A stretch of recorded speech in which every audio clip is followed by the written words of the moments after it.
Is it still not working?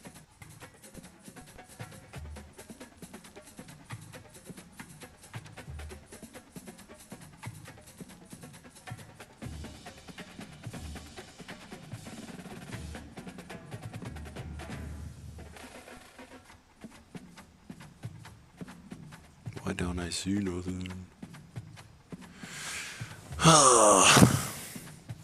I'll be right back if anybody isn't here.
Alright.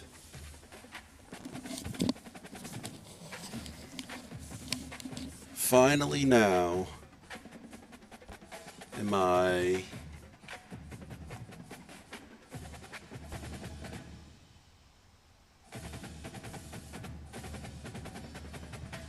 Oh, that's cool.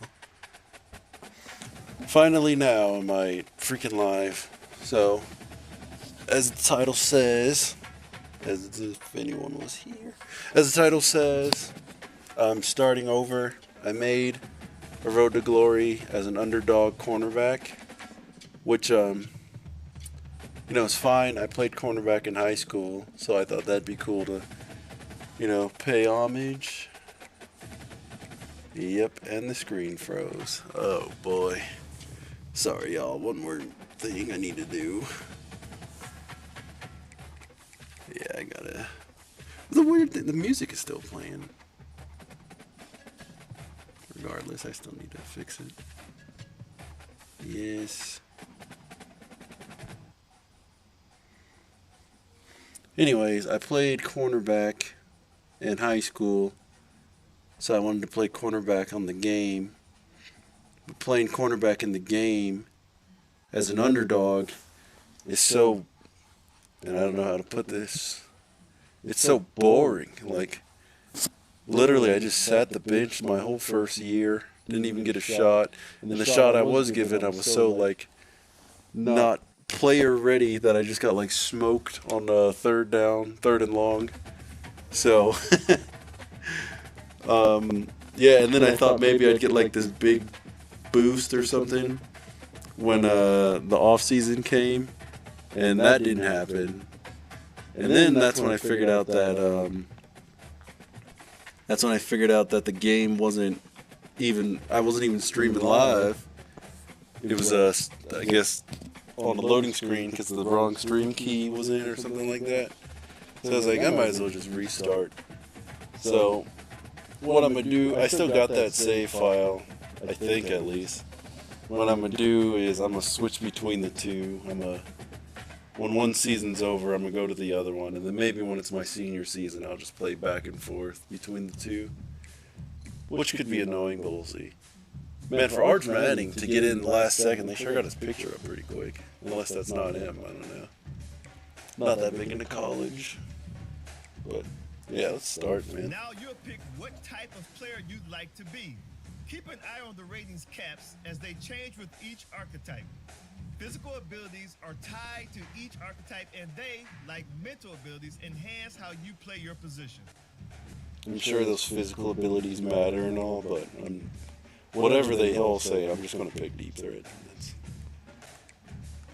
That's the most exciting play in Here we'll football, customize in my your opinion, is bio a info, gear, deep and pass. appearance. You know what they say. All Look right, good, feel good, here we are play again, good. Prince King.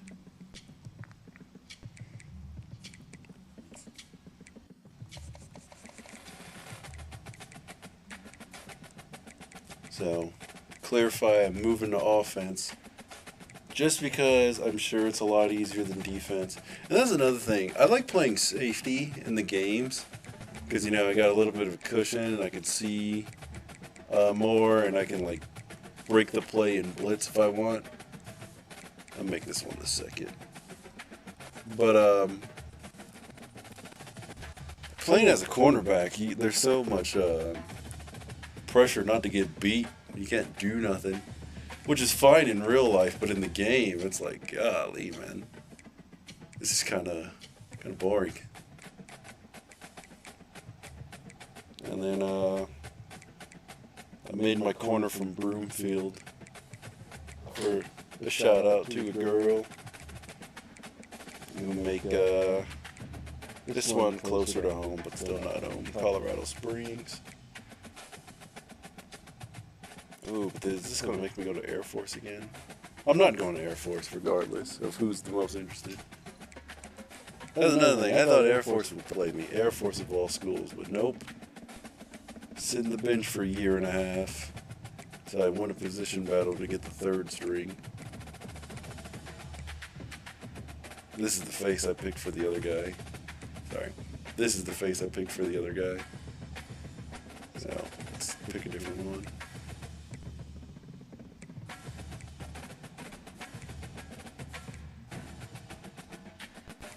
Man. So there's basically like two Asian options. It's this guy and the other guy, so I guess I'll go this guy. Don't care.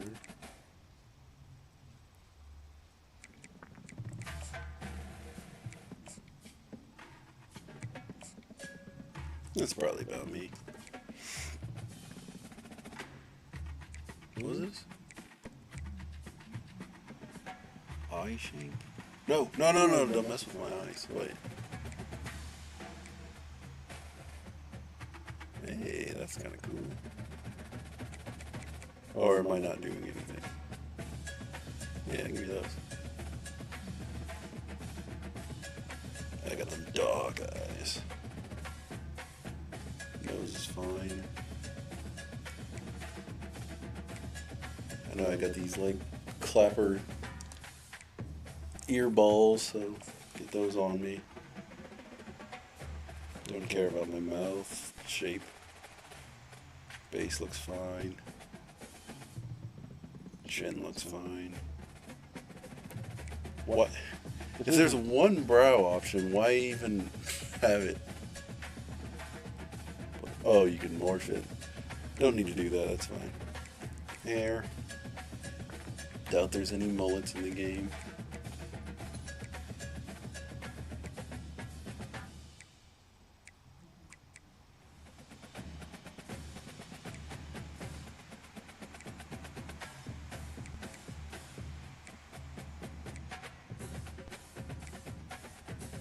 Man, is like the only long hair option dreads? You know what? If I had the circle, I probably would do this with my hair. Yeah, screw it. Let's just get this one.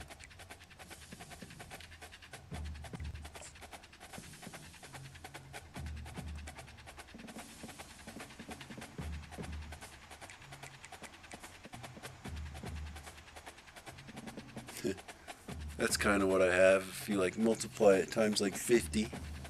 See that? Screw it, we'll go with that. And make it black. And screw it, let's have some fun. These are the only hair color options? Oh boy. Be like Cisco.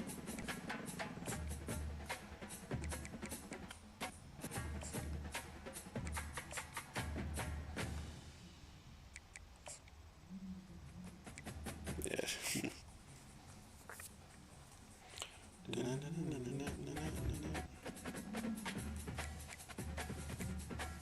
forgot to do this last time on my other one.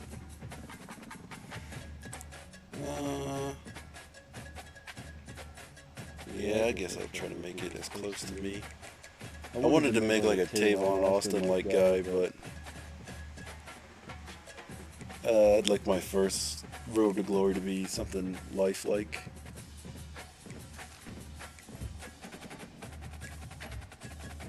I do like that you can just change your gear without, paying for anything.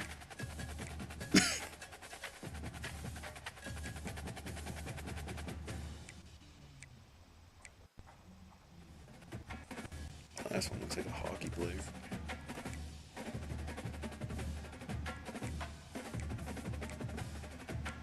Dude, if I can't pick any options, and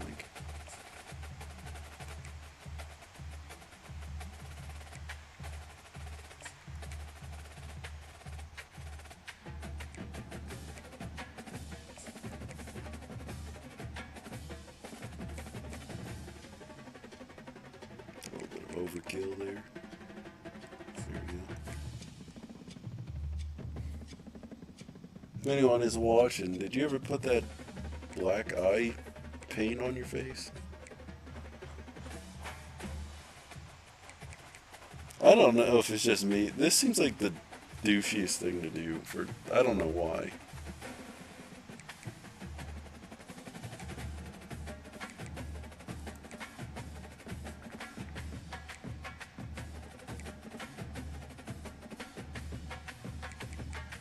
Speed receiver, give me the small ones. I wonder if a receiver has ever worn a neck pad.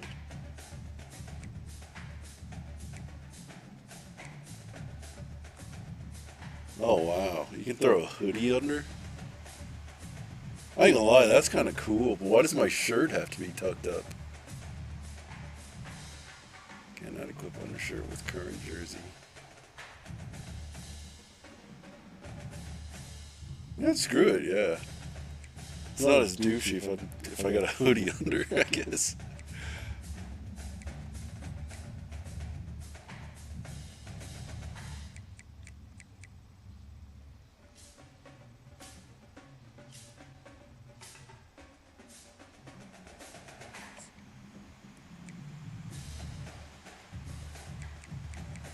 Can I change the color of these? Why is this one different than the other one?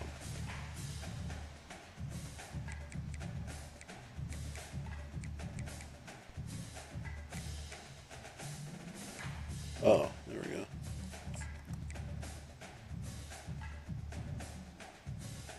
Oh yeah, screw it. Let me keep that arm that way.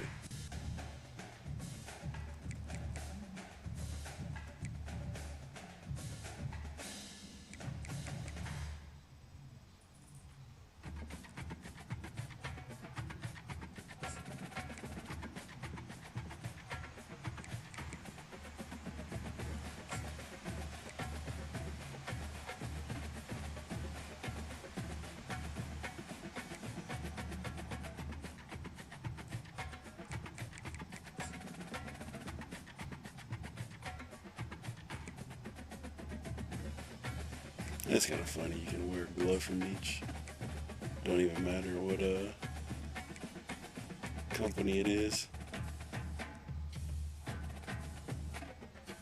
It's time to pay the piper.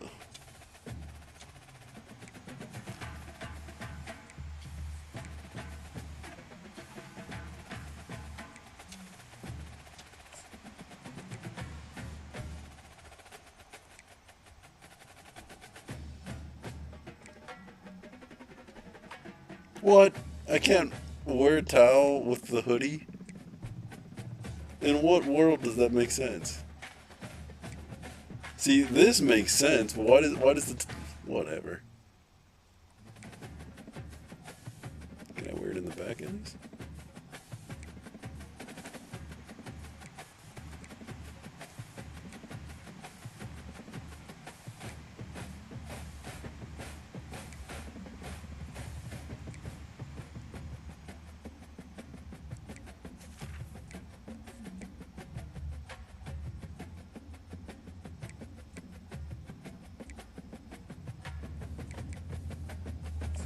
always will choose these bad boys.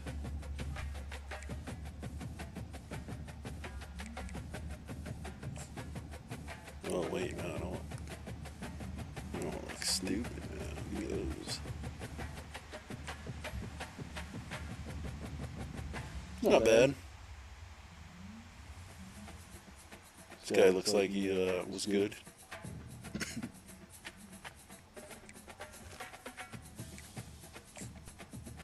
Time to choose your mental abilities. These will help to separate you from other players. They can be upgraded, and you'll even have the opportunity to activate more later in your career. What does it mean, choose? What? They can't do anything.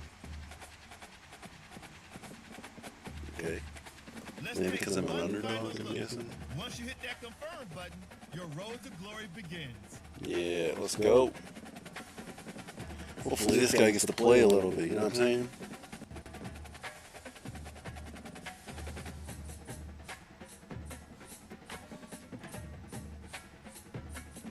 Oh yeah, the stupid interview.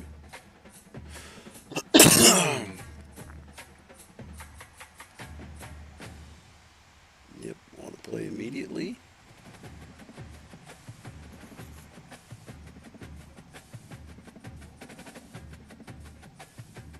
Fun campus. Strong home field advantage. Welcome to National Signing Day.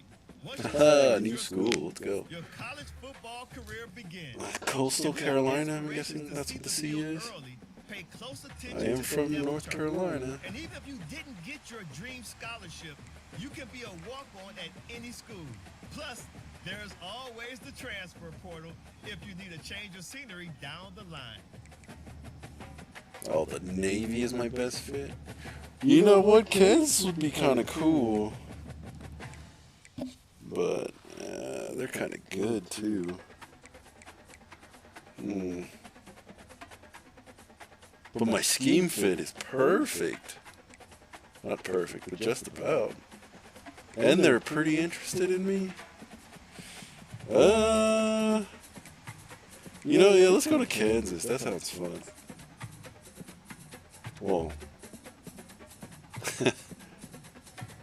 in real life, Kansas might not sound so fun. Head off to college. Good luck on your career. I'll be rooting for you. Woo!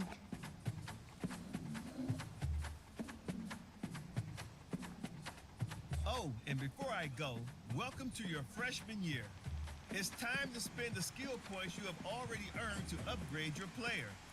Additionally, each week, you will need to manage your workload. Activities like practice will earn you coach trust. And as your coach trust increases, you can improve your spot on the depth chart and gain more play calling. Damn, 11? Now, let's get to work. 11 coins? Don't care about awareness, don't care about power. Elusiveness a little bit.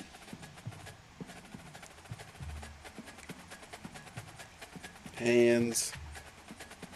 Yeah, you catch some, you drop some. And route running will all be me, so it looks like all I'll focus on is elusiveness and quickness in the beginning.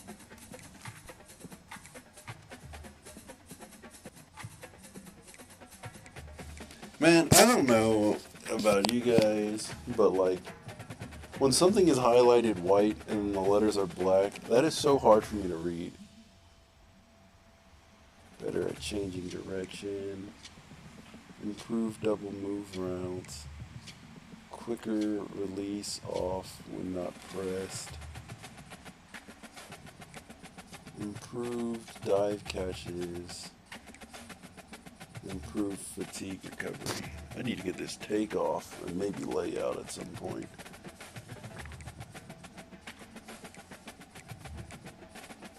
I changed my gloves. 2 white gloves looks kind of dumb to me. There's my guy praying.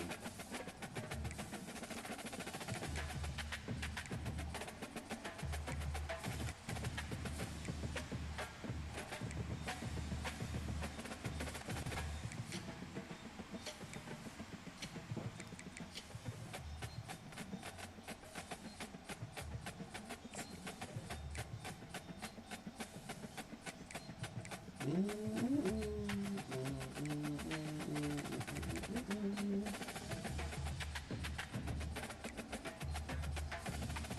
should really spend more time thinking before I just press something.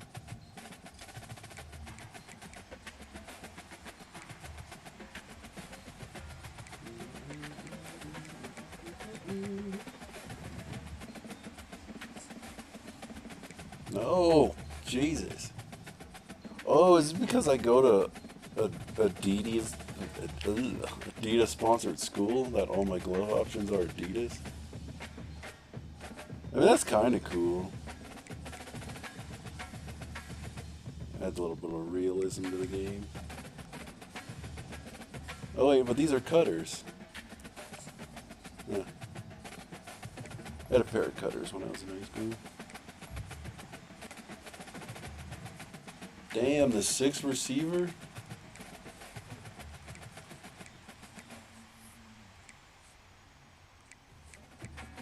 Oops.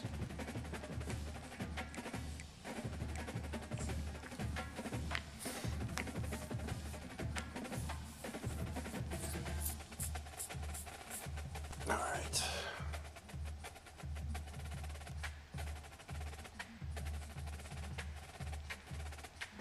Kyle Skimmer. Glad you're here. Being a collegiate athlete isn't easy. Quick pointer, you can earn coach trust by your in-game and practice performance. How do you do? Whatever. Cool. Now I get the confident answer because I'm him.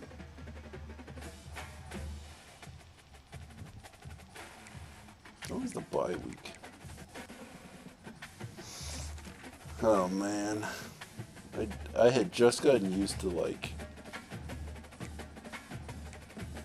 pass skeleton. Just a few receivers trying to catch as many touchdown passes as possible. Find gaps in zone coverage to gain as many receiving yards as possible. Oh wow, there's a lot. See, there's so many more options for a receiver, man. The what's it called is so lame. Cornerback, there's like 3 options in the skills, and there's like 3 options in the whatever the other one is, and 2 of them are basically the same thing. Alright. Get open and call for the ball with X to catch passes and earn points. Catching the ball with hot spots, within the hot spots, and with more time remaining will earn you bonus points. Successful catches will increase your score multiplier, and incomplete passes will reset it.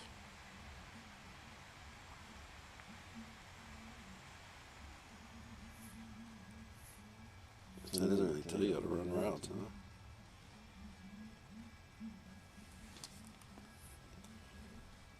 Let's see.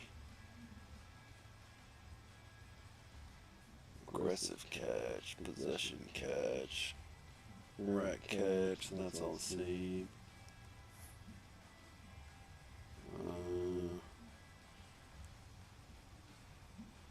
That's weird. Doesn't know you how to. Oh, you can spin with analog stick? That's new. Maybe. I don't get why wouldn't it tell you how to run routes? Just gonna assume it's the same as. What the hell is this? Okay. What's about you running like that?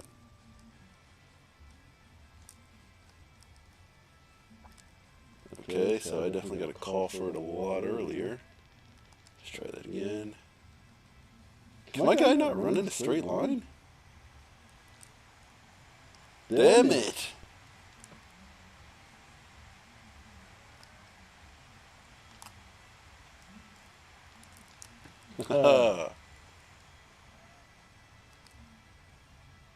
See, this is so much more. Oh god, this is so much more fun than the stupid cornerback one.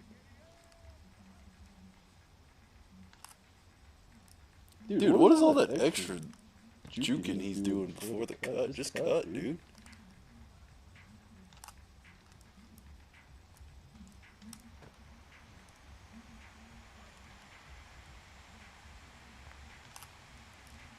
Oh, hell. Yeah, I pressed that way too early. That's stupid of me. See, that's... Oh, I'm stuck. I'm...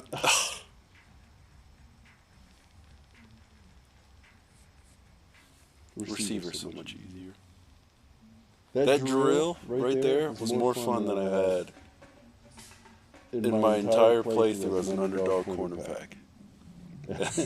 And I'm not exaggerating in the slightest.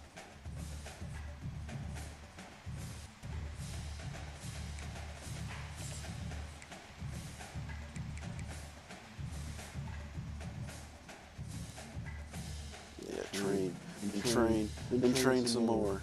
Oh, I can't train anymore.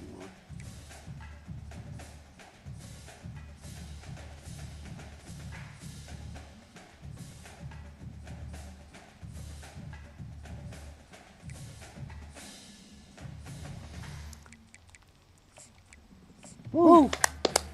Been defeated. See that? That's how we do it at Kansas.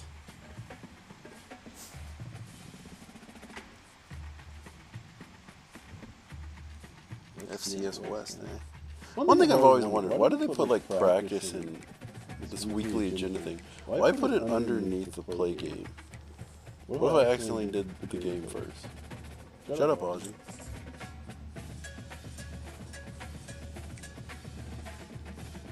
You guys hear my cat growling? He's a little crybaby. Whenever my other cat shows up. They used to be best pals. I don't know what happened to them. I think it's because Ozzy got bigger than him. Moving hotspot, huh? I'm gonna just go down the line. Since I already did route tree, I'll start at rack attack or whatever that's it.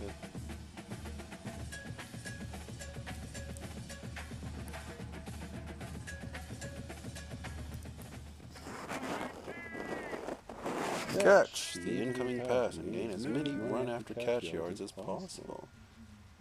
Quarterback will pass the ball automatically. Yards gained, successful skill. Yards gained, successful skill moves, and touchdowns will reward bonus points. 20,000, damn. Where am I? Oh. Wait, so am I not supposed to catch it in the red? Okay.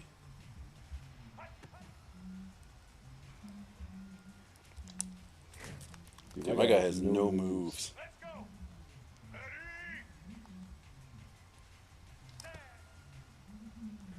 So center just chills. Oh my god, that spin is god awful, dude. Oh, that's my dumb fault. I didn't know what the play was. Let's try that again. Come on, come on. What is this?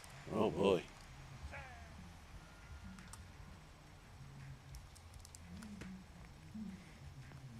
Get your speed up, man. My god, he's slow. Same play. Oh, you idiot! I blame the quarterback on that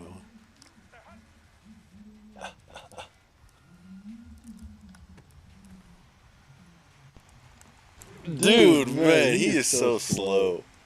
Ugh. That was fun, though. I really screwed up that one play with that freaking possession catch, though.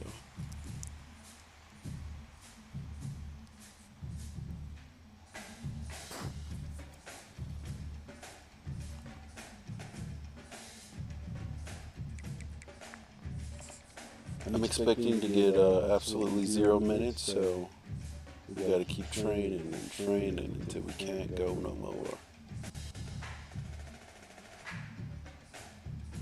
I think the wear and tear system is cool, but like, I don't know, it's a little it's kind of soft in my opinion, you know what I mean? Like, you try to tell me a guy like Russell Westbrook or a football player who works hard, and Aaron Donald, they just take it easy, you know what I mean?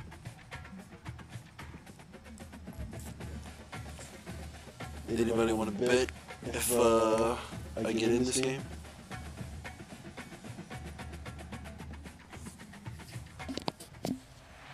Welcome to Lawrence, Kansas, and pay heed all who enter, and beware. Man, I'm not gonna watch these until I'm like a starter. I know. I already do enough waiting around as it is.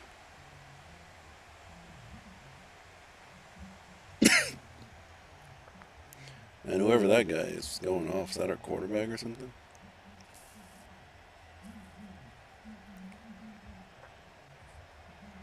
Hey, wow! I got in on the first game, dude.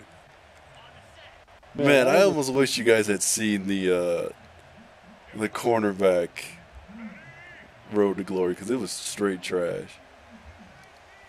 Snap it to the back. Got the first down and more. Did I get hurt? Oh, I was gonna say. He took me out. We got a first down.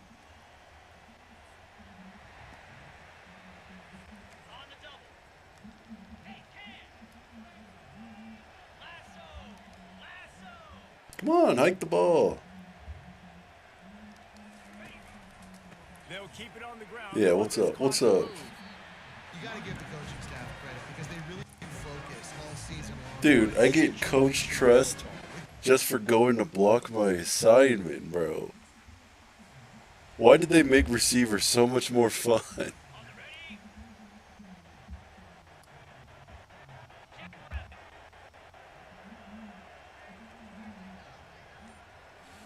Notice my cat sneaking in behind the other cat's back. I'm in control of hiking the ball? Tell me that's not the dumbest thing. Why am I in control of hiking the ball? Well, I mean, it worked out in my favor. Now I get to run a route.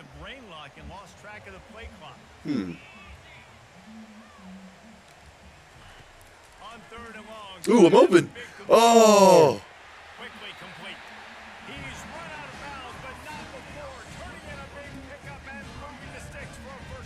Come on, Q. Have you boys. Ooh, I'm in another passing play. What am I supposed to do? Oh, please run the same play. Please run the same. Oh, come on. Is that to me? Man, I don't want to block for this dude. Yeah, I know we should run out the clock, but. Fast motion from the offense. Yeah, what's up? What's up? Yeah, that's right. See, you see who was that lead blocker right there? The deep threat. That's all I'm saying. One day that'll be me. We all jumping around Wilson. One day that'll be me. Man, I wish that both of my guys could be on the same team. That would have been fun.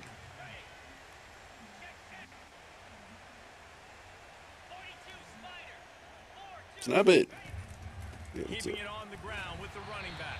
And the runner is down, and so is the flag. I might as well jump. Stupid like it is, it's made me feel like a jump. Just an obvious holding. We gotta pass it now, coach. Whoa, what is that camera angle, dude? He's a college student, bro. Get off the field, ref. The give to the tailback. That's right. Oh, break that tackle. Oh. They wrestle him to the ground, but he's got plenty for a first down. Dude, my guy looks cool, man. In these Kansas uniforms especially. They get a big win here and start the season. Look at my face. Look how much fun I had. That is the players. Come out with so much anticipation. None of this existed in the quarterback one. Ready to play in front of a live audience. You're able to The quarterback one instantly made me feel like I wasted all my freaking money. You know what I'm saying?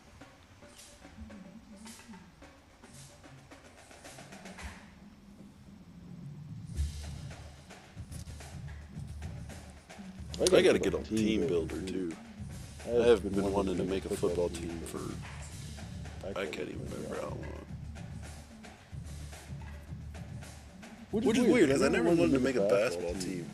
I made one team once. It was called like the we were like the Frogs or something like that. The Las Vegas Frogs, because you know frogs can jump or whatever. But you know, maybe I should make the football frogs. That could be cool, like green, purple. Because man, I ain't carrying nobody's stuff, man. I remember getting this question last time. Those seniors just kissed my ass. I don't care. What kind of leader is that? Yeah, let me take your bag, sir. A 2.0? Thank you. Oh, you were killing my forearm, by the way, pal. Social Sporting Goods Store. Want to add some other span a couple days. This blah blah blah. It's a proposal to contract for the cost of one energy. You'll receive 500 followers each week. Well, I don't see the downfall there.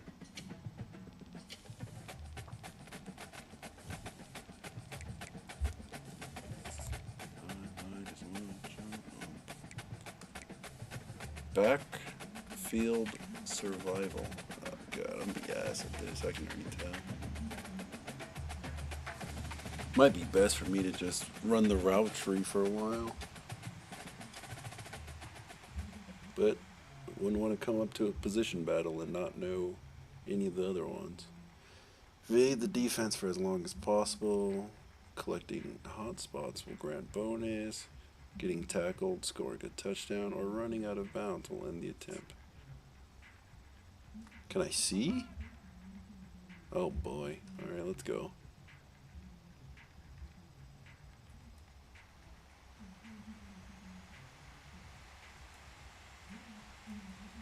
Bro, that was confusing. Oh my god.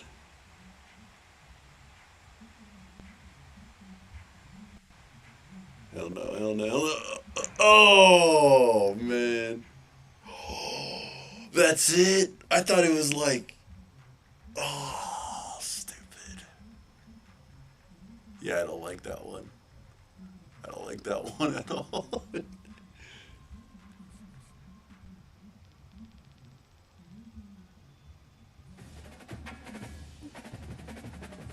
It wasn't that bad, I just didn't know. I thought it was like every time you score, another defender comes or something like that, or which doesn't make sense because that guy definitely got me at the end there with somebody else. Why does it say Goku? Go Kansas, yeah.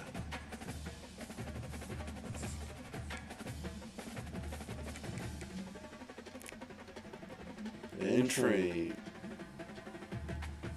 And train some more. When's my 6 weeks? Oh yeah, no, I'm hurt. Nice. I'm not hurt, but I'm very fatigued and weird.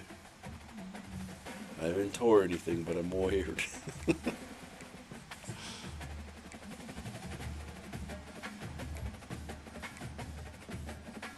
Take off. Because I'm the deep threat and I can't get this because of what? Why can't I get this?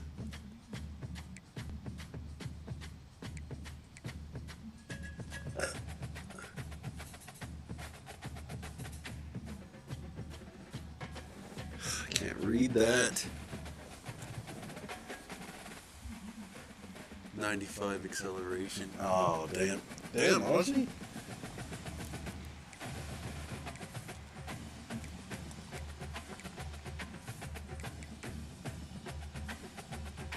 Well, at the rate my guy's going, that shouldn't take that long to be able to increase a little bit.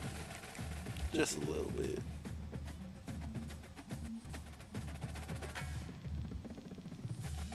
Ooh, we're like evenly matched.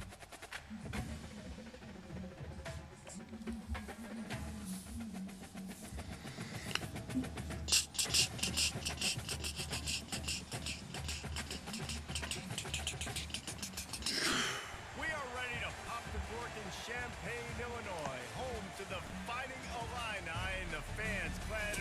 orange and blue are Thanks more for than that. ready for this one. Oh. We're really looking forward to this matchup. You've got a team that's made its way into the top 25, now trying to pass an all-important road test. As we'll see the number 18 team in the country, the Kansas Jayhawks, taking on a team from the Big Ten, the Illinois Fighting Illini. Glad to have you with us for EA Sports College.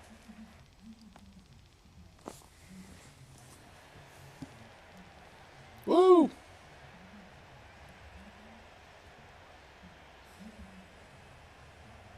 Uh-oh.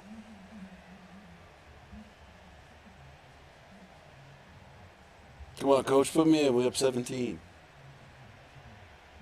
Come on, coach, put me in. We're up 17.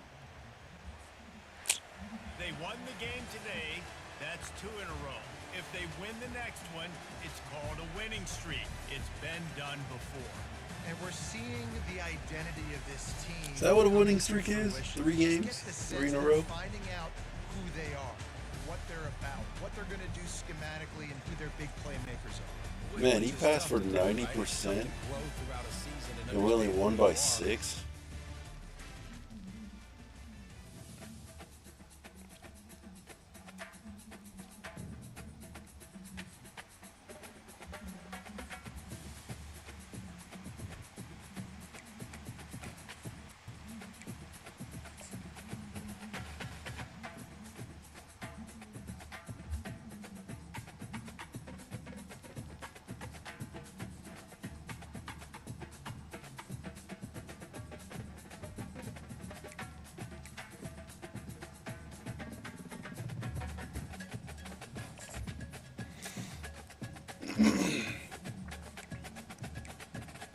Jump cut drill, stay in bounds, and reach the end zone without being struck by a projectile. Oh, God. Struck by a projectile, it said. They're gonna shoot me. Yeah, what are you doing? Stay in bounds, reach the end zone without being struck by a projectile. Spots you interval ground bonus points, running out of bounds. Or being struck. Alright.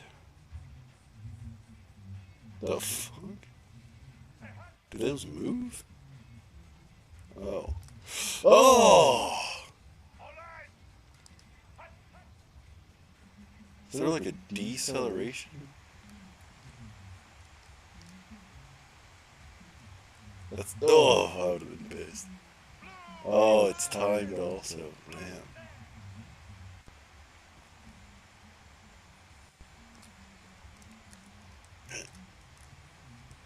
Oh man, that is.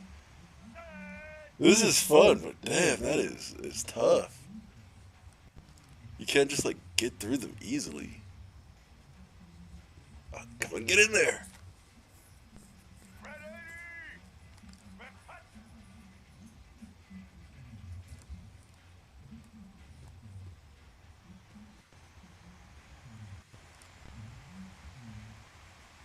Oh man, that was like right there. Telling lies about me. Telling truths about you.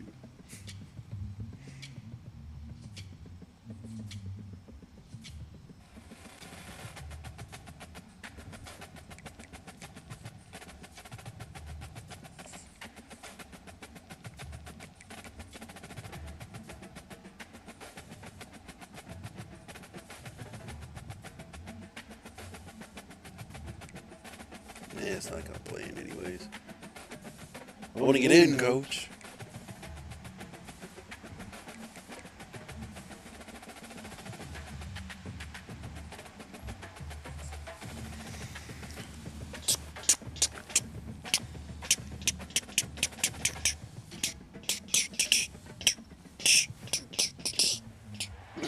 Welcome to Lawrence, Kansas, and pay heed all who enter, and beware, these Jayhawks can play a little football too. 3-0, 7-3. Man, we really about to lose to UNLV. 13, 16-3, 10-16. I mean 16-10. 16-13, 16-16, 16-23, 23-23, 26. Then we lost in overtime. Oh my God, are you serious? Memorable plays, and then finally the gut-wrenching loss at the end in overtime. This coaching staff is going to look back at the overtime, and they're going to wish they had called some different plays. Gonna wish he put number 8 in. Jackson the second.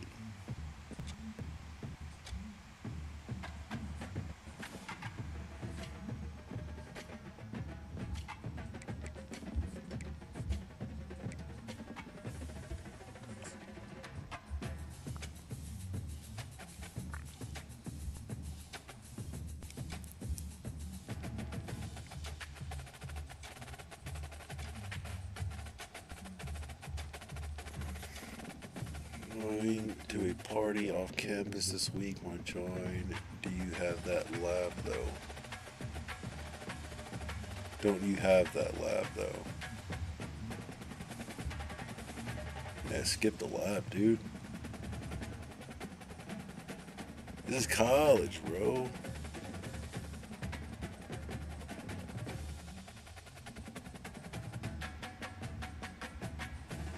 Well, that's cool, I guess. You see that EA is... Wait. Hey man, has anyone told you about NIL deals? Oh yeah. Thank you. EA's inspiring us college students to skip class. Yeah, I'll study.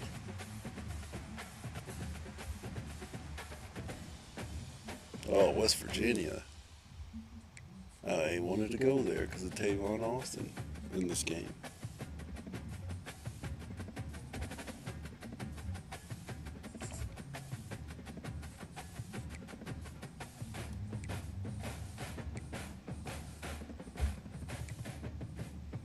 I know I'm about to be trash at this.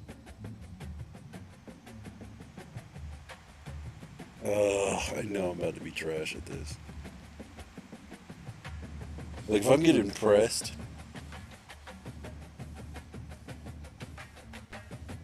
I ain't breaking nobody's ankles. That's literally the reason why I chose deep threat. Get open, call for the ball, catching the ball in the hot spots. Successful catches will increase your score multiplier. Okay. Oh boy. Alright. Give me that. And the bonus. Give me that bonus.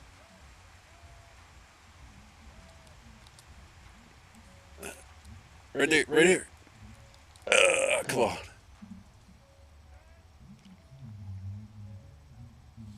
What does that say? L2 is foot fire? Huh. Uh-oh. Give me that. Oh, and I did get that bonus. What's up?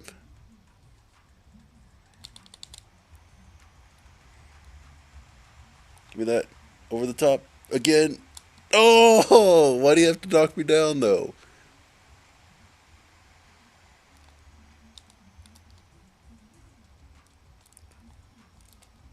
Oh, give me a better ball, bro. No, that's on me.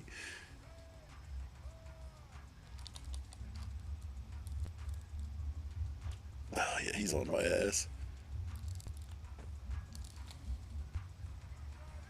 Damn, I only got 2 more chances.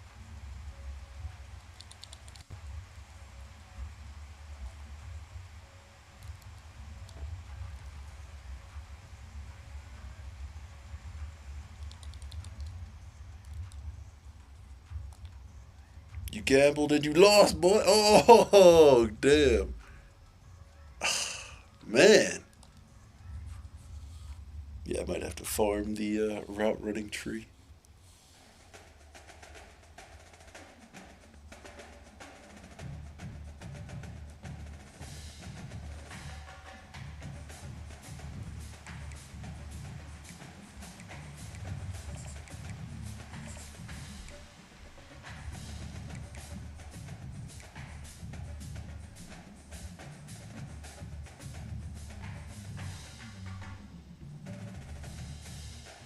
Oh, I only have 1? Damn. Well, at least I don't have to worry about my guy's injuries so much now. When's my exam? 4 weeks. Last 2 weeks I'll probably just study my ass off.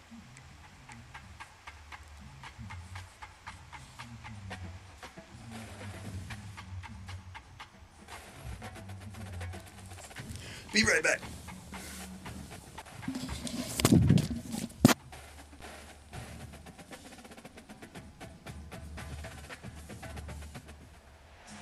From Steve Slayton to Pat White to Pat McAfee, they love their Mountaineers in Morgantown. And in a place known for yan dogs and pepperoni rolls, probably some liquid refreshments, the Mountaineer faithful ready to go here in Morgantown.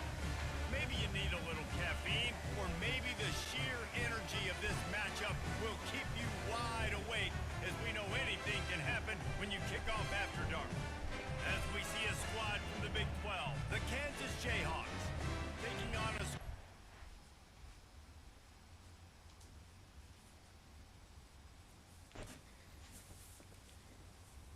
Complicated. Doesn't always gotta. Doesn't always gotta be so complicated. I can't do it. I was gonna put it on my right ear so you guys don't have to look at my ear. That just feels so weird to me. Come on, Kobe.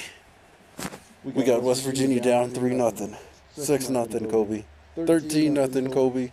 Oh, it's 13-7, Kobe. Oh, snap, we're losing now, Kobe. 13-14. Oh, God, 13-21, Kobe.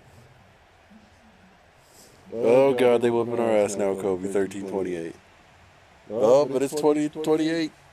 26-20. Oh, oh, we won the game, Kobe. Kobe, we won. We came back and won. Oh my God! I wish I could have seen some of it. How did we score a touchdown with 5 seconds left or whatever that was? Kobe! We did it, Kobe!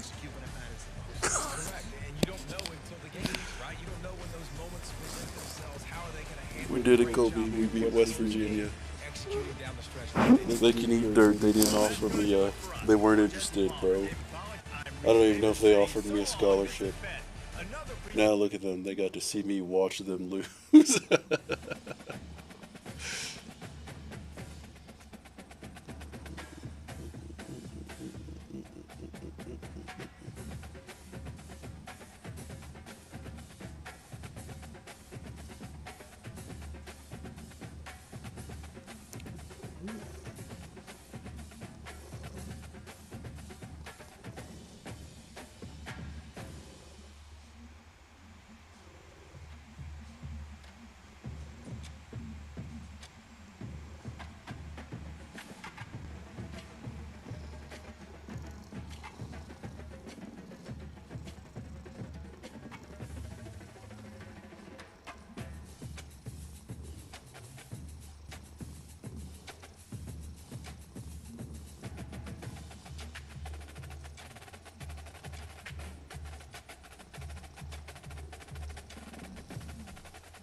Did you miss your Wednesday class this week? Your professor alerted your office and also missed an important class assignment. Don't start the first year off like this, please. Why did my GPA decrease? I thought I was waiting for the midterm. Or whatever the thing is coming up. That's bull. They screwed us, Kobe.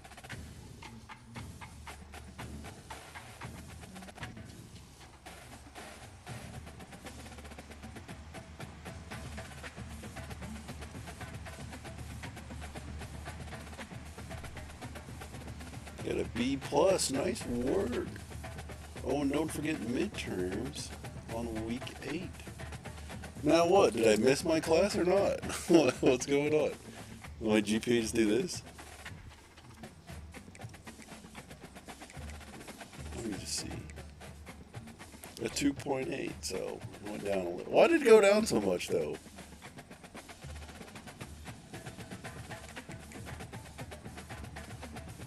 train and train, and I'm out of points.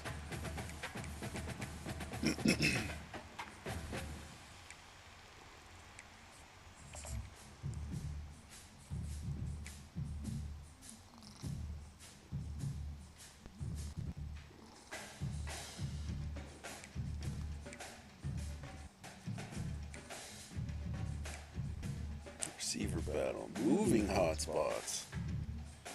Oh boy. I'll do it just because I said I'd go down the line. But damn, that one sounds hard. Yeah, see? Like for cornerback, the other one was, what was it? You have less defenders or something like that to help. I'm like, oh wow, that's so much more fun. Oh, they move backwards like that? Man, that moving target is lame, dude. Did he intercept that? No way.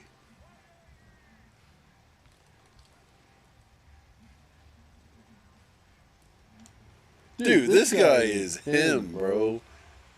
Am I lined up with Travis Hunter out here? Not this time. No way! I just need points, dude. Oh shit, I messed that up.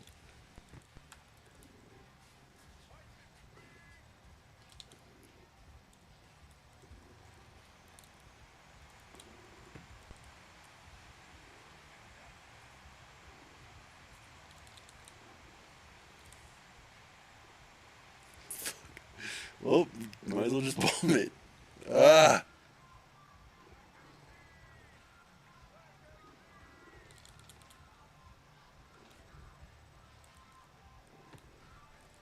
Come on, I was in there.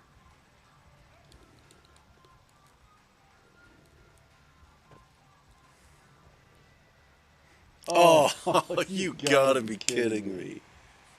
Oh! I don't like that one.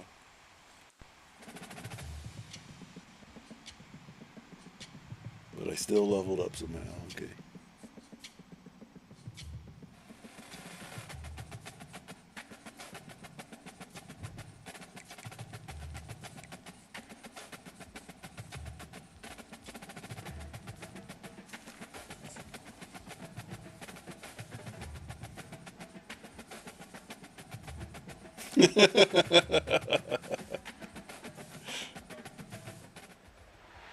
Welcome to Lawrence, Kansas, and pay heed all who enter, and beware, these Jayhawks can play a little football too.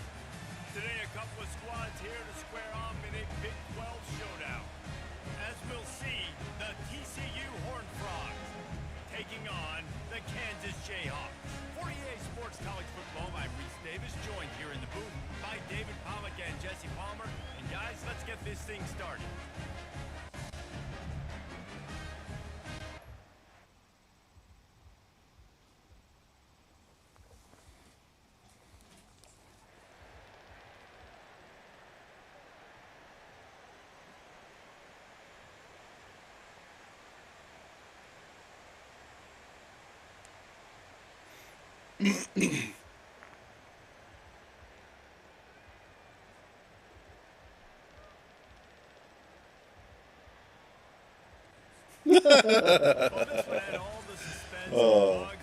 We were up 37-6 and the coach couldn't put me in. An absolutely dominating performance. Got to give the coaching staff a ton of credit. They obviously had their guys ready to play and motivated right from the opening kick. All three phases we saw just spectacular football. No mental mistakes, David. You really can't play better. Nah, it's really fun to do this. Come out and just dominate opponents. Start from finish. Nothing to worry about. You just know you're better. You're going to do you, put up a bunch of points, and win by a lot of points. That's going to do it for us. For Jesse Palmer, David.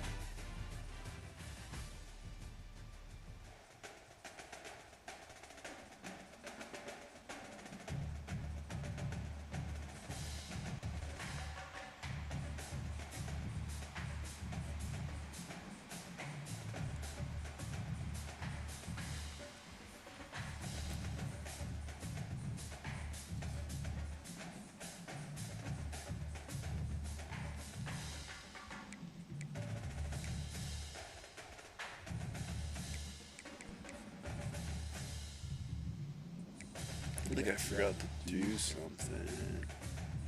Oh yeah, the exams are coming up.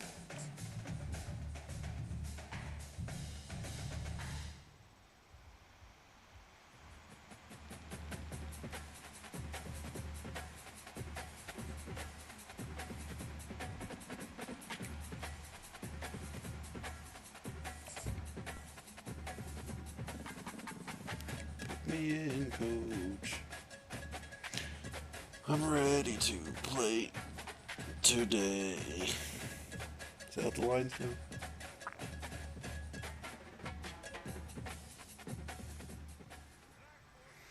Get open. Call for the pass. You'll be awarded bonus points for longer receptions.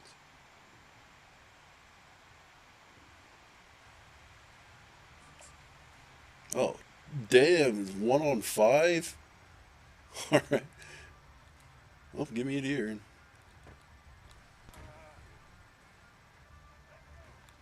They're doubling me now. Wow.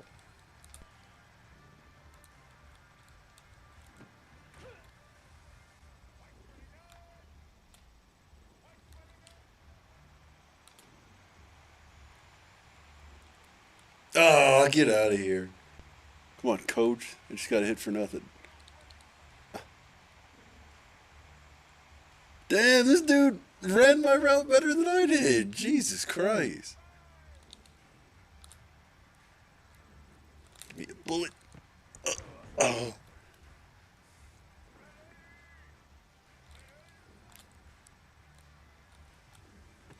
No, not secure catch, man. You gotta fight for that. That's not what I meant to do. I'm gonna get a shit score, I can already tell. If they all going up there, give me it down here.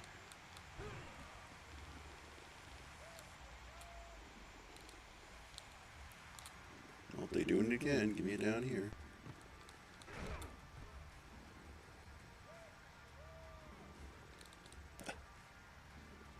Oh, hell. Now, get the ball. Oh, these cornerbacks, man.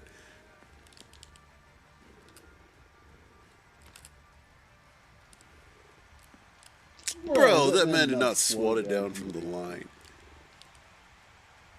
Go hard. Or go home. Oh.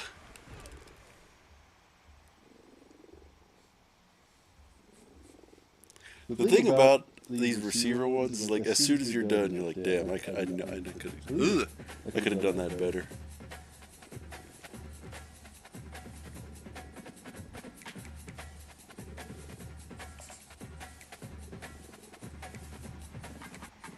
Alright, time to study.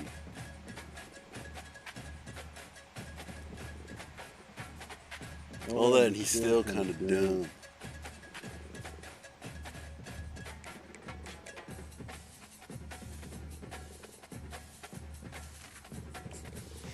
And I know I'm not going to be on the bench forever, but it'd be nice if they had like an extremely fast. Welcome everyone to Tempe, Arizona and Mountain America Stadium, home to the Arizona State Sun Devils, where Sparky and his gang have been sharpening those pitchforks in anticipation of this one. We believe we've got a great one in store today, and when you've got a team that makes it into the top 25, now when you go on the road, that's when you prove you belong. As we'll see the number 19 team in the country, the Kansas Jayhawks, taking on a team recharged after a much-needed bye week, the Arizona State Sun Devils. For EA Sports College Football, I'm Reese Davis, David Pollack, and Jesse Palmer with me. Guys, it's time to get it.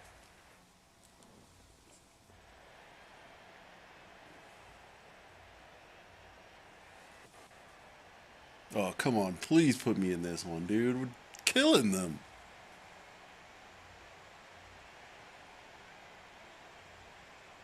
Coach, it's almost 40-0. You sat me the whole game. After the stumble earlier this year, a lot of people wrote this team off. People might be searching for spots on the bandwagon again now.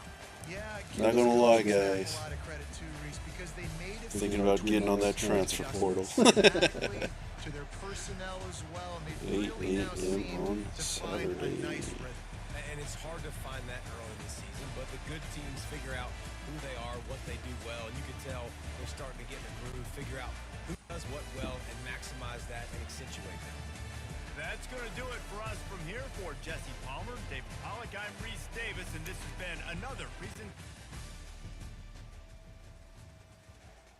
It's been over a month since EA released the first trailer for the second game called Madden NFL 25. I did not make a video on that trailer alone because it was so freaking boring. A video on the first trailer would have been 2 minutes long at that point in time. Now that a gameplay trailer released yesterday, I have more footage and information to work with. So in this video, I'll be breaking down Joe, I can't really see, man. new information we found out. I recently Come, released chill. Football 25, also made by EA, and my current score for that game after an adjustment is a 7.5 out of 10. I felt that gameplay took a major leap forward from any Frostbite era Madden, and the gameplay speed and arcade-like fluidity translated really well to the college game. The game modes are pretty basic and bare bones, and overall polish is becoming more and more of an issue the longer I play. But the improved presentation... Just want to make sure you're actually reading the playbook and being prepared. Here's a quiz. Which of these routes? College Football 25 never claimed to be a Deep middle. That is a post. I am okay with the gameplay not being as simulation focused. If we're in pistol, why trips? I Right. just wanted the game to be fun. What do we refer to the single receiver on the left side as? Football games, even in their prime on the PS2, and College Football 25 felt like a return to that style. At what point did the game teach me this, by the way? Than I am with this college title. Say that's the flanker? It's the exclusive simulation Oh, license for damn. NFL games. On the strong side. Madden needs to justify Which the personnel existence of groups such a one running license. back, one tight end, Arcade-leaning and 3 gameplay is receivers? not going to cut it. So even 11 if Madden personnel, 25 had 31 the exact same personnel. gameplay of College Football 25, What? which would be an improvement over Oh, would really? still not be a good NFL simulation game. The gameplay suits a casual college football game, but not the exclusive. I swear 11 personnel was 2 receivers.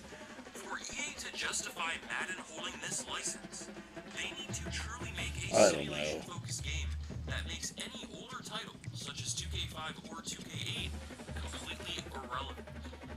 I hope that distinction is clear and makes sense. College Football 25 needed to be a solid and fun return for college football that didn't feel like a Madden reskin. It succeeded at that. Madden 25, however, needs to justify why only EA is allowed to make simulation NFL games. If it fails to do that, then I think EA needs to give up their exclusive license with the NFL and allow other companies to make a simulation-style title if they wish. The license expires in 2025, next year, unless the NFL opts in to an optional 2026 year. That makes Madden NFL 25 a crucial game for the future of this license. Another failure could cause the NFL to look elsewhere or at least drop the exclusivity agreement.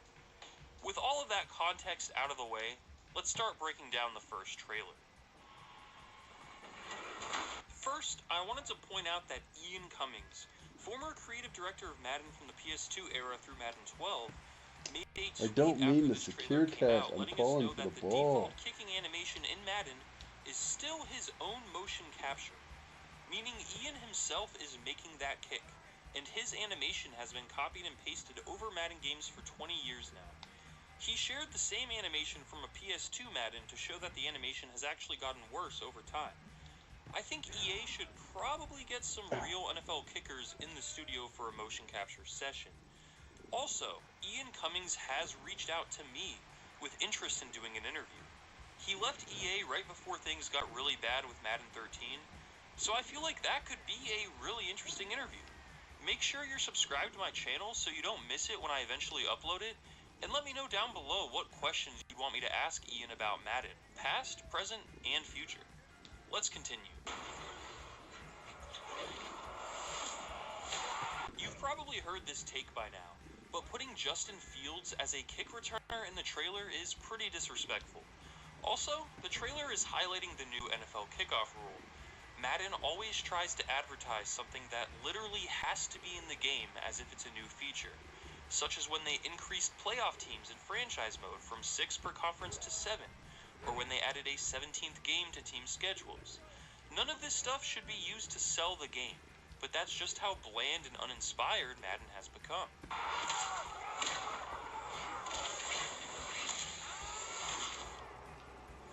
Graphically, I'm seeing Madden 24 with brighter lighting, motion blur, and bloom. Like College Football 25, Madden 25 should look a lot better than 24, but outside of lighting changes, what is new here? This is FieldSense powered by Boom Tech.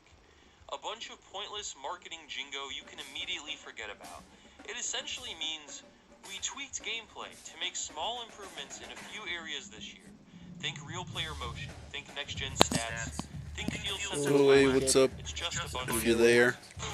Sorry, just watching a sports video on the new Madden. See if I even want to think about getting it. Backbreaker having physics-based tackling, while Madden was fully animation-based.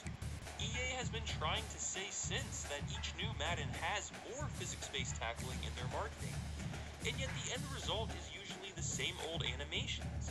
Despite what they say, the tackling system in Madden is not physics-based. It has more physics involved than before, but those physics are there to decide which animation to trigger, rather than having the player and his body move organically based on impact, which is what physics-based tackling should imply. Data-driven impacts. Sounds a lot like next-gen stats. Data-driven, next-gen stat-driven. Some fun buzzword is always driving Madden's gameplay, and yet the gameplay is never up to par. You may be thinking, but Softrip, you said tackling was good in College Football 25. Again, If you got a make the minute, point take a that look at College your Football 25 GPA. is not Better be above a advertised 3 as a again. simulation game. So I wasn't judging the tackling based on realism, but instead on gameplay balance, visuals, and fun factor. You can run past defenders without getting sucked into tackles, and tackles seemed pretty decent with a lot less jank compared to Madden 24. User tackling is difficult, but tackling in college football is difficult in general. College players are worse than NFL players at tackling. For a casual college game, the tackling is good and works. But for a simulation NFL game, that same tackling would be better than what we have in Madden 24, sure, but it's not even close to being a sim standard. Remember, Madden should be the simulation standard, given EA's exclusive license.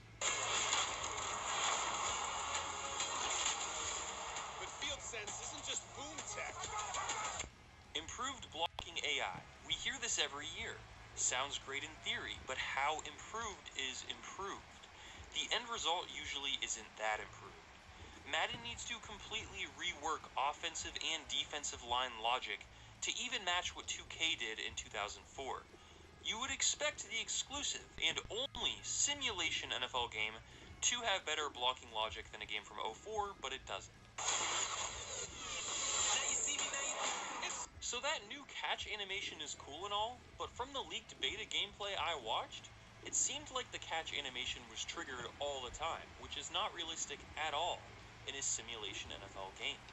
Take a shot every time I say the word exclusive or simulation. Spectacular new grass. The sliding on the cleat on the grass doesn't look good. It looks like he's sliding on ice.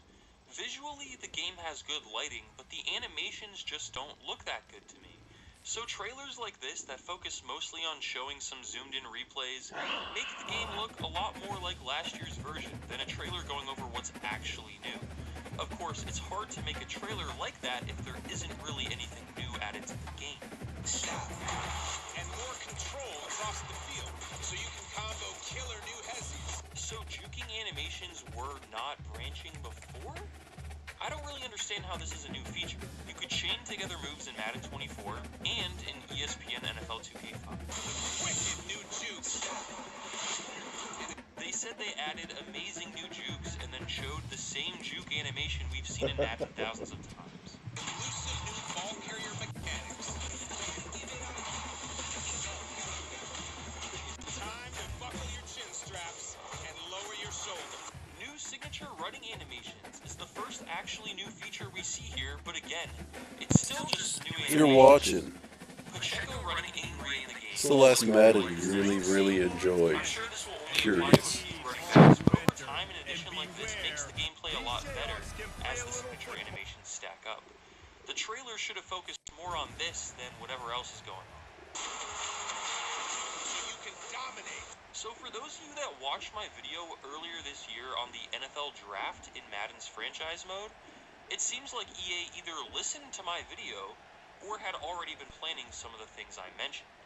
Here you can see the commissioner handing a player their jersey. This is for franchise mode, not Last second victory again, bro. Kansas, we are college playoff bound. You heard it here first. And Roger Goodell looks pretty rough here, not gonna lie. But I will be happy to see any positive changes to franchise mode. We all know it needs a lot of work. In franchise mode with the top Authentic rookie head scans. This is one of the most important new features in Madden 25, which should tell you everything you need to know. new rookies and fresh playbooks. New plays and playbooks are nice to see, even if a lot of it is going to be copied from college football. That said, just bring back creative play so we can make our own formations and plays, just like you could in the first ever Madden, John Madden Football.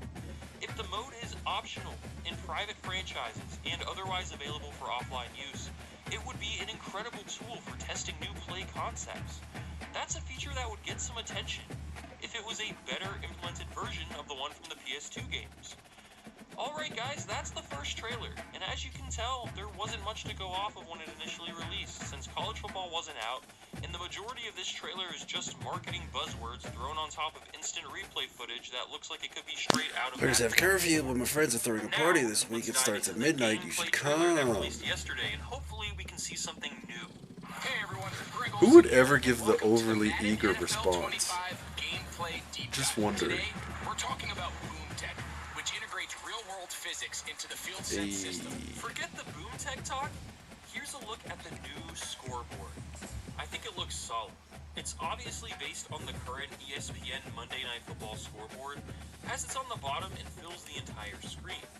This will help make your games feel more like real NFL games. It's easier to get immersed when the broadcast presentation actually resembles a broadcast, as crazy as it is that I need to say that. I will say, however, the spacing on the left and right of the scoreboard is kind of annoying. To me, I see a lot of wasted space. The scoreboard could be shortened, and the real-life ESPN one fills those areas with a larger logo on the left. Bro, come on with the down and that. distance section goes all the way to Jesus. the right instead of leaving that empty space. That's just me nitpicking though. This scoreboard is fine and not a real issue. I do wish we would get a variety of scoreboards for each commentary team though. I'm not sure why this isn't a thing. Revolutionizing one-on-one tackling to give players ultimate control. So there's Boom Tech tackling. I was in Looks like your there. average Madden hit stick animation to me. Not really hearing much that sounds truly new. on the field. Physics-based gameplay in Madden 25. Physics-based gameplay, like we saw in the last trailer, doesn't mean anything. What matters is how much of the gameplay is physics-based. Unless it says fully physics-based, it's not going to feel that different. Delivers an all-new tackling system, improved ball carrier balance logic, and a reloaded timing. Those hits looked a lot like College Football 25.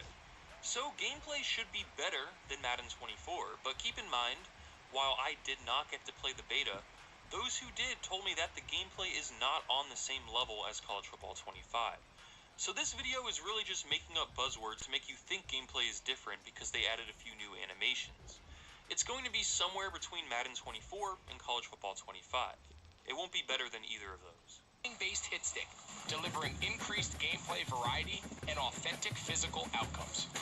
A physics-driven tackle in Madden 25 consists of 3 unique stages: pre-impact, impact, and post-impact. This implies that before Madden 25, animations were fully decided on pre-impact.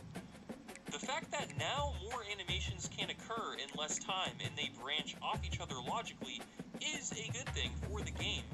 But if this hasn't already been a thing, it should have been. And this all could be replaced with a new fully physics-based tackling engine rather than pretending like it's physics-based animation-based while it becomes more and more animation-dependent. As a result of the physics behind each one-on-one tackle. As you can see, all 3 initial tackle animations are the same, but they hit the player in slightly different angles. These different angles will cause different animations to follow the first one.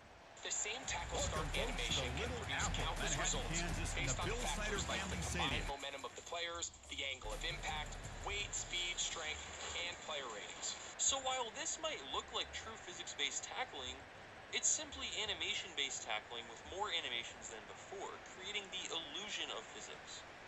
I'm going to quickly show some backbreaking. I think our streak is going down, y'all. What we should see in Madden in 2024 with more realistic graphics. Since it's the exclusive, We're not pulling another one out. Damn you, Kansas State. Certain aspects of simulation football better than that. You'll see the ball carrier get incoming defender. Brace for contact. Here, the player's pass I might just leave it on.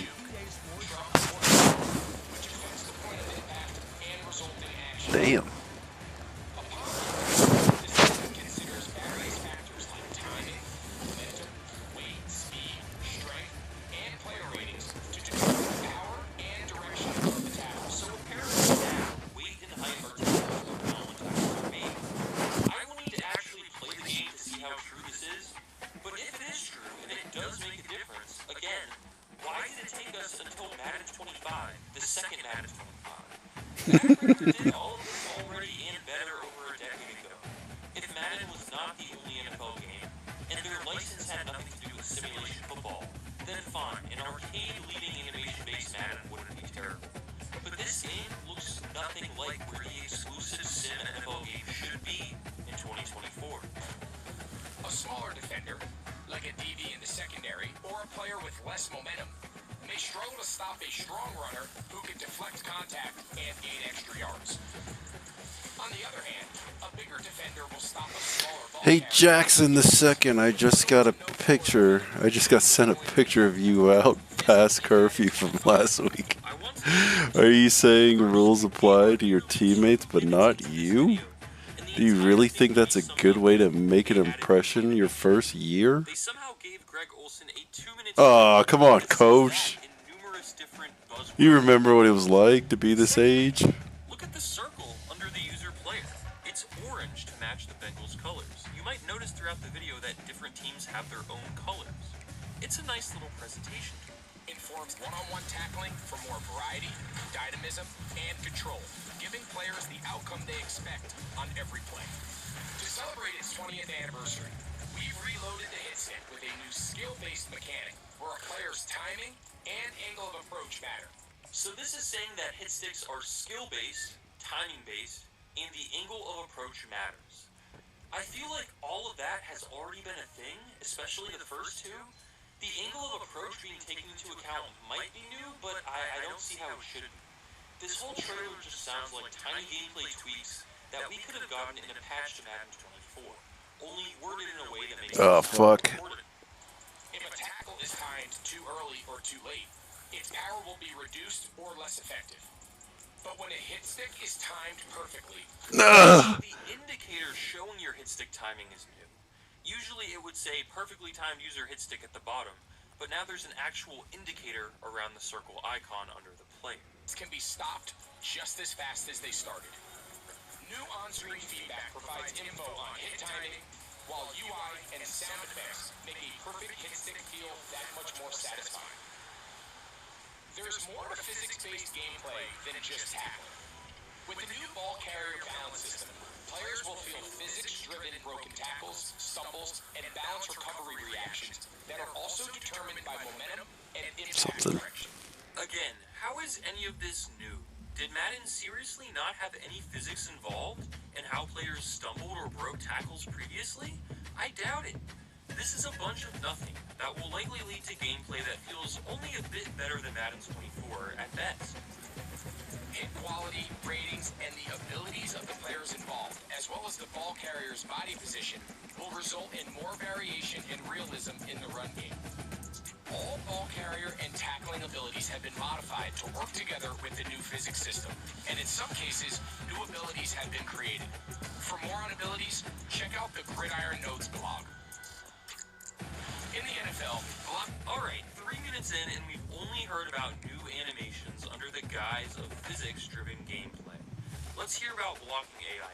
King of the Line is a strategic chess match, and updates to pass blocking provide more control to adjust schemes. In Madden 25, players can choose between 8 pass blocking adjustments. Alright, now we can adjust pass protection the same way we can in College Football 25. That's a good step, but being able to manually adjust how your blockers block pre-snap does not fix... We're in the same class on Tuesdays and Thursdays. I found this PDF online with all the answers to our upcoming geology test. Do you want me to send you a copy? I know you football players are super busy. Don't use answers, study yourself. Damn, so I have to spend my points? Yeah, I'll just study. Examples from this trailer of them simply saying they added more animations. Adding animations is a good thing, but it's a given. This is not going to sell. What if I just wanted to use it to study? Just say it. So quarterbacks can step up to make clutch throws when the protection is right. It's not my fault the teacher left the shit out. Introduces brand new catching mechanics and animations. Since they're talking about receivers. Still, we have yet to hear about anything else in gameplay besides new animations and the college football pre-play pass protection settings. For more control at the catch point, more catching variety, and the ability to combine catch types together. Pull off amazing one-hand grabs with the all-new spectacular catch button, which provides a larger catch radius, but also increases the chance of a drop or pass breakup. So there's a new spectacular catch button to go alongside the other. Oh, hell. options. Damn it. New. With this mechanic, players can now modify aggressive, run-after-catch, and secure catch inputs, providing the ability to change the catch type mid-animation, which wasn't possible before. These catching improvements give players the ability to pull off highlight-worthy grabs with more control on every button press. To give players more tools as a ball carrier, we've revamped the right stick. Pass me the ball! Skill move control. How are you doing over there? Combined with the new fake-out logic, gives players the ability to trigger CPU defender breakdowns. From there, combo new back jukes, spins, cuts, and other skill moves for unique fake-outs that weren't possible before. Again, new animations. For added realism both during gameplay and between snaps, we've introduced a variety of signature animations. Again, new animations. Unique run styles for superstar players, along with signature pre-snap behaviors from quarterbacks and receivers, blur the line between Madden 25 and the real game. The pre-snap movement is nice. I want to be clear, all these new animations and the fact that they can branch more easily are good things. This makes the game better. But it doesn't drastically change anything. This is going to play like Madden 24. Considering that this is the only sim NFL game, it needs a lot more work put into it than some new animations. This trailer is almost 6 minutes of nothing. Visible pre-play communication between players will also make the line of scrimmage feel more dynamic and alive, while intelligent adjustments and hand signals change based on the types of plays being called. For increased play calling depth, some of the most exciting new plays from the league have been added to each of the 32 teams' playbooks. A few highlights from last season in Madden 25 include Miami's cheat motion, New plays with more pre-snap motions are cool. Welcome to Lawrence, and Kansas City's Super Bowl winning all who enter. In addition to unique plays like these, more route concepts and custom route stems change the length of the initial route. Changing route stem length is good. This is copied over from college football. For complete hot route control. With the addition of the defensive switch stick, The switch stick is also copied over from college football. This is also good. we've introduced a new defensive meta where players can quickly switch their user coverage with a flick of the right stick, adding control while lurking in the secondary on passing plays.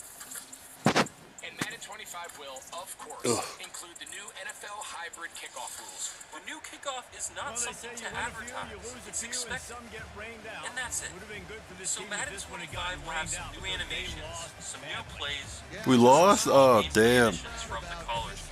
If anybody is watching, what was the score? It might sound like I'm hating on this game early, especially when compared to my different tone in the College Football 25 review.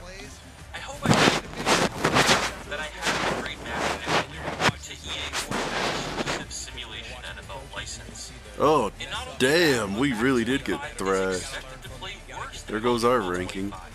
As those who have played it early have stated, it's just not there yet in comparison. So far, these trailers have done little to convince me, or likely you, to buy Madden 25. If you already bought it in the College Football 25 bundle, then you might as well give it a try when it comes out. But if you haven't bought in Madden 25 yet, why should you? Hey, Terrell Burgess What isn't on our reason team has EA anymore. given you to buy the game, outside from it being the only NFL game? It sounds like gameplay will be very similar to 24, while most of the work went towards presentation.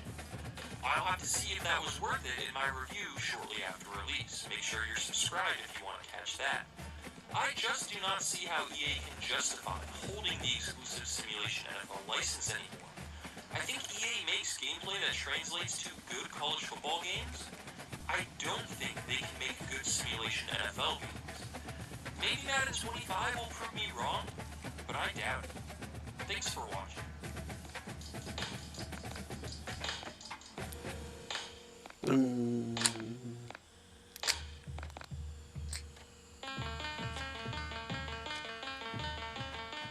One thing I'll say about this game, I feel like it takes longer than it should to load. Especially for how small file size it is. Hell. Give me a better pass, bro. How did this happen? It turns out giving a development studio multiple years to work on a game does wonders. Damn it! The release schedule for sports games has been hurting the final product for a long time, and it's not even necessary. These games should release every few years with roster update DLC patches to hold the community over. But because these companies care about profit more than anything else, we get yearly releases that are barely any different from the year before. It's no secret that Madden, EA's other football game, and Come on! their only football game, has been complete garbage for over a decade. Anyone who has already played College Football 25 will instantly realize just how bad Madden is in comparison, if they haven't already come to that conclusion. I am one of EA's loudest critics, not because it gets views, not because I'm a mindless hater, but because Madden has been a very poor product despite being the exclusive and only sim They're saying that was since 2005.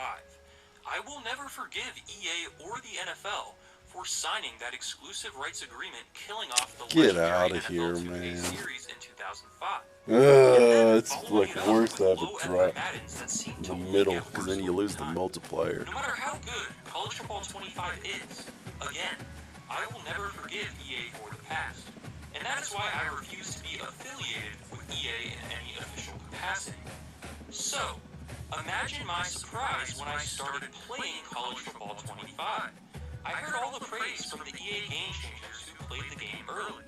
Not the expert has really been hyping it up, as has Eric Grayweather, Bordeaux, and basically everyone who has already played it with early access.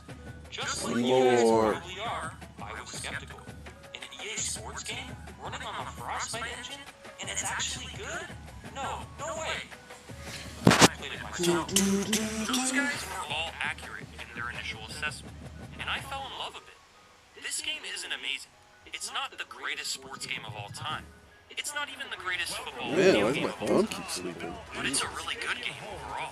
And after playing national champion BYU Cougars, and this one of the more intimidating venues in all of college football. We're really looking forward to this matchup. We've got a team that's made its way into the top 25, now trying to pass an all-important road test. As we'll see, the number When this team was first announced, people automatically assumed that the 2024 Olympics was going to be a cakewalk for the U.S. But so far, that doesn't really seem like that's going to be the case. As 4 out of the last 5 games have been pretty close calls. Now, granted, there's only been exhibition games so far, but some of the reactions we've heard make it seem like they're being taken more seriously than that. That was embarrassing. Honestly, if it were me, I would fire Steve Kerr right now. Well, His mismanagement of this team is Fire already Steve Kerr evident. right now. My goodness.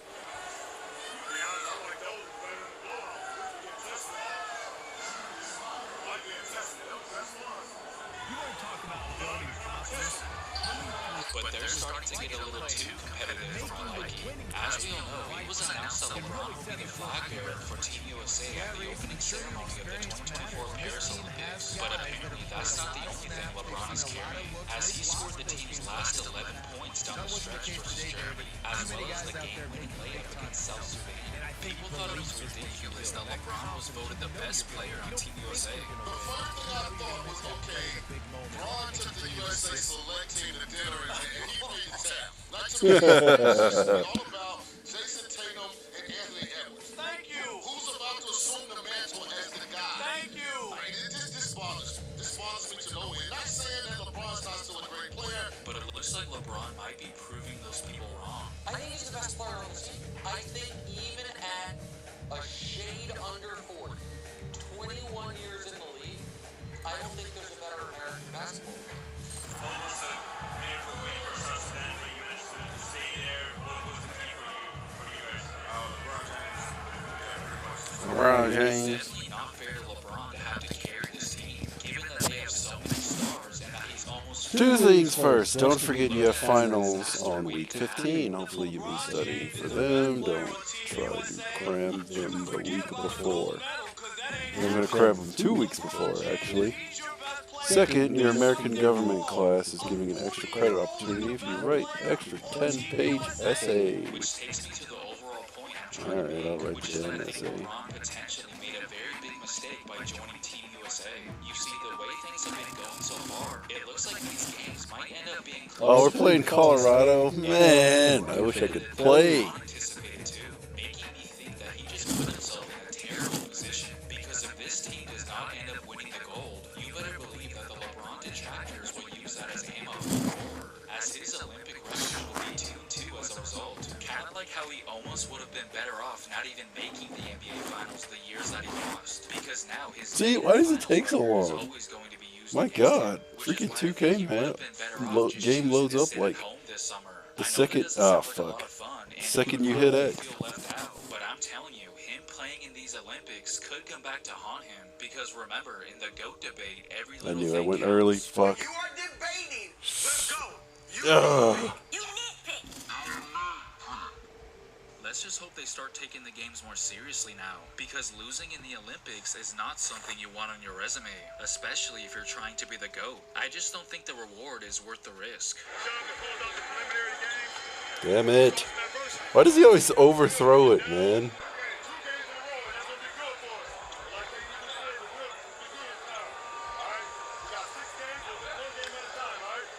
I was in. I was in it. Oh my god.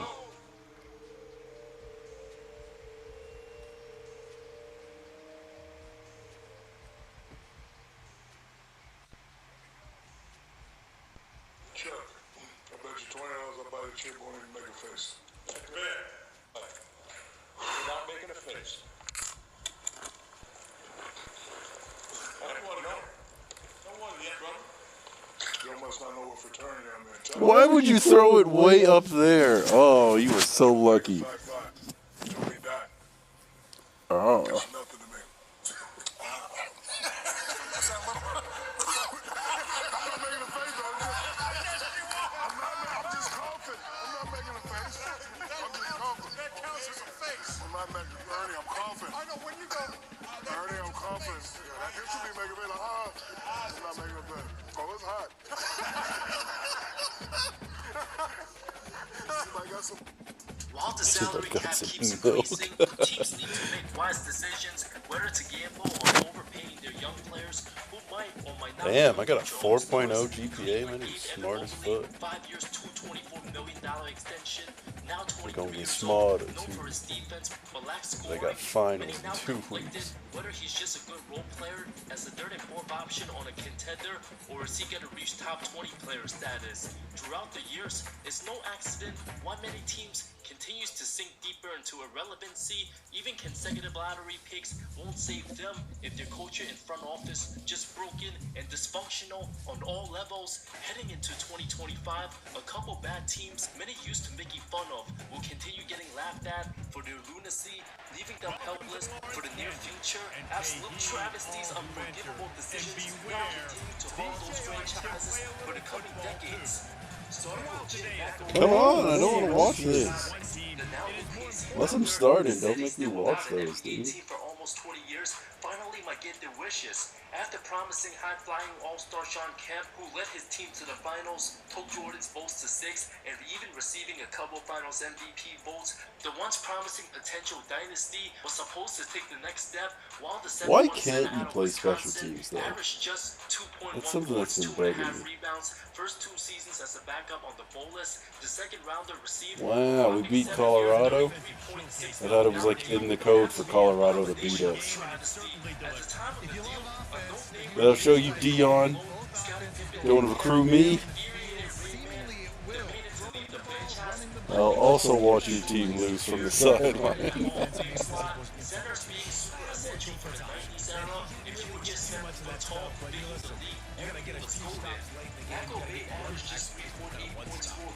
In 18 minutes as a starter. First year of his deal, Seattle never made it past the semi in the George Karl era. Big man Jim never averaged above 4 points or 4 rebounds for any season. Career stats of 2.7 points, just over 3 boards. Managed to play just over 400 regular season contests. Scored double digits in 7 total career games over 7 seasons. After 97, the Kemp trade involved Vin Baker, Tyronn Lue, and Terrell Brandon. All combined 11 All-Stars. Brandon and Hill, no more All-Star appearance. Both Kemp and Baker made one more All-Star team in 98, then fell off to rapid declines. Seattle still managed to win 61 games in 98, only to get punished by Shaq's Lakers in the playoffs. The franchise enjoyed one more semifinals berth in 2005 before relocation. McElvain traded to the net after 2 lackluster seasons, only to get less playing time, out the league by 28. Vin Baker, the 4-time All-Star, did his best work with Milwaukee. First season in Seattle, respectable 19 and 8 numbers as the starting center. Then the lockout year happened, came to training camp 20 pounds overweight, missed 16 games with knee and thumb injuries. His stat Man, you throw me another pass that's just outside the circle, bro. 45% shooting, even worse than his rookie season numbers. In 34 contests, team elected to pay him 7 years, 86 mil. Seattle franchise doubled down, knowing they can't get back a Sean Kemp replacement. The 27-year-old put up 14 and 6 next 3 seasons before bouncing around 4 different teams in a span of 4 years, playing in an era lacking support for mental health struggles, battle with alcoholism and depression. Baker turned his life around and now an assistant with the Milwaukee Bucks. If it wasn't for these major contracts, that is bullshit. I got my leg caught in there. Of the Vancouver Grizzlies, the 6th pick in the 95 draft, first rookie picked by the newly established franchise, now known as a meme player on a losing team, 6 total seasons, secured a 6-year, $62 million deal. Big Country came up averaging 15 and 8. Then resulted in injuries and poor conditioning after getting paid. The franchise so bad, mismanaged with poor attendance, relocated to Memphis, having no real superstar, and giving most of its money to Big Country Boy.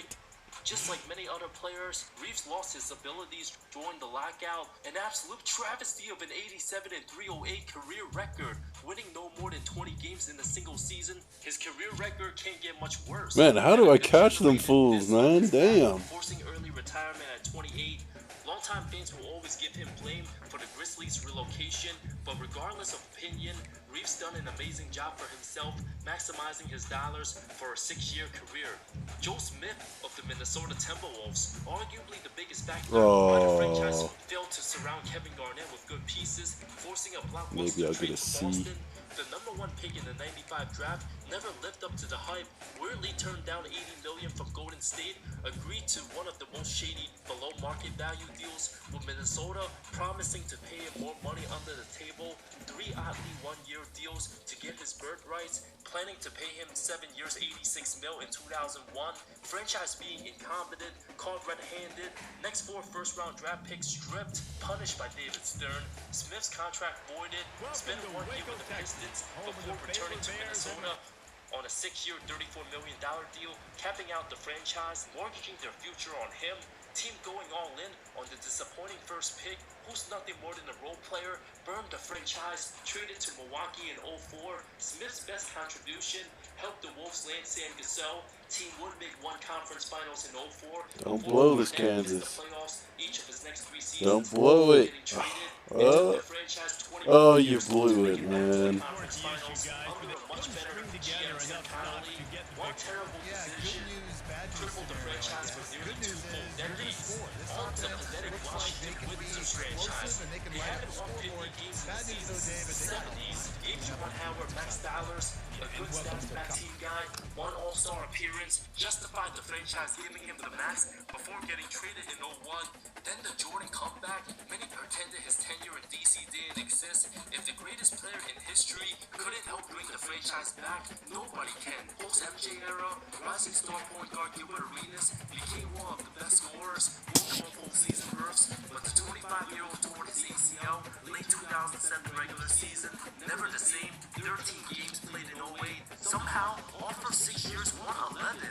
Post-injury, 4 games in the nation's capital, his accomplishments overshadowed by the gun incident with Javaris Crittenton, traded to Orlando early 2011. What?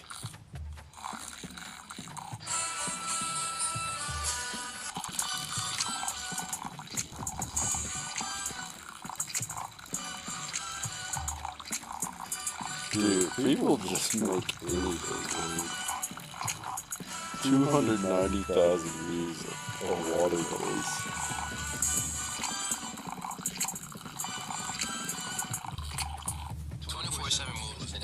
I swear to God, man. Once it came over to the next generation of consoles with 2K6 and 2K7, the mode got cooked beyond belief. I mean, it was gone by 2K8. But after playing the 2K5 version of this mode, I can say that it might be the most innovative mode I've seen in a basketball game from its time. To start 24/7, you gotta create a player. You can make a player as short as 4'6" or as tall as 7'6", regardless of the position. Which located position is it don't really matter. Back, There's a couple check different the faces, GPA. hairstyles you can choose from. Looking incredibly poor. And not just that, they got Wow, a being a touch under prepared. Let's be getting an F in 3Ds. Wow. Headbands, shades, armbands, leg sleeves. You can adjust the strap, Wow. tats. And to end things off, they even let you make your own shoe. From the uppers to the heels, the soles, all of that. Your shoe might turn out nasty looking, but you gotta make something for the one time. Once your player is good to go, you then get introduced to the battleground map, which is where everything in the whole mode goes down. To progress in the mode and unlock more spots on the map, you gotta earn rank points by completing different events available to you. Once you earn enough rank points, you get a boss battle. You beat the boss, you unlock the next level of events, which give you even more points upon completion. There's 3 levels in the game, and every level, the competition goes up overall wise. And by level 3, you gotta play against Vince Carter, Kobe, Tim Duncan, all of them. The ultimate goal of the mode, though, is to beat the 3 bosses, which I'll get into them later, because that's when truly unethical hoops starts being played. But the one thing that takes this mode to the next level is the fact that it's based on your actual time. Whatever you set your console's time to, the game reads it and bases everything around it. So at the top of every hour, all of the events on the map refresh and new ones come in. You also have access to a schedule book, which allows you to make appointments to play different events that happen at the start of every new hour as well. The craziest thing of all, though, is that when you leave the mode and come back to it later, your stats can decrease depending on how long you didn't play. Now, I don't know how long you have to wait before your player just starts becoming buns, but playing this day to day, I didn't have any of my stats decrease, thankfully. Now, the last thing I need to mention about the basic premise of the mode is your phone book. As you play events, any player you beat might give you their phone number, which comes in handy when you need to run 2v2 events and do certain training drills. There's a chance they could decline, but the more you play with them, the more respect you earn, leading to them accepting your calls more. To upgrade your player, you have to train, which you do by going to the training facility and running drills to increase your stats in whatever category you want. For the most part, you can't upgrade your speed, but if you want a better 3-ball, you do whatever drill is available to you at the time and aim for the highest score possible. And from there, you get your attributes raised accordingly. And I gotta put emphasis on whatever drill is available to you at the time, because the drills themselves themselves refreshed too. But you can run a certain drill like 2 or 3 times and then randomly get a different one, or you can run the same drill like 10 plus times and it just won't change. Though I need to mention that some drills are better than others in my opinion, both in terms of usefulness and how doable they are. For example, the drills you gotta do to up your blocking, the main premise is that you gotta get a good contest or block for a certain amount of points. Sometimes the mission will tell you to contest all shots. Sometimes it'll tell you to just contest jumpers. Where's the upgrade? It'll tell you to just contest layups and dunks. The problem is that regardless of the variation you get, you're just playing one-on-one and hoping that whoever you're going against does what the mission is looking for. As you train, your stats will go up and the drills will get harder. Your minimum goals are going to start to increase, and higher rated players are going to start stepping in, trying to help you with the drill and whatnot. Now, the highest you can grind a stat is 100. So if you're really trying to get active as soon as possible, I suggest just getting a 103 ball, 100 steal rating, because they're going to be essential by the time you get to level 3. In total, there's 9 different course events can take place at. Each of them having their own unique look to them. And depending on when you play them, it can be day, evening, or night based on your game's clock. The 3 bosses also have their own course as well, so really the total comes up to 12. To keep it a stack though, there's a lot of events in this game. To the point where I was even finding new ones deep into level 3.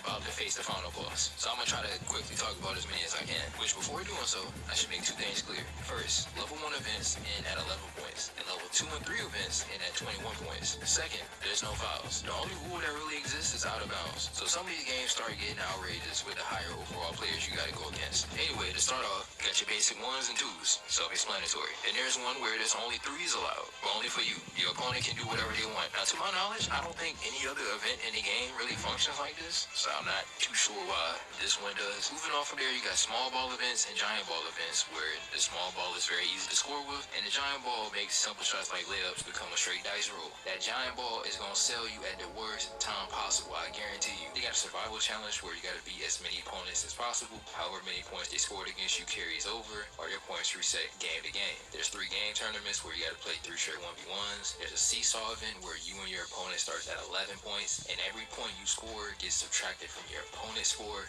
and vice versa. I ain't gonna lie, I played this one time. The game is to 21 and it takes a while to finish. Speaking of more events, I only played it once. There's a reverse control one. Your left stick becomes completely cooked. The only time I did play it was during level 1, so I only had to go to 11 points, and the guy I was going against, I could just drive around him after I was trying to develop new muscle memory on the spot. The moment I had to play this in a level 3 event, I quit immediately. Which, speaking of, there's a random wildcard event that can give you any mode at random. And you can get lucky and get one that you like, or you can get a reverse controls one like I did and quit out the game. You got a historic event where you run ones against different legends in the game at random. But I think the one event that stands out above all of these different challenges is the one where you hoop with the bomb. There's 3 different versions of it. They're saying I was out of bounds? Oh my god.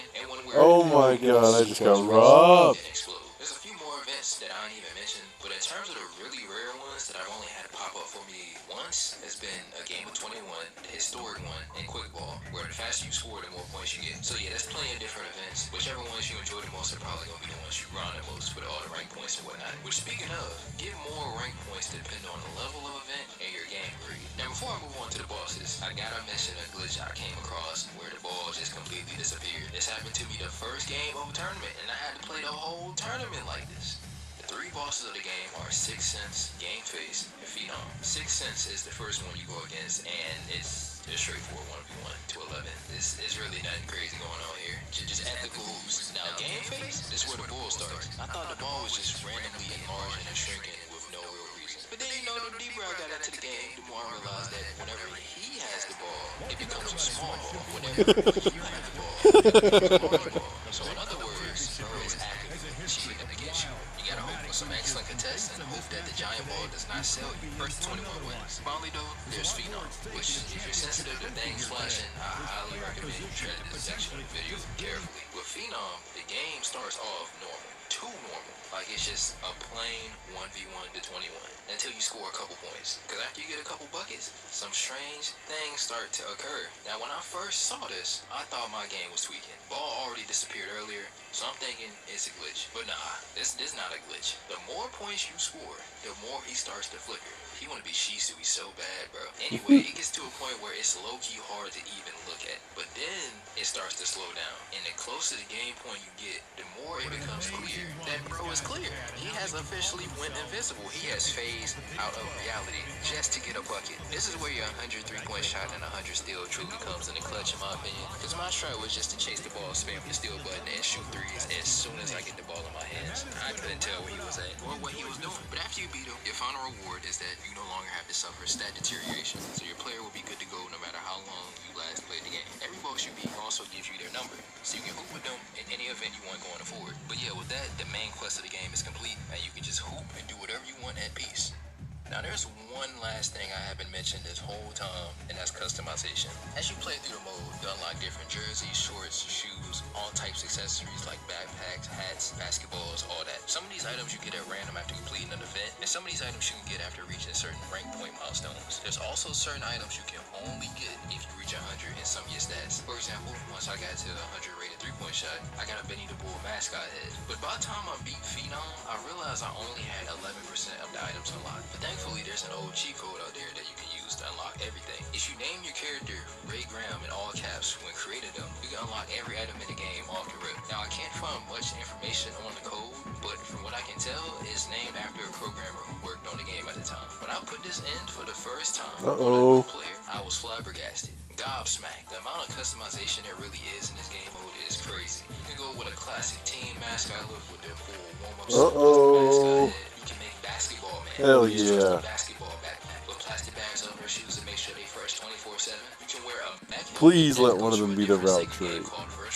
Please. Beats skates from Jet Set Radio, a sonic ring bracelet, a random snowboard with some car slippers. There's so many unique items here that it's really hard to show all of them all. Unfortunately though, outside of RNG, I really don't know how you're supposed to unlock most of these. Oh, is this the one where I'm like double teamed? I'm assuming items are supposed to be quests maybe, if you just randomly plan events and look for a good drop. But with how many items there are, I mean, golly, you gonna be grounded for a minute and you ain't gonna know what you're getting. 24/7 is a mode that got a lot going on at all times. It's a fun and ambitious mode that gets crazier the deeper and deeper you get into it. It doesn't take too long to beat, but the rank grind was definitely getting to me on that last. No, not secure catch. I think the mode is amazing, and it was truly ahead of its time. Now secure catch. Oh, get in there, get in there.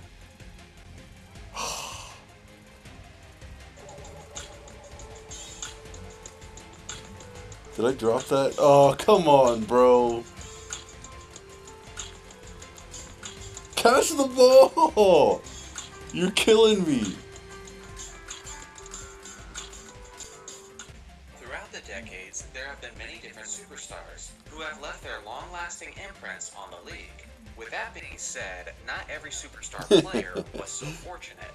Some players had their careers cut short before their legacy could truly get started. Get in there. I'm in! I'm breaking down the top 10 ruined potentials of NBA history. According to me, of course. Let me make this clear. I'm not ranking this list based on how good the players were at the time their careers were cut short, but rather, I'm ranking these players based on how high I believe their potential was, compared to where their potential ended. So let's get into it. Starting off at number 10, Yao Ming. This graceful 7'6" star looked as if he was poised to have a career that put him among the greatest already beat a score. in history. Not only did he have the backing of an entire major get out of here. Lob that thing, dude. Oh my god. would suggest, as he had an incredibly soft touch and an elite mid-range game. He helped lead Did I the catch that? Rockets to the playoffs in Oh, 2 yeah. out of his first 3 Back seasons here. in the league, and was an all-star in each of those seasons. Unfortunately, it was in his 4th year in the league that he experienced his first major injury. From that point on, Yao's appearances on the court would be extremely inconsistent, as the health of his feet and knees completely betrayed him. His productivity on the court would continuously decline, and by the time he had reached his 31st birthday, he had played his final game in the NBA. Number 9, Tracy McGrady. Based on the talent he displayed during his time in the league, you would think that T-Mac would be higher on my list. The thing is, Get away from me. he actually had a longer and healthier career than He got launched into me. That is straight bull. already completed 8 seasons. Oh, okay, this one's not before bad. the injuries became a severe problem. With that being said, he was only 26 years old when a chronic back issue started to kick in, so there was still plenty of room for him to improve, and he's definitely worthy of being on this Damn, list. 6,000. Before the injury started, T-Mac had been a scoring champion in back-to-back seasons. He had been an all-star in 5 straight seasons, and he was even being compared frequently to Kobe Bryant for the title of the best player in the NBA. Come on, block him, bro. He hadn't had his career derailed with injuries, but considering how his Rockets pushed the world champion Lakers to 7 games in the 2009 playoffs, at least one championship for McGrady certainly isn't hard to envision. Number 8, David Thompson. He was the man known as Sky. Damn, dude, get thanks off to me. his remarkable athleticism, as Come he's on, me and you, constantly me and you. referred to as one of the greatest leapers of basketball history. To put it simply, this 6'4" shooting guard was one of the greatest scorers of all time. And in his first 4 years as a pro, he averaged about 26 points per game on a remarkable 51.4% Man, shooting. stole that. Performances was when he scored 73 Give me that. against Give me that. You ain't win any of which that. included 53 You need a transfer, boy. David Thompson was one of the most skilled and athletic players of basketball history, and even the great Michael Jordan drew much inspiration in his game from David Thompson, which is why he had Thompson present him into the Basketball Hall of Fame. Unfortunately, there was a lot of legacy-building basketball left on the table. Man, Hudson Card. How did I not win the Heisman? Thompson had been the Rookie of the Year, he had been an All-Star in his first 4 seasons, and he had even won the All-Star Game MVP twice. Shortly after his injury at the age of 25, it came to light that Thompson had a severe drug addiction, which only expedited the process. Why would I study if nothing's coming up? Before he reached the age of 30, he had played his final game in the league. Number 7, Brandon Roy. When he was at his best, Kobe Bryant referred to this 6'6" shooting guard as the most difficult player to guard in all of the Western Conference. He was one of the most clutch and gifted athletes in the game, as he was lethal from the perimeter and was a tremendous finisher around the rim. In his first 3 years in the league, he was the Rookie of the Year, he made multiple All-Star teams, and had established himself as one of the best closers in basketball. The thing is, we never got to see a truly healthy season from Brandon Roy, as the beginning of his injuries go all the way back to his rookie season. By his 4th year in the league, he had to undergo surgery on his knee, and before you know it, his career was in free fall, and he was out of the NBA by the age of 28. Number 6, Penny Hardaway. During an interview in the mid-90s, Penny at 6 is kind of crazy, man. Penny was almost an MVP. I don't know if he's ranking these, but Penny was a large 6'7" point guard who had playmaking ability that was reminiscent of Magic Johnson, but he was also a perimeter shooter who was always a threat from deep. He was an electrifying all-star and a consistent triple-double. Defensively, he was also one of the best pickpockets in the entire league. After missing only 5 games in his first 3 seasons, he had to undergo knee surgery, which ended up affecting much of his explosiveness. From that point on, it was all downhill from there. Sure, he went on to have a long career, retiring from the game of basketball at the age of 36. I was in, That dude. of a journeyman and a role player, never reliving the glory days of his first few seasons in the league. Number 5, Maurice Chipping Stokes. me, man. Stokes was a strong 6'7" power forward who was very ahead of his time, with his incredibly strong build and his tremendous athleticism. Maurice was an all-star and an all-NBA player in each of his first 3 seasons in the league.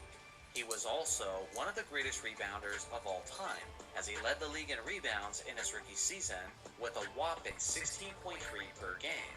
Similarly to Bill Russell, he wasn't the most skilled scorer, but he was an absolute force defensively and on the boards. He also had tremendous court vision for a power forward, as he was always among the league leaders in assists per game.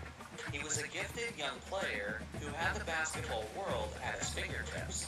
Unfortunately, in his first ever playoff game in 1958, Stokes had one of the worst accidents in all of basketball, as he leaped over the top of the defender and landed on his head, which ended up paralyzing him for life.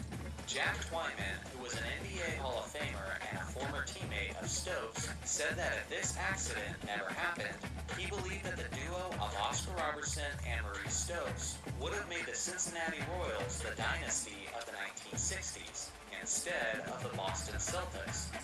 Number 4, Grant Hill. Many NBA legends have referred to Grant Hill as the LeBron James before LeBron James, in the sense that he was a strong, Fighting is what you want, don't make it true. He was also a consistent triple-double threat. Come on, Kansas, let's upset Clemson. He had amassed these totals Okay. points, assists, and rebounds. In Yep. the history of the NBA, Oh, yeah. only Oscar Robertson, Larry Bird, and LeBron James had eclipsed these numbers Yeah, in they the first spanked six enough. seasons in the league. Unfortunately for Hill, it was Just in the wait, end Clemson. of that sixth season, at the Wait end till of number the 8's in. season, where he severely sprained his ankle, which is the injury that would haunt him throughout his career. In later years, he did manage to reinvent himself as a solid contributing role player, with only a fraction of the explosiveness. But regardless, his talent and potential remains as one of the greatest what-ifs of NBA history. Number 3, Bill Walton. Bill is an interesting case because although he already built a championship Hall of Fame legacy in his short career, it still could have been so much more. In the history of the league, I don't believe there's ever been a more injury-prone player than Bill Walton, as the man was constantly fracturing bones all over his body. His injury history is enough to make even Anthony Davis blush, as he was always getting surgery for his broken legs and feet, starting as early as high school. Despite having a body made of glass, Walton was one of the most impressive Can I just see centers who's on the interested? court. In his first 4 seasons in the league, Second he was a string, rebounding huh? champion, he was a blocks champion, he made 2 All-Defense Damn, New teams, Mexico, he was that's league a MVP, strong he was offer, an I ain't gonna NBA lie. champion, and he was the finals Or am I MVP. already He second was an string? elite passer for a big man, and he was one of the all-time great rebounders and rim protectors. Although he dragged his career out until his mid-30s, he was never able to play The a Gall full of season Colorado without did not injuries. have any One can interest. only imagine the kind of No, resume we're gonna this stay man here. would have built if he was never cursed with arguably the most frail body that the game has ever seen. Number 2, Derrick Rose. At the time tragedy struck, Derrick Rose Who can was be younger above than Derrick most of the Rose? players on this list. He's the When youngest he was with the MVP of all Chicago time. Bulls, the 6'3" point guard was one of the most explosive players that the game had ever seen. His elite combination of speed, quickness, and leaping ability made him an absolute menace in fast break situations, and around the rim, he established himself as one of the all-time great finishers. After a monstrous season where he led the Bulls to a 62-20 record in 2011, he was rewarded with a league MVP at the age of 22, which made him the youngest MVP winner Dude, in what the is history what of the takes NBA. you so long, Usually, man? superstar players My win their first gosh. MVP award when they're around 8 to 10 years older. Yet Rose was already in the mix of the best players in the league, despite being one of the youngest players in the game. I thought it was At already this point, his potential receiver seemed off the five. charts, as the Bulls appeared as if they were on their way to being perennial contenders. But in the first game of the 2012 playoff season, Derrick Rose tore his ACL, which forever hindered the explosiveness that he once had in his youth. Despite returning to the court, Rose would never be an MVP candidate again, and he What is never this even one? returned to an NBA All-Star game for that matter. catch the Number 1, outs. Len Bias. One of the greatest athletic potentials that the game has ever seen also turns out to be one of the most tragic stories of sports history. Len Bias was a 6'8" forward out of the University of Maryland, who had a deep bag of skills. He was an athletic and strong force, and he had a smooth mid-range jumper, and was a tremendous rebounder. For a player who was only in his early 20s, Bias appeared as if he had already grown into his fully matured man body, which only led people to further imagine what kind of athlete he would be in his eventual prime. Bias wasn't just merely a great basketball player, but he was good enough to go toe-to-toe with Michael Jordan, as the two players regularly had epic battles in college. Not only did the stars appear to be great adversaries, but they looked as if they would one day have a great rivalry in the NBA. Thanks to a major trade, Oh, that's bullshit. the defending champion Boston Celtics had the second overall pick in the 1986 NBA Oh, draft, this one and they again. used the pick to take the highly anticipated. Why am I swear I already won this. Under the wing of Larry Tragically, just hours after being drafted by the Celtics, Len Bias passed away due to drug use that caused him to have a fatal seizure. Again, there's no guarantee that he would have developed into a star at all, but based on his talent in college, based on his level of competition, and based on the situation he was heading into, I'm very comfortable putting him. Oh, bro, that is bullshit. Basketball You just launched him into me. With just one shot, a player's legacy can be redefined for decades to come. Throughout the years, the greats have hit plenty of clutch shots that have been ingrained into our memories. But what about the ones that were not as fortunate? Today, we're looking at some of the most significant single shots of league history and pondering what could have been if that shot had actually gone in. First, let me make this very clear. This is not a rankings list of the most significant shots, and this video doesn't contain all the great what-if shots either, just some of them. There's plenty more of these shots to address, so if you enjoy this video, let me know and I can make more of them in the future. So without further ado, let's get into it. Vince Carter in Game 7 of the 2001 Eastern Conference Semifinals. This series was one of the great individual playoff battles of league history, as both Allen Iverson and Vince Carter were each in the prime of their careers. Several times, each star had exploded for at least 50 points during the series, and now the stars would clash for one last time in a seventh and deciding game in Philadelphia. Dude, I didn't All play. of you know the result of this series, as Allen Iverson's 76ers famously made it to the NBA Finals and stole a game from the previously undefeated Los Angeles Lakers, which was sealed with his iconic jumper over Tyronn Lue. In an instant, He shouldn't even have had backfield was survival. I got robbed. as it was a one-point game with only 2 seconds left, and Toronto was inbounding the ball. Vince got the ball, and after a great pump fake, he had a surprisingly clean look at the basket, but just missed.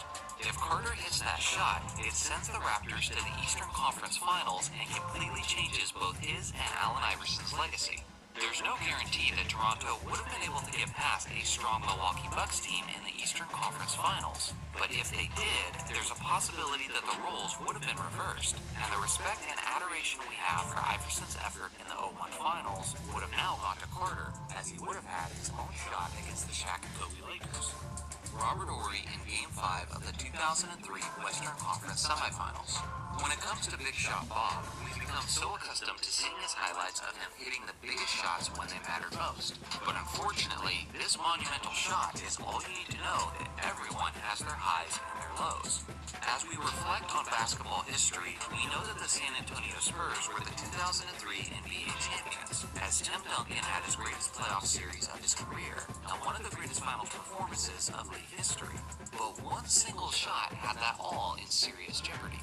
It was in the West semifinals where the Lakers and Spurs were tied at 2 games apiece, in a battle of a pivotal 5th game in San Antonio. The Lakers weren't just defending their title, but they were attempting to win their 4th straight championship, while the Spurs were on the verge of winning their 2nd and their 1st of the new decade. The Lakers had rallied from a major deficit, and Kobe had the ball with only 10 seconds left in the game, with all-time great defender Bruce Bowen all over him. When he kicked it to Horry, I thought for sure it was going in, and it was about as close as it possibly could have been, right as time was expiring. If Horry hits this shot, then the Lakers lead the series heading into Game 6. If they end up eliminating the Spurs, then there's a good chance they go all the way to the finals and defeat the New Jersey Nets, which is the same team they swept out of the previous finals. In the big picture, this would mean that Kobe would have 6 championship rings, equaling him to Michael Jordan's total. Tim Duncan would have only 4, and Shaq and Kobe would have won 4 straight titles, which is a feat that not even Jordan and Pippen accomplished, but only Bill Russell's Celtics in the 1960s. To simply say that the shot had a significant impact on NBA history would be a massive understatement. Larry Bird in Game 4 of the 1987 NBA Finals. It was the final matchup of the decade between the greatest rivals of NBA history, Magic Johnson's Lakers and Larry Bird's Celtics. Boston was in a must-win situation as they were down. I need to find more YouTube channels, man. It was an exciting game throughout, and the Especially in the summer when there's no sports. changes. Magic hit one of the most iconic shots of finals history as he drilled the baby skyhook over the outstretched arm of Kevin McHale. The Lakers were now up by 1 point, but it was Larry Bird who would get the final opportunity to take the game. What's good, y'all? My name is Zach Young, and welcome back to Young Money Sports. My name is Zach Young. Another episode of that show that everyone around the country loves, Was He Any Good? there were a decent amount of people to recommend this guy. Shoutouts to XCon86 To recommend this Patrick guy, Butler, Allen Justin Iverson. Shakur, Mike Murray, Luke Woodhull, and Mike Kahn for the recommendation. Also, I know I normally do this at the end of the video, but if you like this video, make sure to like and subscribe. We're on the road to 1,000, and I definitely think we can hit that sooner rather than later.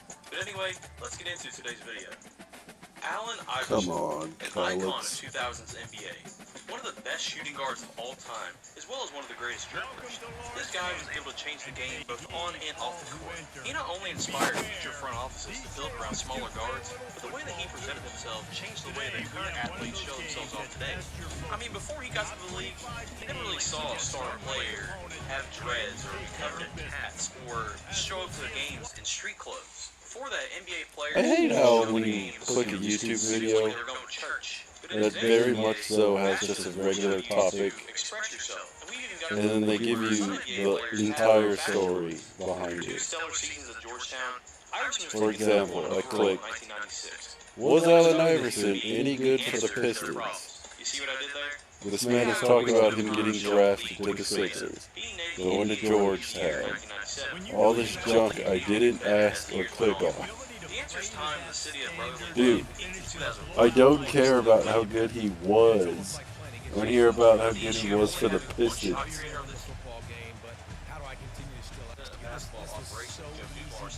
You gotta go 7 minutes into the video before you start talking about him going to the Pistons. My God.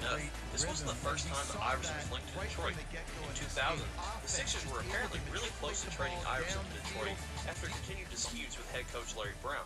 The only thing that stopped that was center Matt Geiger, who refused to waive his trade kicker because he didn't like the situation in Detroit.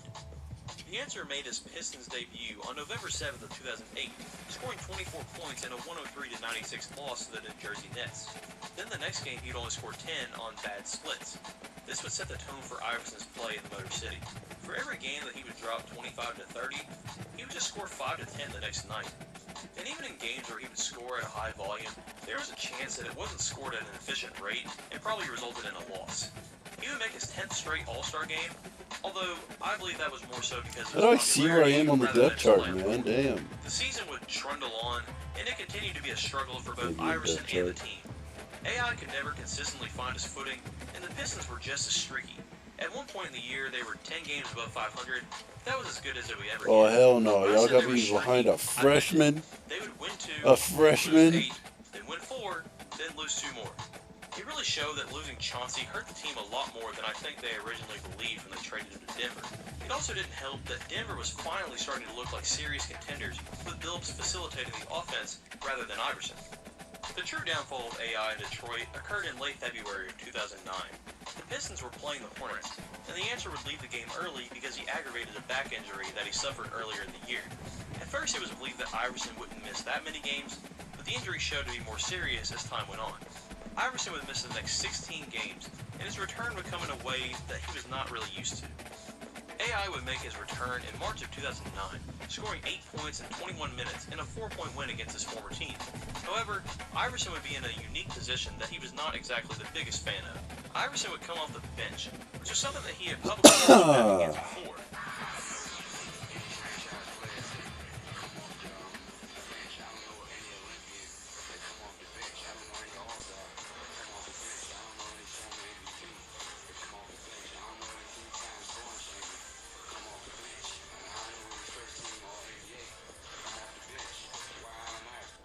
Continued for the next 2 games, which were both losses, and Iverson made his opinion known on the idea of playing in a reserve role. It messed with him both mentally and physically. Why did they ask him that in 2004? And then sitting again. And on one hand, I can understand that. Like, he was used to being the guy for over a decade by this point, and I feel like it would be pretty hard to give that up and change your game this late into your career. But at the same time, what he was doing wasn't working anymore. His heavy usage, ISO-heavy style was the complete opposite of what Detroit had been running for the last 6 years. And in his introductory press conference, he said that he would do whatever it took to win a championship. He would do whatever the coach said and carry it out to the best of his abilities. But when the time came to do something that he didn't like, he was singing a completely different tune. I'm do whatever the coach wants me to do out there on the basketball court. He give me an assignment, I'll just try to carry it out to the fullest. Do you practice? Practice.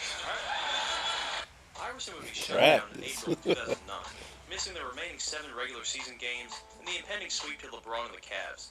The team stated that it was because of back injuries, although it wouldn't surprise me if coming off the bench had some role to play in his exit. He finished the year averaging a career-low 17.4 points per game and wasn't brought back following the 2009 season. Instead, the answer would sign with the Memphis Grizzlies in September of 2009. He hoped to bounce back and prove his critics wrong, who believed that he had lost a step or two. Unfortunately, this stint would do nothing for either side. AI only played in 3 games, all coming off the bench, before being waived. He would get a slightly better send-off, going back to the 76ers, even if the team and Iverson had seen better days. Not much really came from this return, with family issues sidelining the former MVP for the remainder of the year. After a short stint in Turkey, Iverson would officially retire from basketball on October 30th of 2013. But now, to answer the question, Allen Iverson in Detroit, was he any good? Sadly, this is going to have to be another no.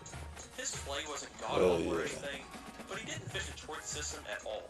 He still wanted to be the guy and get all the touches when the Pistons had thrived on Hey man, you free this week? My girl just broke up with me and I need to spend some time with the boys. I'm pretty tore up about it. For the first and only time in the Carmelo Anthony era, ultimately, his refusal to come off the bench is what Ask for her number.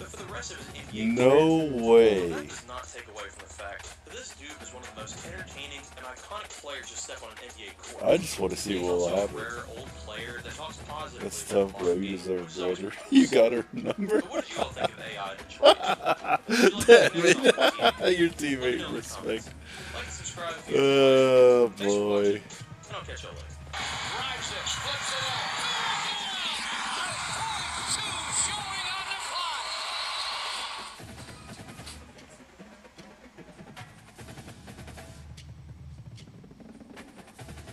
I'm sorry, bro. You got her number.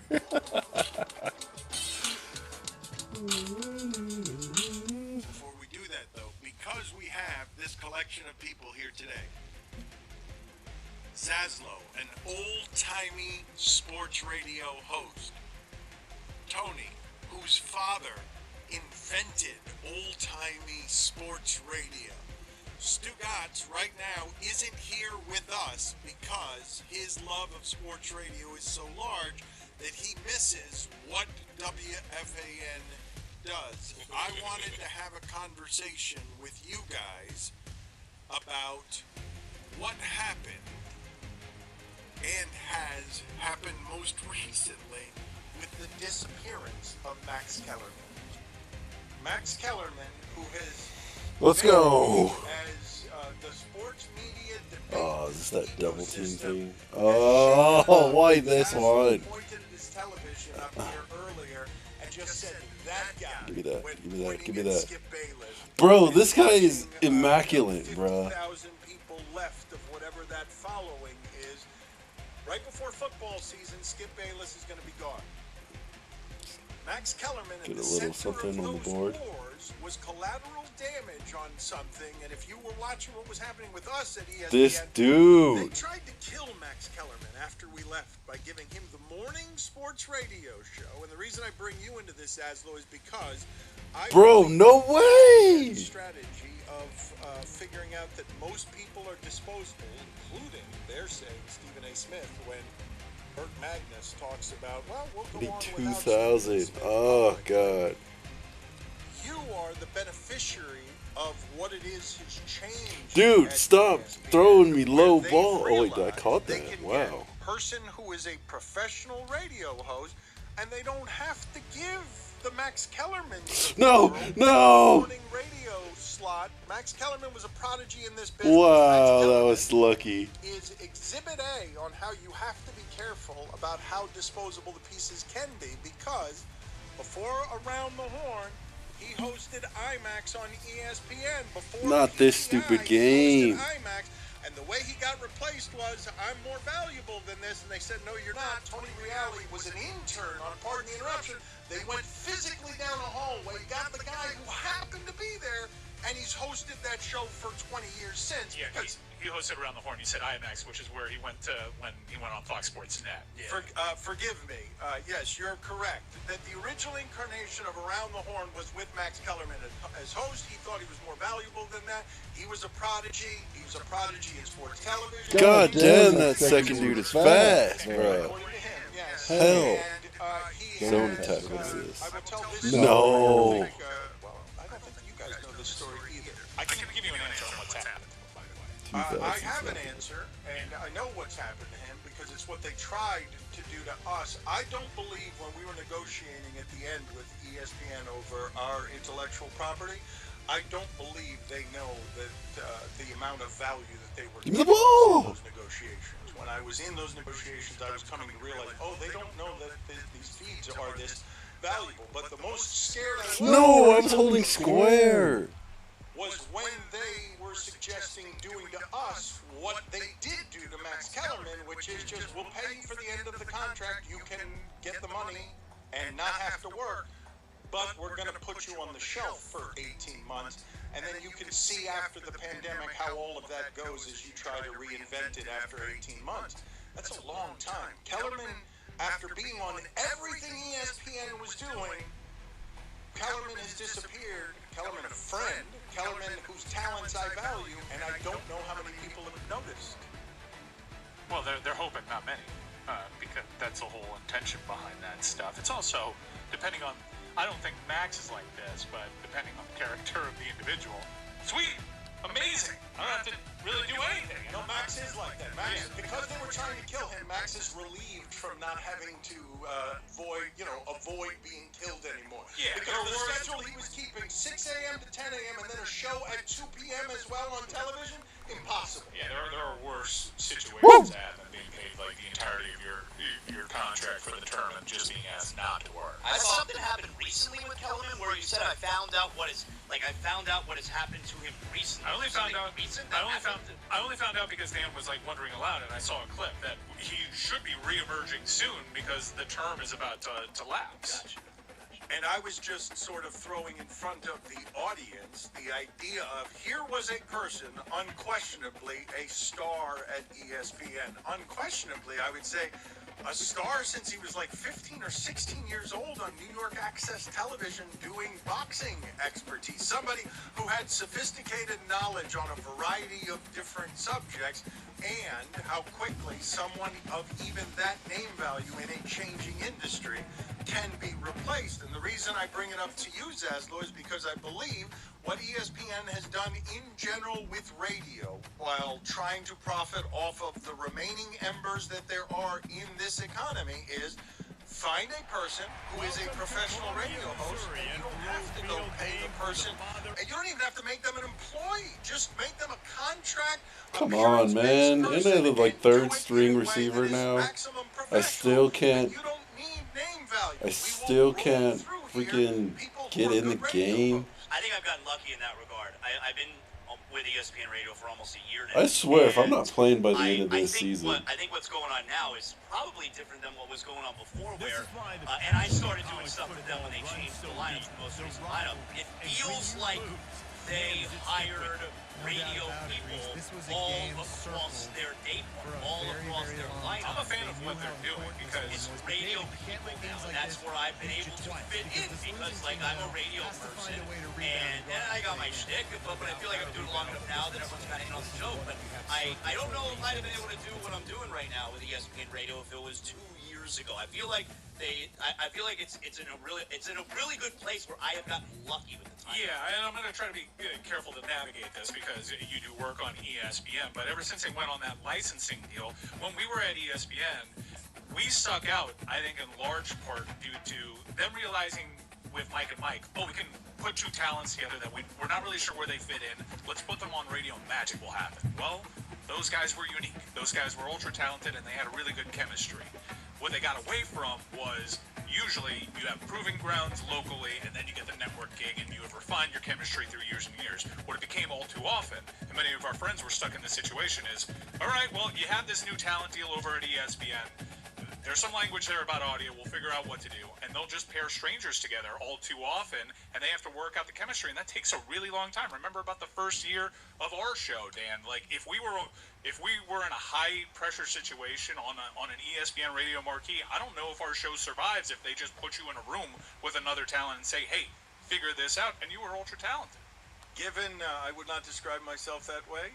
Given you're one of the goats when it comes to audio, dude. Don't sell yourself short. Given, this is where it is that I think some of these things are interchangeable. The thing that we have that is unusual is an audience stickiness that I don't believe will go where Bayless goes, for example. The allegiances that you need, the intimacy that makes sports radio something that is different, you have to be careful with that, even when you're Colin Cowherd, somebody who's got allegiances, because you need the allegiances to be so strong that you feel like you know this person and you're spending 3 hours a day with them, and if they're replaced by someone else, you don't want someone else. But the thing that I wanted to present to you guys, if we got stuck with what you're saying is a desirable scenario, which is, hey, pay me for 18 months to not work. And I had to, like Anchorman, appear from the bar, disheveled, and blow into a conch shell to assemble my news team again, because all of us had gone in our different directions for 18 months, and I now had to go get Billy and Roy and Mike and Chris from whatever they were doing over those 18 months. What other jobs do you think you guys would have gotten into? Because it would have to be unrelated. So, like, Longshoreman is back in play. Just hemorrhaging money in poker. Yeah. It's not like I'd pop up at Jefferson Pilot Sports. There would be express language that I couldn't be doing that. So maybe super follows, cameos. Cameo would be back. OnlyFans. Billy, if I'm blowing into the conch shell, Billy, news team assemble, where is it that I would have been pulling you out of? I mean, I think Position battle? Oh yeah, let's go. You couldn't, like, language says, like, I didn't have a contract. But yeah, I would have just moved. There's a scary thing in our practice this morning. We think it might be time to give you a shot at starting, but you're gonna have to show us why you deserve that shot. I'm talking about sports radio. A lot of it resides in South Florida, given the ESPN lineup in terms of the talents that they're using. But again, it's more of a licensing. deal. The industry, Scott's is exploring what the industry looks like right now in a market where radio is still like strong. Which is kind of like it's always going to matter in New York. There's such an identity tied to their local radio. It's a bit different over there, but we're all trying to figure it out. Look, we thought the industry was headed a certain place, and then we quickly learned that while we have our audio feeds, we also have to transition a little bit more into video. What's this? That out robustly. If there was a strategy, we did have that offer, but we felt it imperative to continue to open the show because in a free open market, 2,000. That's all I gotta beat. Hey, we're gonna be a success outside. Oh shit! I'm open We now. haven't already shown it. Thankfully, we grew our audio audience after we left ESPN, and that was the bet that we made. I would have done a little this, little that. Little import export. Yeah, my man. Did I catch that? Tony was Hell yeah! For a great deal after we left. I would have just been blowing. No, man, I hate when that happens. In from the Dania Highlight Poker tournament. When you put it that way, there might be some regret. Because there is a certain, like, Defoe type of romanticization of that. I will tell you that Kellerman is relieved to not be sprinting on a treadmill anymore the way that he was. Can you imagine? Zaslow, we all saw Zaslow age about 18 years and 18 months. I slowed down the Get in there! Get in there! Oh my goodness! Wait till you see. Right? Wait till you see how the shape Stugatz.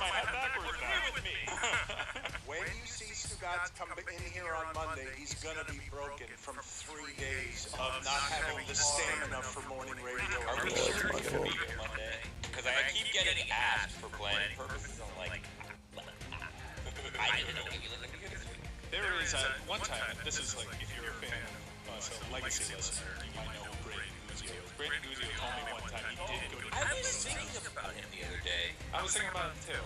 And I'm thinking about him right now because he told me like one time he went to Defoe's apartment and there was his TV was a small TV, it was on a racing I didn't catch that. and it was on top of Oh, they counted that as touchdown.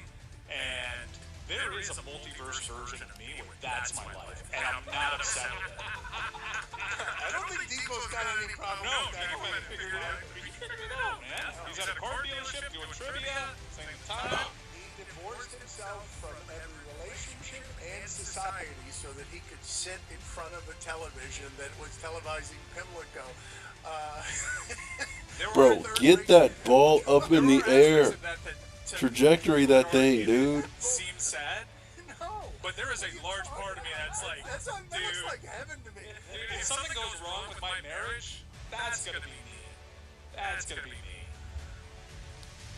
I fantasize about being a 97-year-old with a heroin addiction who grabs the Chinese food that's left over from the night before, the honey chicken. Gotta be cold. Sits in front of the third race at Santa Anita. That Chris Felica told me he's got a good feeling about it.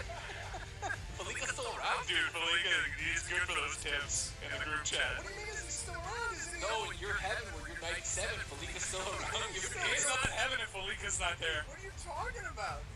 My heaven is much, much to bear, B-A-R-E, if it doesn't have the bear in the middle of it, giving off gambling advice. Man, they just love putting me in this game. David Sampson's podcast is nothing personal. Every day at 8 a.m. you can catch David Sampson, and I suggest that you do so because, as I've told you many times around here, there is no one doing a solo show covering the terrain that he covers inside and outside of sports business. Let's start here with the matching of the Amazon NBA offer. David, you, Skipper, Pablo have been talking about this for a while. There were too many poison pills for it to actually be matched. No, I'm in there. Nonsense. Now, where you have a matched offer after it would appear that WBD did a whole lot of things wrong here in the negotiations publicly. Well, the intrigue is pretty cool. I'll start with that. And it was really telegraphed over a year ago when David Zaslav said, we don't really need the NBA. And it turns out that maybe Adam Silver may have gotten upset by that, but don't buy into that. I put myself in college football at 25. Only problem is, I'm terrible at football, which is why I am choosing the lowest possible overall you can do at 60. We're an underdog recruit technically, but that's really just a nice way to say we stink. I don't have the ideal height. I have below average arm strength, and I have below average speed. Not a lot going for me, but that's alright. It's the weakest of us that have the most potential. And because we're on a new journey, that's going to mean new facial hair. Do we go with the mustache? I do like it. Do we go goatee? I like it less. How about we level up that mustache and go mutton chops? Yeah, the guy won't even look at the camera anymore. He's even disappointed. I don't think I can take this player seriously in this road to glory if I went that. Is that the Colonel Sanders goatee? You know what? Let's just go with the normal beard for now. We can get chaotic with facial hair later. I'm digging the eye black. It looks pretty cool. Let's just go with the one that's smeared all over my face. No problems. No, what I'm definitely not going to do is roll up the jersey. I do not have washboard abs like that. We're going with the normal jersey. I actually love the pants above the knee look. That's something new they brought to this game. I think it's cool. I don't know if it's very good for your knees, but I dig it. I do think it's cool you can place your towel basically anywhere. This looks like a tail coming out of my butt cheeks, though. That's kind of weird. Local reporters covering my decision. Haven't you heard I'm kind of irrelevant? When I'm 60 overall, I probably need to get experience, so I think playing time should be my main thing. I'm the third receiver, and I still can't get in. Oh my God! Was that position battle after this game? In my headcanon, let's play somewhere close to where I'm from. So Madison, Alabama is in North Alabama, so let's keep it regional, either in Alabama or a surrounding state. And you see you got a bunch of different options here, but it does sort it out based on teams I would have. The biggest interest for you, see if I go to Northwestern, I would be a second string on their roster. I'd be on the bench pretty much everywhere else, which I kind of like. Let me sort by the 1 stars and see who's interested in me most. Jacksonville State's in Alabama, maybe I go there. East Carolina's got some really good jerseys too, but let's go to Middle Tennessee State. I feel like this could be a fun one. I'm sure they have good jerseys. I like blue as a main color. 81 overall is their starting quarterback. That is going to be a battle for us. Definitely can't go to Liberty with a 91 overall quarterback. That doesn't seem like a good decision for me. General Booty at UL Monroe. I can't take his job, you know. That's just too legendary of a name. Well, screw it, mate. I'm going to have to be grinding no matter where I go. So let's go ahead and go Middle Tennessee State. MTSU, the Blue Raiders. Why does my guy look sad that he just committed here? Ooh, they got the wall basically from NCAA 06. That is a nice touch. How do I look in my jersey? Oh, that's a good decision. The blue looks very nice. We actually do have 2 skill points here. You see, different ones cost different things. So if I was trying to upgrade my speed, it's going to cost 9 skill points. That is so many. See your test grade? That hard work paid off. Oh, and don't forget midterms are a weekend. That immediately got me to 63 overall. Oh, offensive coordinator's hitting me up. Entire coaching staff is glad you're here. Oh, that went by so quickly I couldn't even read it. Why is his profile picture just so zoomed in on his face?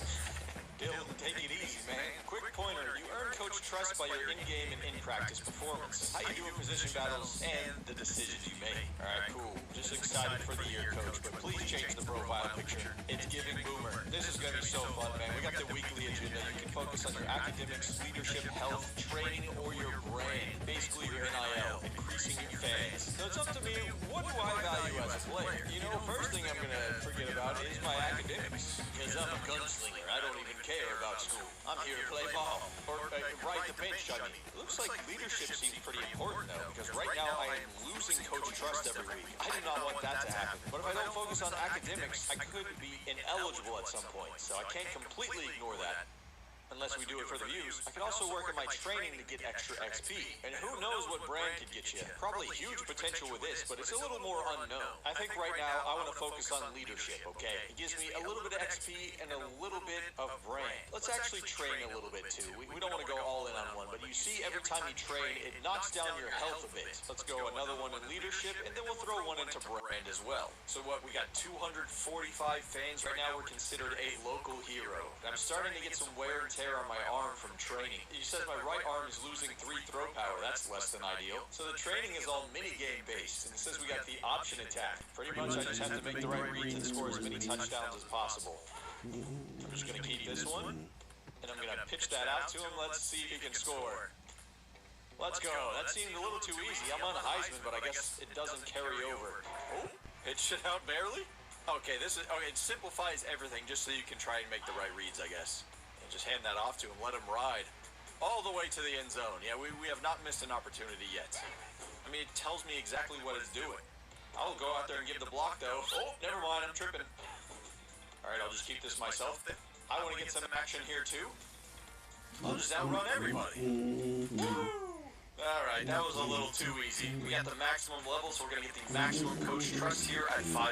I'm sure it's going to be much more difficult in the actual game. Ooh, this is a cool little meter. Still way down on the bench. Just a lowly 2-star freshman. Ooh, QB1 is messaging me. They're still adjusting room assignments because of some transfers, so it looks like we'll be rooming together this week. Tends to sleep over his alarm. I wonder what the real-life version of this dude is thinking right now if he sees this. Let me know if you're watching this. This is probably pretty funny. We just got to let him know if we should wake him up for practice tomorrow. If we don't, he could oversleep, and it could risking him going down the depth chart, but I don't want to win based on that. I want to win the job with my talent. That's what I was thinking. Ooh, my leadership went up. See, you show respect to your teammates, they're going to respect you back. But we're very close to upgrading leadership again here. All right, so now we're no longer losing coach trust every week. That's probably where we want to be right now. Should probably be getting just such a low overall, but I don't want to get too injured. I'm losing 13 throw power. Sheesh. If I do get playing time, I should probably pay attention to that more. Just straight passing one. I'm glad it gives me options of what I can do. Positioning QB. Oh man, that camera makes me look like Stephon Diggs. I guess I should go over here.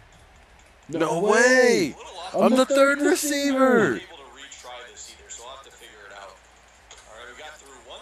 Bro, put me in the game. We're up 28-3. This one kind of annoys me because I feel like I'm making decent throws. All right, how about I just do that and just lob it every time? That's probably the move. Wow, we got nothing. 10-34. Oh my god, I'm out of this school, bro. I promise you that. I promise you that. Unless I'm one of the 2 starting receivers, meaning I am in every offensive play. I am out of here at the end of this season. You done wasted 2 years of my college career, bruh. Why is my fan favoritism going up? I ain't done nothing. There's nobody in the stands. Oof, probably more Panda fans out there than actual Blue Raiders fans. Johnny Red Floyd Stadium. We've already got the high risk of injury because I've just been training too much, I guess. Will I ever see the field today?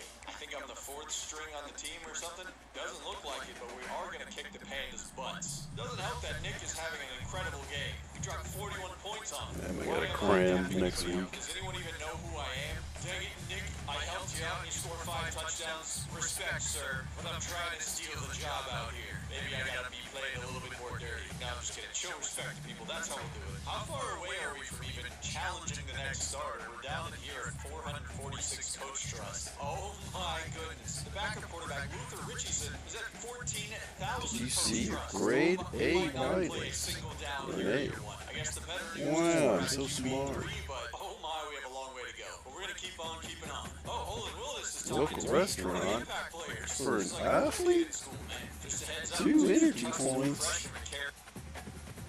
Jordan, Yeah. daddy guys making your popcorn come upstairs get it. Me? Yeah. I don't like popcorn, Mom. Hey, come on, get it. Why, do you not want it or something? Yeah, because you mommy sick. Huh? Do we Because have- you can't have it, huh? Huh? Thank you, sweetheart. Thank you. Okay. Come on, eat. popcorn이 지금 healthy. Do we have any other Bye. food? Yes, we have a food. You have a chicken. Oh, You like a chicken? I guess, if that's all we have. Yeah. Chicken. No. Let me see. Mickey Romo. How many minutes? It's alright, Mom. I'll make it later. You don't want now? You eat popcorn. Huh? I mean, feel better tomorrow. I'll cook for you. Okay. Good night. Bye.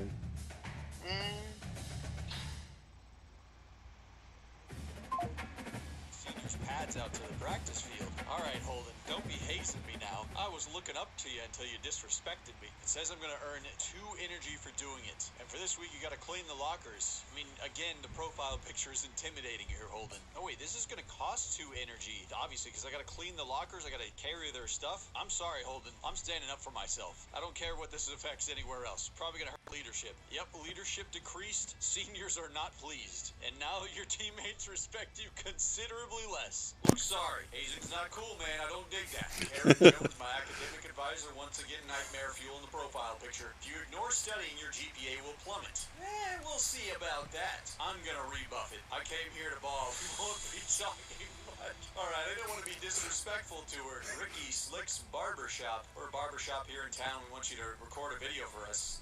It scrolls up too quickly. That's my complaint with this. This is our proposal for a 3-week contract for the cost of 1 energy up front. Medium boost to leadership meter up. How is that not in- Cost me 1 energy every week. I'm gonna take that deal. My first ever NIL sponsorship. Let's do it. Just say you don't want me to. Just say you don't want me to win the spot. Just say it. Nice. This is already pretty fun. I like this gameplay loop. I'm not even like playing any of the games. I'm having fun messing around with this. But this is just passing. I gotta score as many times as possible. I guess I just have to stay in the circle. Oh, that's gonna be a bad pass. Almost intercepted. That's not a great start for me. Let's just take what they give me. Yeah, this guy's wide open. Nice throw. I like this better than the option when I can actually be a quarterback. All right, we're gonna hit this guy over the middle. Perfectly thrown. We're getting closer to the end zone. Let's try and lead him with that pass. Diving. What a catch. We're getting the hang of this. Wait for him to get open. There we go. Ooh, after the catch. he's so open. There we go. And this guy is catching everything. I only got the bronze, though, so I can't say I really cooked him, but I'm still getting Coach XP for that. I really do like how they made the practice just mini-games, so I'm in and out of it very quickly. Because kind of playing the old practices in NCAA 14 got a little bit stale after a while. Okay, so if I get to Influencer, I think I'm going to be getting a different NIL deal, so that would be pretty neat. Feels like a mystery box of what you can get out there, too. I like the give and take of every other option here. It says the top 3 are all about managing things, and then the... Bro, every time. We're taking on a really talented team this week. I know you're still a freshman, but you need to have big game for us. Here's a challenge other than winning. Haul in 30 yards. 30-yard pass. Oh, haul in a 30-yard pass. And rack up 60 total yards. Got it? Well, it's kind of hard to do that when you won't put me in the game at all.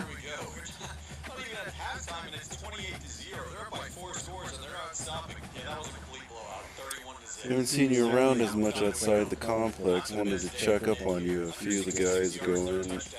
Have an extra workout walkthrough on Friday. It'd be cool if you make it. Golly, can a guy just sit at home and study? Yeah.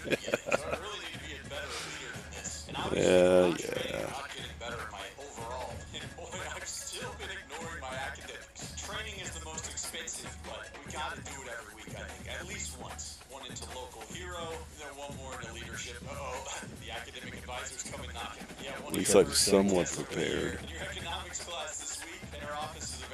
Damn. I probably do need to study because I haven't, but I'm gonna not do it. I'm gonna risk it all. Nah, I ain't coming in. This is probably gonna be awful for my grade point average. Hasn't changed yet. We're definitely gonna get the results next week, aren't we? And we have an exam in 4 weeks. Oh, we are in trouble. Anyways, let's keep trading. Oh, leadership's going down. That's not what you want to see. Karen, she's back. Well, I don't know if you saw your test grade, but you tanked it. You should have studied. You have your midterms in a few weeks. They're on week 8. Don't procrastinate. Karen is definitely losing her patience with me. She doesn't even have a profile picture anymore because of it. GPA is taking a small hit. Oof. We're down to a 2.6. I think if you go below a 2, you're at risk of being academically ineligible. That's probably the warning sign is like, look, buddy, you're going to have to study at some point. I'm just close. Sorry, mate. I want Coach Trust. Ooh, we're in the high. Looks like our NIL deal just finished. I'm not sure what that really plays out for us. I still don't have that many fans. I'll focus on my NIL when I start to play more games, I think. Right now... Fuck, I knew it. I knew I did it early.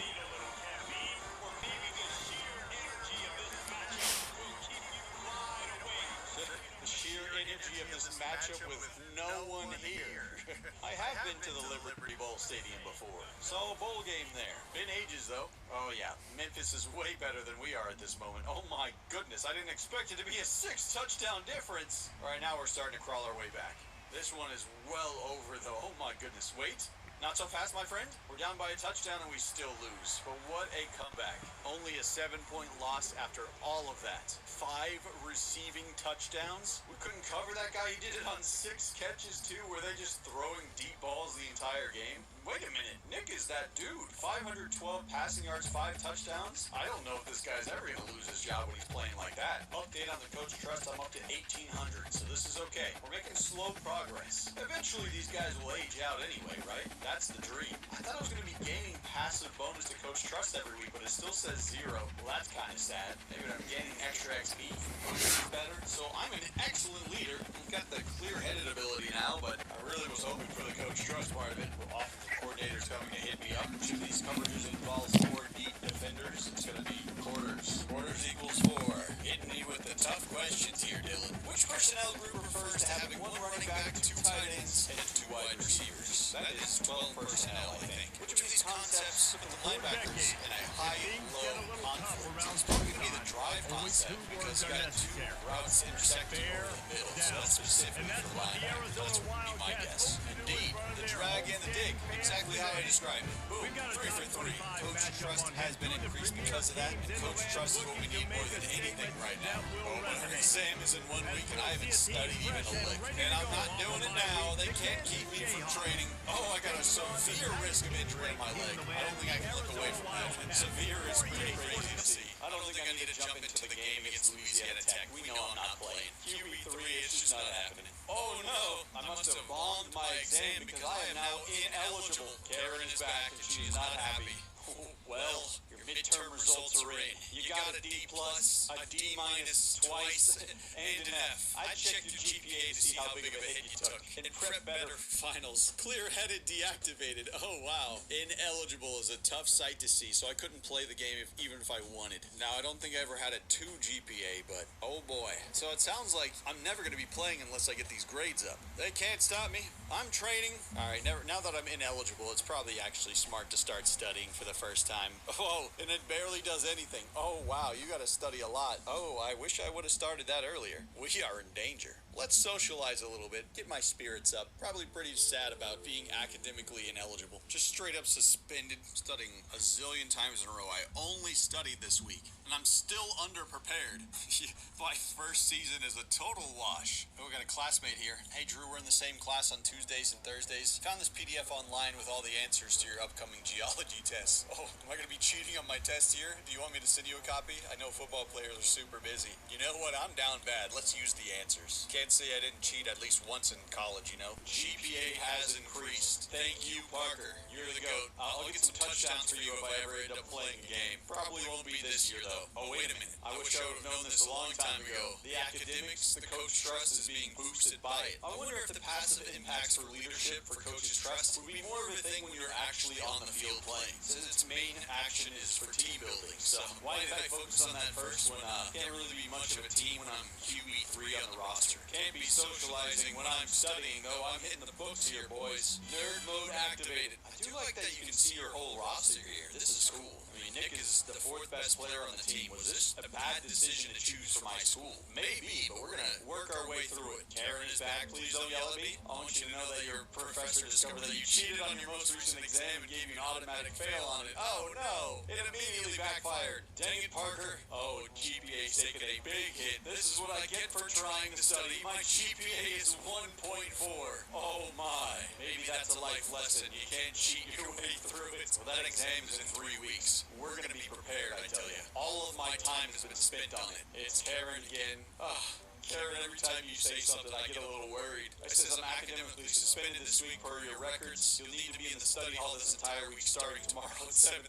They've put their foot down. Mandatory study hall. Says we do get a bonus at the end of it, though. Man, I've been suspended twice already. I messed around and I found out. It says I'm prepared. Alright, well, I guess it already took my energy by default. Well, you got your final exam results back. Straight A's! Remember that you need to finish some outstanding work for a few classes before the end of the year. You got it, Karen. Miss Blank Screen profile picture. I know I've been a problem child this year, but I'm glad we can make it through at the end. I thought I was going to fail and have to retake my freshman year. And now I don't have to focus on studying. We have all these extra points elsewhere to spend. Let's just keep training. We're getting absolutely ruined by this. Keep powering through, champ. What doesn't kill you makes you stronger. Or it makes your GPA worse. Our freshman season has flown by. KJ Jefferson wins the Heisman with UCF. That's crazy, but good for him. Oh, my All-Conference USA, I didn't play a single down. That seems like a bug. Even my guy, his face looks like he's unimpressed. Hey, we made it to the RL Carriers New Orleans Bowl against James Madison. 6-6 on the year. Let me go check out the season stats. We know I got absolutely nothing. I didn't play a single down. And Nick is still balling out. 30 touchdowns, 5 interceptions, 3,300 passing yards. Not even the backup got many reps. He only threw 2 passes. Nick also had 400 rushing yards and 3 touchdowns. Basically a one-man team. My gosh, Javonte Sherman, 1,100 receiving yards, 11 touchdowns. I wish I was out here playing with these guys. They look good. Looking at the college football playoff rankings, it looks like UCF is number 12. Kentucky at number 2 is a surprise. Yeah, UCF got the buy-in in the playoff. I guess that's why KJ Jefferson's winning a Heisman. Interesting teams in here. Rutgers is incredibly surprising. Finally, I've got enough skill points to upgrade my speed. We all know speed goes burr. And that's only to get it up to 83. Man, that took a long time. Basically an entire season. I don't know if that's worth it. We should probably focus in on our accuracy and our awareness. At least until we start getting onto the field and getting some actual experience. Right now, we're not making a lot of progress. We're not really attacking everything in an intelligent way. But that's probably why I should have gone to class. Welcome to the Big Easy. Today in New Orleans, Louisiana, Caesars Superdome, home of the RL Carriers New Orleans Bowl. I'm actually sitting on the edge of my seat trying to see if we win this bowl game. I have not contributed a single bit this season. The only thing I've contributed is me skipping class and cheating on tests. But it looks like we're going to win this game. Wow, we're really pulling away now. We get a bowl game victory. Can I really get in the say game, I should say the team please, did, not dude? me. But I'll still go congratulate them anyways. I don't know why they're patting on my head. I didn't do anything. Nick is the one who Like, how can he challenge me to do something, and I can't even get in?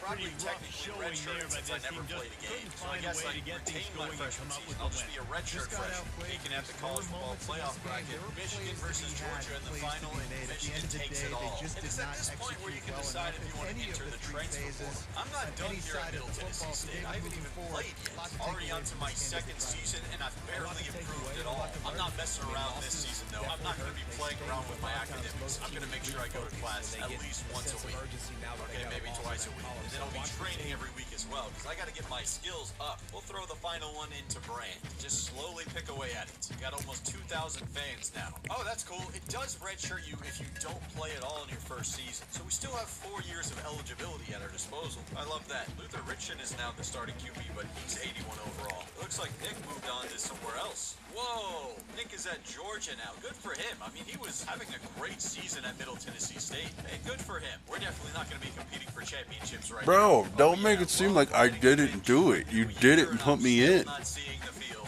How long will we go without actually getting some gameplay? Coming down to the wire, we actually ended up winning it. We're 1-0. God dang it, Luther's pretty good too. 308 passing yards, 2 touchdowns. Wait a minute, we actually have some news. I'm about to be able to challenge the second string quarterback. He is 69 overall. Nice, but we're soon going to be having a position battle. Things are happening. Keep getting that coach trust. I will take all I can get by studying. Oh, but we're losing coach trust by having low leadership. I can't be having that. I didn't realize I was holding myself back there. You got to be well-rounded. I'm at 4,822. He's at 4,800. Oh, now the position battle. So as long as you get enough to challenge him, then it comes up. So I think you have to win 2 out of the 3 mini games, and then you can move up the depth chart. Try to go from QB3 to QB2. I'm so ready for this. Dodge the projectiles. Got it. Just trying to hit as many of these as possible. Okay, I think I'm getting the hang of it. I knew I shouldn't have studied. Oh, we completely missed that. Dodge that. Easy mode. Oh! Oh, and I got hit by the thing. I'm getting sacked twice. I'm losing a lot of points here. There's no, like, sound that pops up when you get hit by those things. You just see it happen to big, giant tennis balls. We only got bronze. What did he get? So I guess we did enough. Option attack. He's in my house now. 6,000 to beat, huh? Nope. I need a focus chart, Deska. For you, Willie. Said I'm not really sweating out this one. We already know we're going to accomplish Don't. this. They just don't even challenge you at all. I said don't. This is all just meant to be a Ooh, I'm sorry. You okay?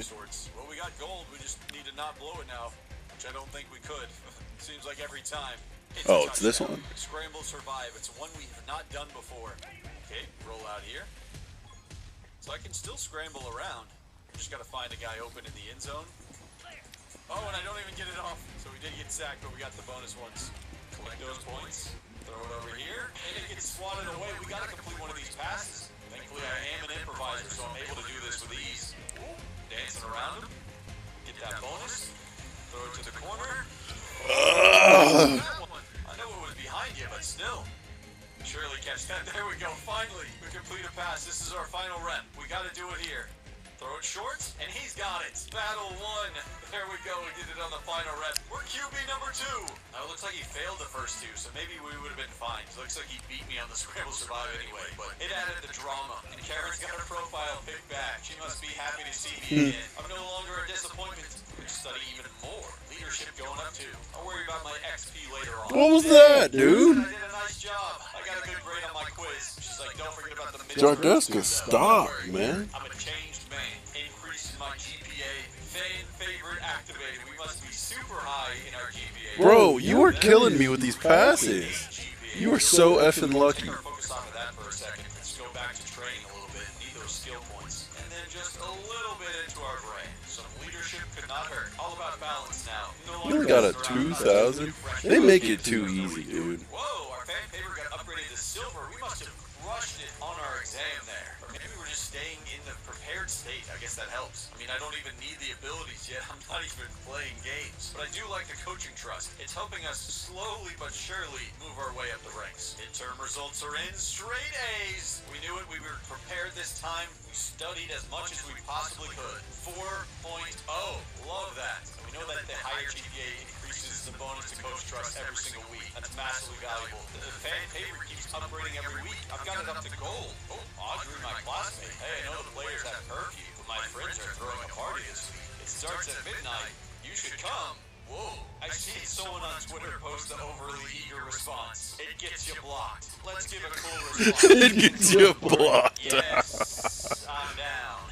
Are we sure that's cool? I guess that's all it is. Follower increased. I could use those followers, you know. My coach is hitting me up. Hayden Morris. He calls me by my last name. I just got sent a picture of you out past curfew from last week. Are you sure you're saying the rules apply to your teammates but not to you? Do you really think that's a good way to make an impression your first year? Well, Coach, I've been here for 2 years. Am I just that irrelevant he doesn't even know I've been here for 2 years? Coach trust has decreased? No. We've been trying to grind on that. But we got an exam in 5 minutes. Fuck. Studying. I no longer mess around, okay? We've got 7 points to upgrade my player. I really need to start spinning here. So I spin some on IQ. Gonna spin some on accuracy as well. You know what? Let's go more on accuracy. Wow, 88 deep accuracy now. That's pretty good. Too bad I don't have the throw power to match it. Hey, but those upgrades has got me to 70 overall. Oh my gosh, Luther is in sight now. Maybe by the end of the year we could challenge him, but he is also a junior. He could leave for a new job. Surely we did good on this test, right? We've been studying so much. All B's, I'll take it. GPA is 3.8. Heck yeah. Super work. Caden Salter wins the Heisman Trophy this year at Liberty. Some pretty surprising Heisman Trophy winners in this simulation. What? I didn't get it. Arizona Bowl, presented by Gin and Juice. This has got to be new. I had no idea this was a thing. Oh, Luther did not have nearly as good of a season as Nick did. 3,000 passes, But it was trash. touchdowns, 8 picks. Really surprised we didn't get a chance at least once this season to try and challenge for the starting job. We have been grinding 10,000 coach trust. We're still almost 300 behind Luther. I can just fully focus on training right now, even though it's got my legs in severe danger. Second bowl game of my career, and I still have not played a single game yet. We're about to end my second season too. Maybe I should have transferred out, but I'm not quitting. I'm gonna try. We have won 2 bowl games, and I have not contributed a single thing. Just a hype man on the sideline. Had a great game. 279 yards, 1 touchdown. I mean, not the greatest record this year. We finished 7-6, had a 3-game losing streak. It's already exam week. There's nothing I can do. College football playoff results. It looks like Alabama's winning another national title. I see Auburn made it down there. They even beat Georgia, but loses to Cal in a 1-point differential. Pretty fun bracket here. I mean, Temple is crazy on here, but I'm sure we're going to see some crazy stuff with the 12-team playoff in real life too. I do have the option of entering the transfer portal, but I'm going to stay put. I'm going to keep trying. I'm going to win this dang job. What we really need is just to get on the field, and then we can really show the world what we can do. I should really be going to class 2. We know what happens when you don't study. Going to keep upgrading, trying to shore up my deficiencies here. Oklahoma State. What a place to possibly play a game. We have more coach trust than Luther. Is this finally our time in our redshirt sophomore season? We can challenge QB1. This has been such a long journey to get to this point. Our coach, we have a brand new one, Kevin Clodfelter. He said he wanted to start here. Well, we're going to get a chance to prove it. Thank you, Kevin. I am not going to waste my opportunity here. All right, looks like we have scramble survival. We've done decently at this one. I know it's a little bit challenging. It's one thing I usually lose. So we're going to try and open up this guy into the corner and swat it down. I was trying to lob it over. You're supposed to scramble out. Collecting these points if I can. Can I get away from him? Just barely. That was stressful. Trying to get those 500 points. Just lob it in there. He got it! Oh my goodness, there was a lot of traffic over there. This is definitely one of the more stressful ones. Come on, keep running. He's so open. Barely getting it away. Oh my goodness. Okay, this one is definitely hype. Set my feet, make a beautiful throw. Be patient, and then you take off. So let your blockers get in a better position. Throwing it now in the corner. Oh my goodness, we got gold. We won that first position battle. But now we got to do the option attack, which we can probably just skip this one. We've seen me do it a zillion times. We know I'm going to get it done. Just watch the running back go in the end zone. Yeah, we crushed the second one. He hit that hole and opened up for him as he gets all the way up the 9-yard line. 6-yard pickup on first down. We've done second and 4. We won the starting job. This is year 3 of my college career, and I have not even played a single down yet. My Baker Mayfield looking ass is about to get some playing time. 1,500 coaching points. And he's not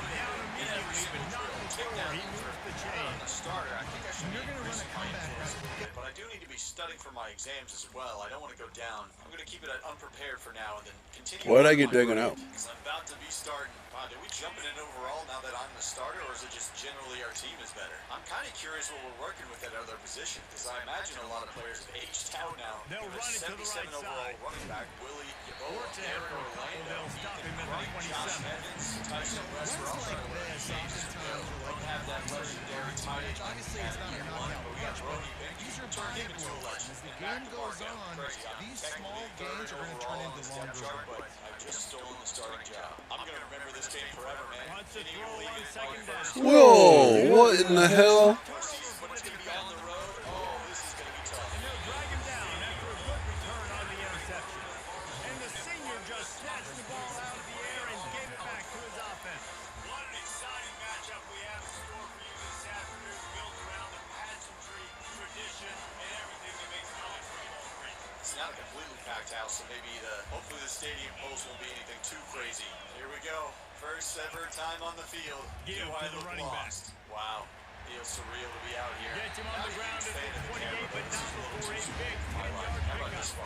Now on first down from the 28. Try and target this guy over here. Wow, they just pressed us up.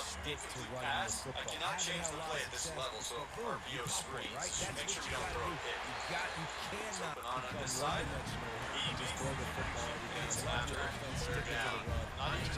Oh, hell yeah. Picked up 2 yards on that last one. They need 8 on second down. Whoa. Did he get it? First down. Looking to throw. Got locked in. I've been waiting for this He moment. looks that one in nicely. They stop him almost Take off. immediately. Trying to release that guy was running off the edge. It's probably on me not making an Already in adjustment at chip the shot line. field goal range at the 21, but this third and short, they're still thinking touchdown. Making this more manageable on They third down. really could have used that catch. He dropped it. Bum. Let's see what these new pass protection things we got here. I think that guy's the mic. Let's go max protection. Just quickly. That we didn't even get a field goal. The running back did not block at all. Well, first possession does not net points. Try to do better this next time around. See cover 3. I wish I could audible. To the air on Not at first this down. point in my career. Do not have that kind of coach Off trust. the deflection, missed a great chance to force the turnover. Instead, it'll be second down. We get a play like Couldn't make the connection last time. Let's see if they throw it again. play. I kind of like that. You can't use the same one On over second and over. down, he'll let it fly. Barely getting it away. Almost. Bro, I can't see if I'm open, bro. And he'll make his way out of bounds after the solid That's pickup. tough. Coach is not going to be happy about that. I'm losing 40 coach trust. The thing is about this one is the other quarterbacks on roster are also gaining coach trust. So if I lose too much, I could be benched. But thankfully, I have a little bit of breathing room from winning the position battle. We're getting whooped right now, 14-zip. Going to the run to start this second half. Not much doing there. He gets up to the 26 and gains 1. Didn't get much on first down at second and 9. How do I even change it? Oh, I press triangle. Leaves it with the back. I'm going to use all 20. And you can forget Do the work running for in me, the running middle back. against this defense. Shock H option. This Third looks down, fun. and this Let's go offense back to a already passing in a camera. world I of want to trouble. roll They to the could left, really so I'm going to use the switch my conversion, protection not and to slide mention over to the multiple right scores. because that defensive end has been terrorizing me. Find to this the open tight man, end. it works. I don't really know what I'm doing. Why would you throw it that short of the sticks, dude? I do kind of like it. You gotta love that. Willie again getting the first down, running the ball well. It's fun to actually have gameplay again. Really loving this. Going right back to him. Oh, but the gap closes quick. I'm totally fine running the ball often. I mean, just get us in rhythm. I'm all about winning here, at least at this point in my career. There behind you, just in Off case the you play fumble. fake on 8 first carries, down. 46 yards. That's pretty good Trying to get efficiency. But behind now the that we're ready to defense. throw again, let's look around and see what we Snatches got. it on the run. So And he's brought down after a huge completion. You can break this down a lot of ways, but on that play, quarterback just believed his guy was better than that way. Oh, did not have enough time. I should have stepped up. That's on me. Heisman is no joke in this game. You really got to come into play. We'll just take the underneath. Oh, that one's batted away. Will they take me out here? Yep, looks like they will. On second down, looking again to That is throw. one annoying Quickly thing to about the this. tight end. We do get the He's field goal. brought down quickly. Minimal gain there, still a bit short of the first down. A nice job by the defense there tackling I was the going to try to catches. take off. I bailed on it. Had guys open over the middle. That one is also on me. Everybody, slide to the right. Actually, we're going to send the. I wanted to send the tight end on the seam. He was open, and I'm just going to get sacked way back here. Trying to learn the systems the coach trusts is in the dumpster. Coach just wants to give up on the drive after that. I don't blame him. Oh my goodness, is he in the lane? Okay, yeah, but he should definitely be running the ball more if he's going to get his yards like that. 17-3, but coach is calling 4 verts for me. It doesn't look like it's going to work against this kind of defense. Let's throw quick. Here we go. Getting this hurry up. We got 28 seconds. Okay, it's another like 4 verts variation. Drop it to the running back. Just and he was fortunate not to lose yardage on that play. Able to wedge it back to the line of scrimmage. Really need to pick up this coverage, and he caught it. Wow. Okay, we're still cooking. We're staying in block, running back. Everybody else, just go deep. Take a chance while we got it. Bat it down, but 8 seconds. Dude, this quarterback is stupid. Oh, the stadium pulse is enough to disrupt us. I don't hear a damn thing. Over the middle. That's And then we didn't even take the points. Yeah, they're going to try and kick the field goal. Should they let us spike it first? Yeah, we don't even get a field goal. Okay, that is very, very strange. We definitely should have grabbed the field goal there. Or at least tried it. I didn't even see it happen. I just want to know anything. I want to see the plays. Oh, wait, I got defense has it. XP for that. Oh, yeah, we throw my body around. Oh, yeah, read option. Oh, definitely making the wrong read. The offense has struggled. They're not going to win this game, but trust me, this coaching staff is still trying to find things to build off on for next week. And after an explosive play like that, maybe they can generate just a little bit of momentum and gain a little bit of confidence that they can keep coaching up heading into their next game. Comes out throwing on first down. Is this a chance? Fires to the Pass the linebacker. We called it at the line. We set it up, and we finally scored my first ever touchdown. Just lobbed it over him. We made the right decisions at the line. I love that you have the option to control the blocking. He pulled me. Hot route players even right from the get-go. That is the really fun part about this mode right now. Oh, heck yeah. You can actually motion players out. This is cool. Send them out that way. Is this man coverage? Is that slot going to be open? Got his man in space. They stopped him just safety was on top of it. You'll notice a lot of my favorite things to do is just sit behind routes. That's definitely a bad ball. I do it, but I just try to commit to something, and that's going to be 4th down. Gosh, he loves this specific play. We're going to have to take off there. There's a lot of space here for me. I'm going to cut around this way. That'll give us a big first down. I do like the difference in stadium pulse at different environments. Check this down to the running back, just getting it away. Teetering on the edge. Just calling the all goes. They got to try to circle, I'm like a triangle, I'm like an X. As hard as that is to do right now, having lost a couple of looks like he's going to be my man. This he's team my first read, and he's gone. And they've got good screens on both sides of the ball. Just things have not gone their way. They just need to make a few more plays to turn it. Throw it his way. He's turning on field. It's going to be a touchdown. You got to get the players right. You got to get those guys in there believing. This is part of what happens. You got to take a few lumps sometimes, take those balls. This team's going to figure it out. You can tell they got the right stuff. It wasn't open. So that's going to do it for us. For Jesse Palmer. David saying, so we're still moving. None of us are perfect. Oh, definitely not me. I really want to go in the hurry up. We're down by 8 points. Do not give up on this game. Please get us the ball back. Okay, we did get it back. We still have all 3 timeouts. Going for the underneath route here. Okay, 2-minute warning. That's a new thing in college football. It's going to take some getting used to. Our coach has really abandoned the run. I mean, it's what has got us into a position where we're still competing here. I'm just trying to get rid of it. Yep. I didn't screen. That's not really what I want in a situation like this. Fine with a very vertical concept. It's easy for me to read. You're going to try and step up in the pocket and try and scramble out, but they break off and sack me. 7 sacks. Man, I thought it was going to be an improviser and be able to run around a little bit, but they're really busting through. That's a horrible call. Way off the mark, and that's going to be a turnover on downs. Probably missing some reads there. Oh my gosh, we got it back, but they already scored, so we're going to have to score quick and get it back. The post, oh, but I get a hit when I threw it. I don't have the strongest arm in the world, so this out route might be a struggle. This is open though, maybe? Just put too much air under it. Give me a different play than this, all goes fine. Tight end see, but it's not the call at the moment. See, he is rattled over there. Okay, so it's very specific. That's interesting. Bullets. And he's got it. Cool. That was my hot route too. I don't think we're going to win this game, but I've had fun. Really bounced back here in my debut. Oh, that's picked off. We're not having fun anymore. We're in. 2 interceptions.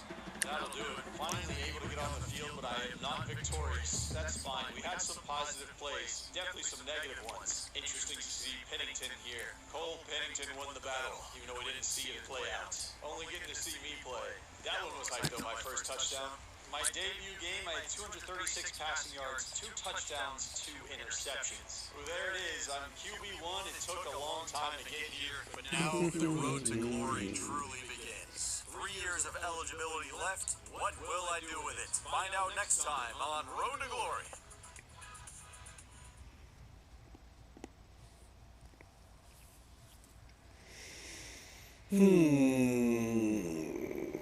Welcome to season 2. Last year we finished 10-3 with a Duke's Mayo Bowl victory. Honestly, we finished the year stronger than I anticipated us to finish. I think the biggest reason... What if I told you that in the Batman Arkham series, Batman actually knew the Arkham Knight's secret identity all along? Joker is actually still alive following his supposed death in Arkham City. Or even that Officer Bowles, the corrupt security guard at Arkham Asylum, was actually a triple agent working for Hugo Strange and the League of Assassins. And now these are just a few examples of fan theories made by us players over the years, and today I decided to gather 10 more of the best theories I could find, including the ones I just mentioned and more. So whether you want to explore Dummy, get your feet down. hear about some interesting concepts that have potential to be true, or even see the stories told within the Batman Arkham games in a whole new light the next time you play, I've got you covered. So let's just jump right on in and get started with theory number 1. Batman's prestige suit has built-in fear toxin. So as we know, after Bruce's identity was revealed to the world at the end of Arkham Knight, he talks about how he needs to create a new myth, something even worse than the Batman, to defend Gotham. How does he do this? Well, he starts using Scarecrow's fear toxin to become Nightmare Batman, as you can see after activating the Nightfall Protocol. Of course, along with this cutscene, you also unlock the prestige suit for getting 240%. Now, while the prestige suit could just be nothing more than a small little reward for dedicated players that doesn't do anything beyond look cool, it's been theorized that Batman canonically used this as his new suit following the events of Arkham Knight. Why? Specifically because of the golden bat symbol, where many have speculated that it is this golden color because it actually stores and discharges the fear gas that Batman uses now. Not only is having a golden symbol for no reason very out of character for Arkham Batman, but we know that the bat symbol is the strongest point on Batman's armor, so it makes a ton of sense for him to store something as precarious as fear gas where it's protected the most and not exposed in any way. So, following the events of Batman Arkham Knight, Bruce knew that he needed to become a more powerful, fearful symbol to fight against crime. To do this, he used the analyzed fear toxin that he had taken from Scarecrow in order to create his own form of fear gas, implemented it into his newly developed prestige suit both physically and aesthetically, and then used the symbol of the suit to discharge fear toxin whenever he needed to become Nightmare Batman. And now, while it's certainly a cool concept, there are a few problems considering that there's nothing that outright says the prestige suit is even canonically used by Batman following Arkham Knight other than it, being the end suit you unlock, and I think it'd be more optimal for Batman to use fear gas through a custom gadget instead. Overall, it's still my own personal headcanon though, it just gives a lot more meaning and lore to the prestige suit, which is normally pretty underwhelming with how much work actually goes into getting it. On to theory number 2, made by Character History, which claims that Anarchy was targeted by a secret organization and murdered sometime between Origins and Knight. Now, of course, Anarchy is a very prominent and these cyclones have been looking to gather strength all morning long.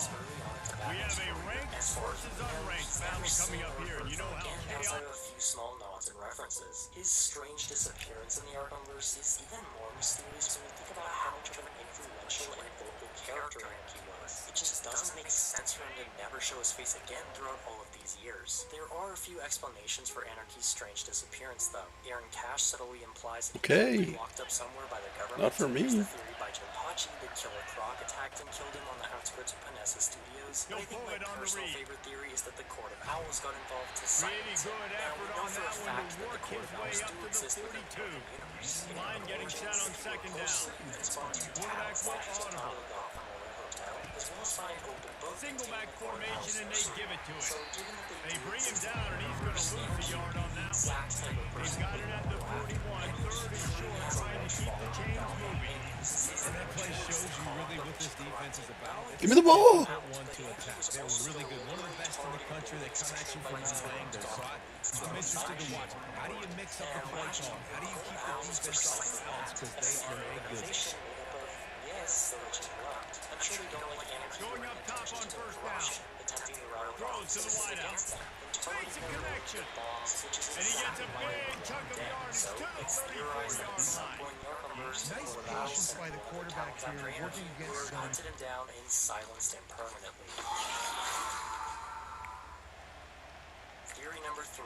Red Hood didn't actually kill Black Mask. So throughout Red Hood's DLC story in Arkham Knight, Jason is obviously after Roman Sionis, aka Black Mask, and tries to track him down by interrogating and killing his gang members. Squeezes ahead for a couple, they'll get it out for the 9. Does track down Sionis' hideout, breaks in, draws out Black Mask for a final boss fight, and ends it by throwing Sionis out of a window, causing him to plummet to his death.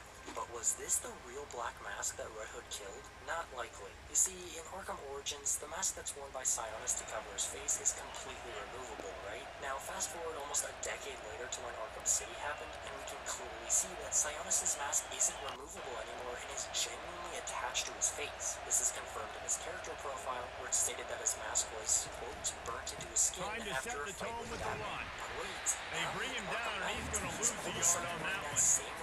One thing you can say about this defense, pace pursues of football. The first guy might miss, the second guy might miss, but there's going to be more and more hats flying to the ball carrier. You saw it on that play getting tackled. Sionis is obviously a smart looks it in, it's complete. Got room at the 35. And he was able to shed a tackle and pick up the first down before they finally get him on the ground. This receiver is such a weapon. He has so much speed, and he can generate explosive plays for your offense, not just running go routes, post routes, but how about throwing him the drag, letting him catch it, and use his speed to turn it upfield.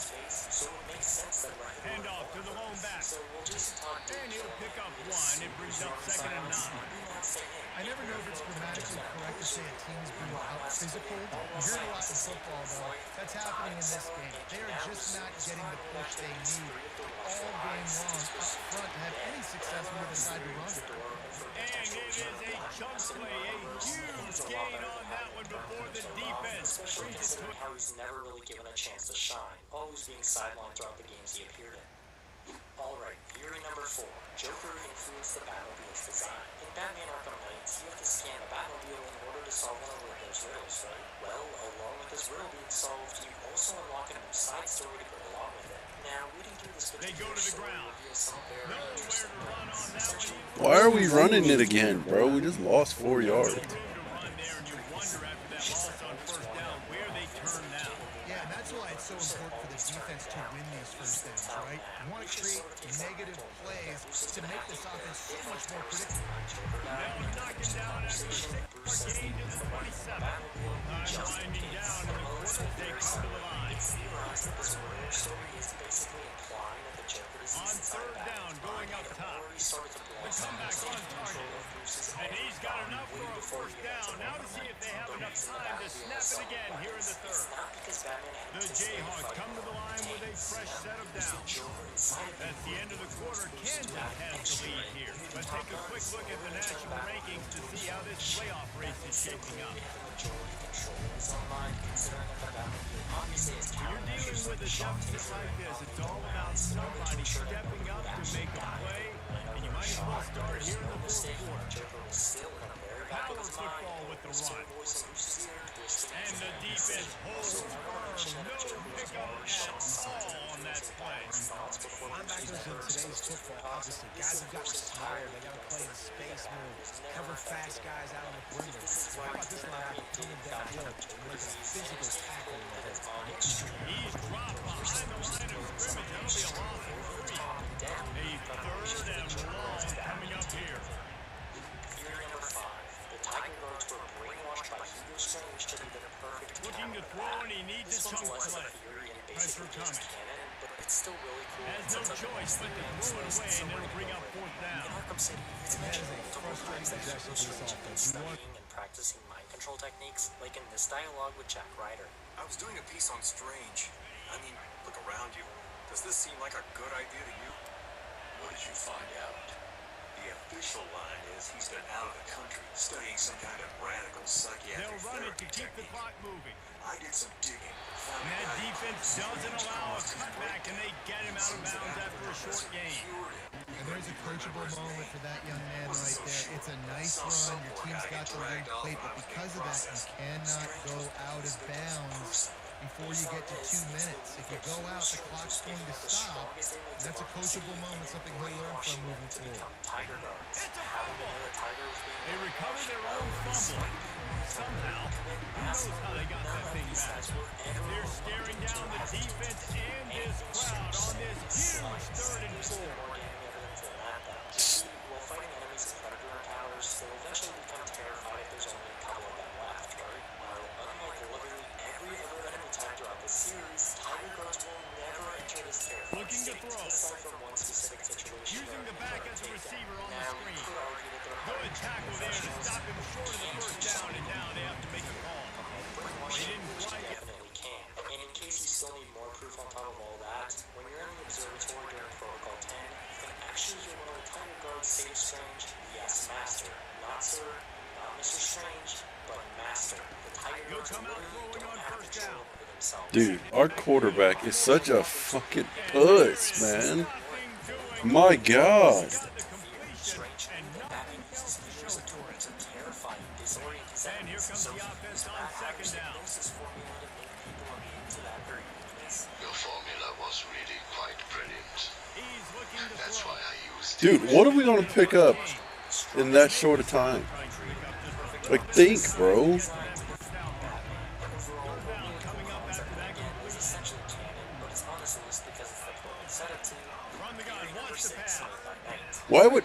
Why is that when he throws me the ball? Idiot, man.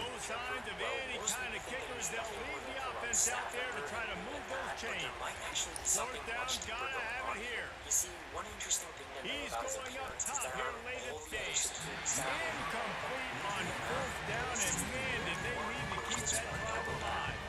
the same uniform that we see some Tiger Guards wearing in Arkham City. Now, Bulls also portray some identical characteristics to that of mind control. Guys, I'm going to tell you, I just never saw this team falling into a 3-game losing streak. The entire takeover and simply followed through on his orders. And Insane. no, these weren't strangers or people that he barely knew. Bulls had worked with these other guards for 8 years of his life, and yet showed literally zero emotion while brutally killing them. Hey, Frank, where you been?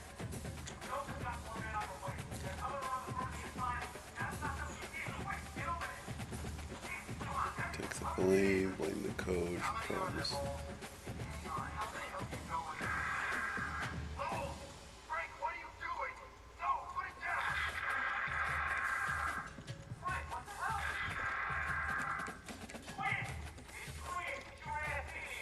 That sounds a lot like the brainwashed Tiger Guards, doesn't it? Not only that, but Frank's motivation for helping the Joker just doesn't make that much sense either unless something deeper is going on here. It's stated that the Joker was able to bribe Bulls into doing all of this, but I mean, what good is the money if you're blatantly committing crimes against the police and having it all be caught on camera too? It's just plain stupid. The only way to justify this You promised a win before your most recent games, but your team's losing. Oh, we didn't even play! What is up with these questions, bro? That's bullshit. We didn't even play.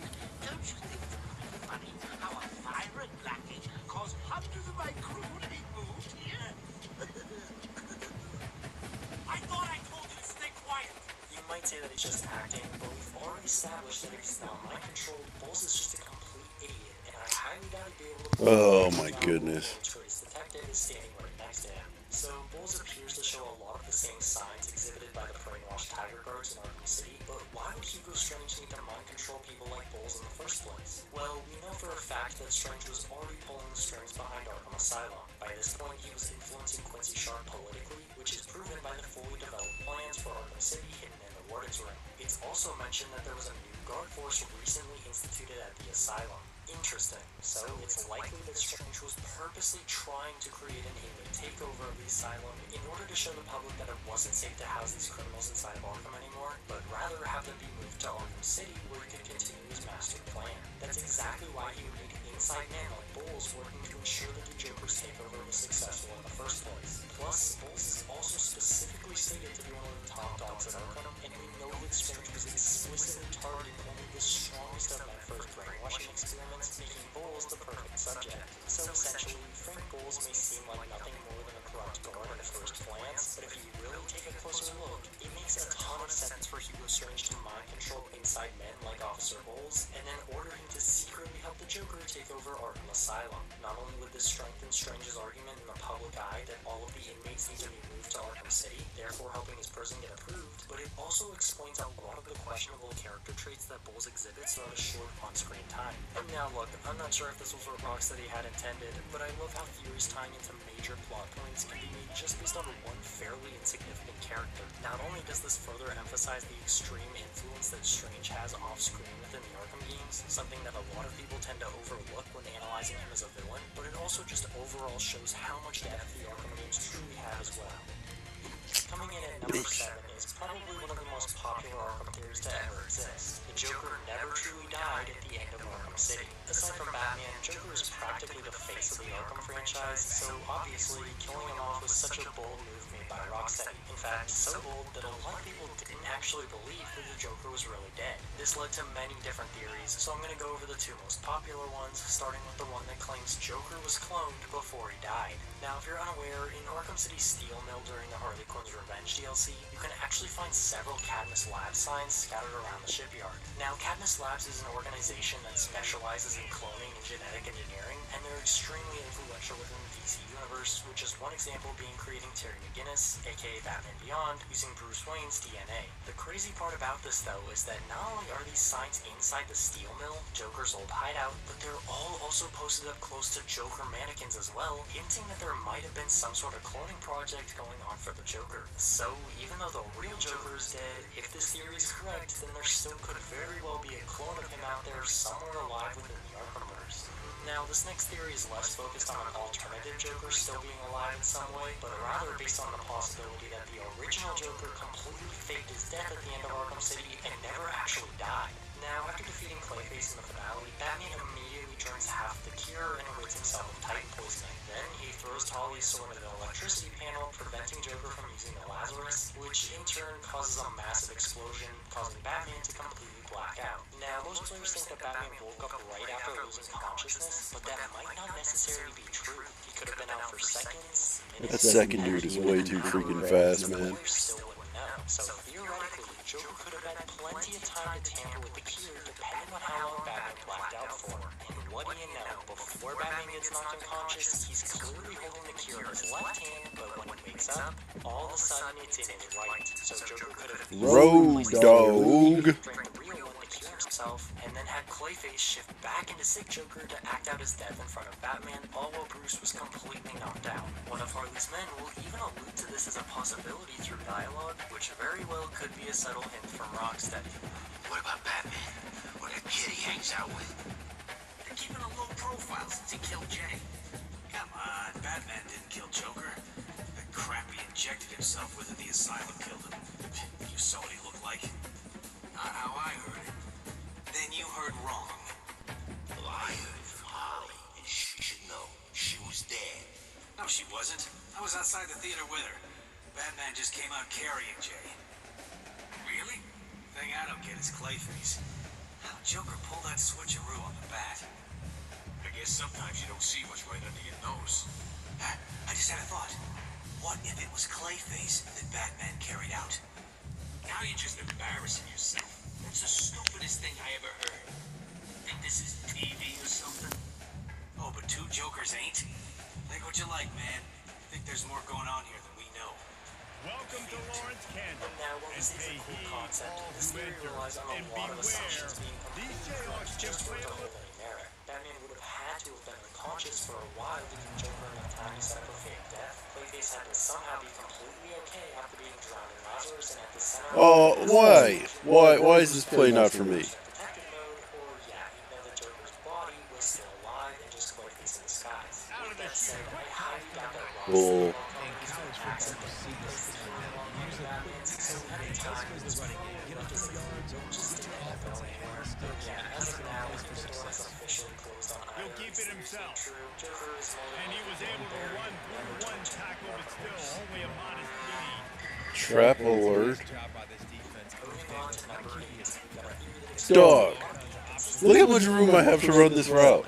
Are you kidding me? I'm not running that shit.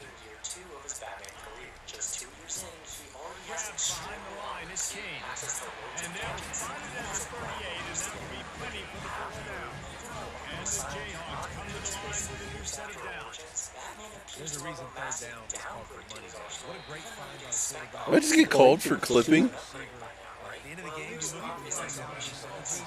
He was right next to me. The officials offer the deal, and the coach accepts that they will take the penalty. They're just making things harder now. It's 1st and 20. Oh, shit. And what a huge play for this offense after that great run. One of the things I love about this offense is Batman, he doesn't need heavy armor to protect him anymore. Instead, since he knows he can avoid getting shot or hit, he opts for less armor in order to have better mobility and quicker movement. As for his gadgets, it's the same thing. They'll run the option. And maybe he'll get back to the line of scrimmage, but no more than that. Back out of nowhere to go. Defensive line ate up sport to over the sideline. Bruce is coming in and making a great play on the ball. Got to give the defense credit on that play, taking everything away, forcing the incompletion. Now it's decision time. You might ask, what could possibly be the downside to carrying these gadgets just in case something gets out of hand? Well, not only would these weigh Bruce down, something he was trying to avoid, but again, he probably saw these gadgets as a crutch they shouldn't be using unless absolutely necessary. Got rid of it quickly, but it's Powered incomplete. gadgets night in and night out, his movement skills would diminish, and he would just get to the point where he couldn't rely on himself. When things did start to get out of hand at Arkham Asylum, Batman was willing to start carrying more overpowered gadgets on his belt because he needed them to stop Joker's insane plan. But as for most regular nights where these gadgets weren't absolutely necessary, Bruce just opted to rely on his own skills to fight crime That penalty instead. moves the Now, ball as for back the grapple 10 yards. boost, We'll I've got a replay theory the that was down. recommended to me by Here Bugs comes the Bunny. offense on How is it 2nd that down.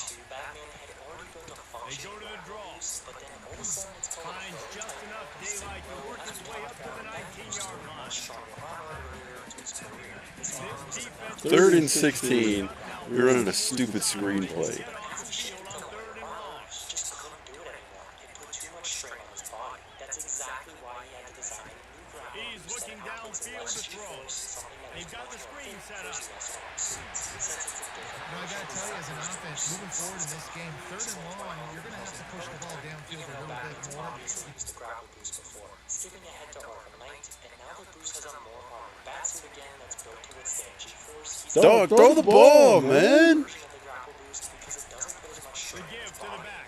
Again, like I And said, he's it's stopped obvious by that that big Batman defensive tackle up front. I swear I'm out of here, man. Down at 2nd and I'm out of here, dude.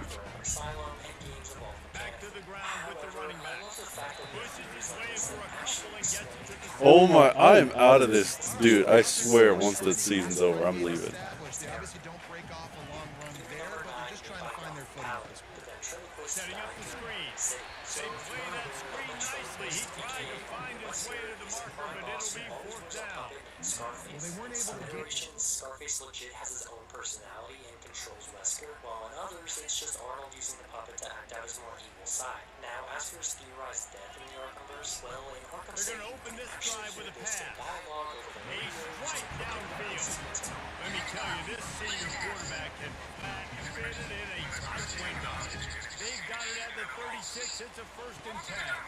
Handoff to the lone back. They bring him down, and he's going to lose a yard on that one. Well, good call by the defense there. They dialed up blitz into that running play, and the linebacker able to make the stop. inside the police evidence room, you can actually find a section They pick up Johnson one. It'll be 3rd and 9. They line up, and it is a long way to the sticks from here. We've made our way to the 2-minute warning, and now they'll try to at least cut a little something off of this lead before the break. in this police shootout during Arkham City, and shortly after, Peyton Riley Quick completion on the out. out. I know he ran out of bounds, but he has his offense rolling to the 1st down. This drive Offense been productive so far. Already picked up a couple of first downs now out close to midfield. Jason Todd was the He wants to this throw. one will probably make you see Batman Fires to the big fella. Still running at that 20. He will step out of bounds, but not before the big pickup and a first down to the chop back. Two extremely dangerous supervillains, one of which knows Batman like the back of his hand, constantly playing twisted mind games and targeting his allies, while the other managed to figure out it was Bruce Wayne under the mask, broke into the Batcave, left Alfred for dead, and yet Batman never saw Jason Todd but he's got enough to move the six. Yeah, and some quarterbacks just read your still mail. have unknown alliances in the Arkhamverse simply because, despite everything they had done, Bruce never cared about who they really were. But now, all of a sudden, for the Arkham Knight, it's the complete opposite and is one of Batman's top third and long, he's going to have to throw for it. Makes his connection. Gets it inside the 5, down to the 4, near be first and goal. Really nice job. Who the hell is this guy? No. I'm just trying to decide which one of you I'm going to take out first. Later, he starts to wonder and visibly becomes more and more paranoid. Looking to throw on second down. Where Batman goes beyond Reacted well to the tip, but just couldn't squeeze the football instead of the turnover. Why are you taking me out? It goes further than that, though, because as we continue through the And they scored! Oh my god, dude. I am out of Kansas, bro. it's basically what he has Alfred working The give to the back. Tackle is made at the 28 after a pickup of 3. It's so nice to know you can start off on the first down. Pick the play. After the 3-yard pickup, they come to the line, 2nd and 7. You heard me. He's brought down, but there's a flag on the play. Let's see if it stands. This obsession, this desperation, is the world's greatest detective. They say you could call holding on every play. How does the Well, they Arkham did know on so that much about it? How does he know exactly how Batman thinks and operates? These are Offense secrets that bringing Bruce in the has big never told boys, anyone heavy besides his personnel. closest allies. Okay, now fast forward Looking to the for a big crease. reveal. Right It's Stewart. beforehand, the Arkham Knight drops this bombshell at the end. And he breaks into the open. That's not fair! He wouldn't get out of my way! Oh my god, dude.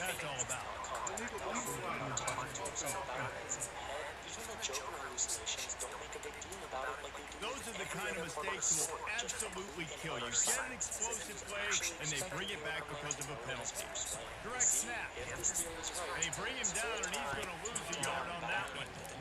Great play by the linebacker. Talking about filling a hole. Defensive line does their jobs. He comes in and says, sit out, sir.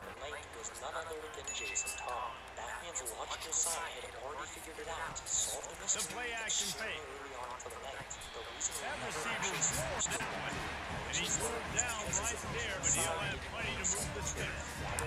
He might have expected to see this DB up in his receiver's kitchen instead. Nice little zone, and they pick up the punt. Man, offenses are getting so good at seeing the holes. Dude, what is with all the runs?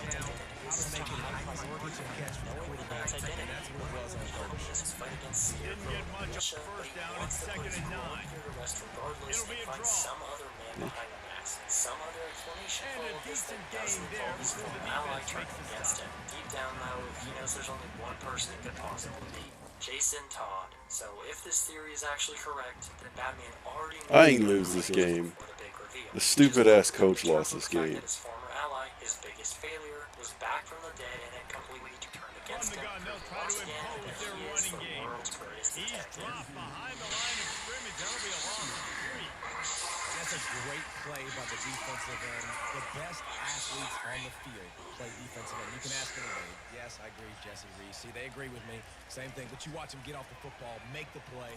That's why you pitch it. I was holding square. And I'm getting taken out.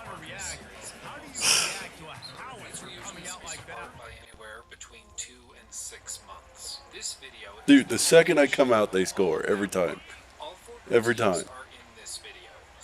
We're trash. Wasting no time throwing on this drive. With that being said, it's important to note that I will spoil each and every tackle made, but he's got plenty for the first down. Oh man, did he turn that one loose? before watching this video. And of course, I'd like to dedicate this project to Khaleesi, my dearly beloved dragon who passed away earlier this year. She's in several of the videos you're about to watch, so just know that this one's for Khaleesi. But with that said, thank you for being here. Thank you for watching. I love you all. Enjoy.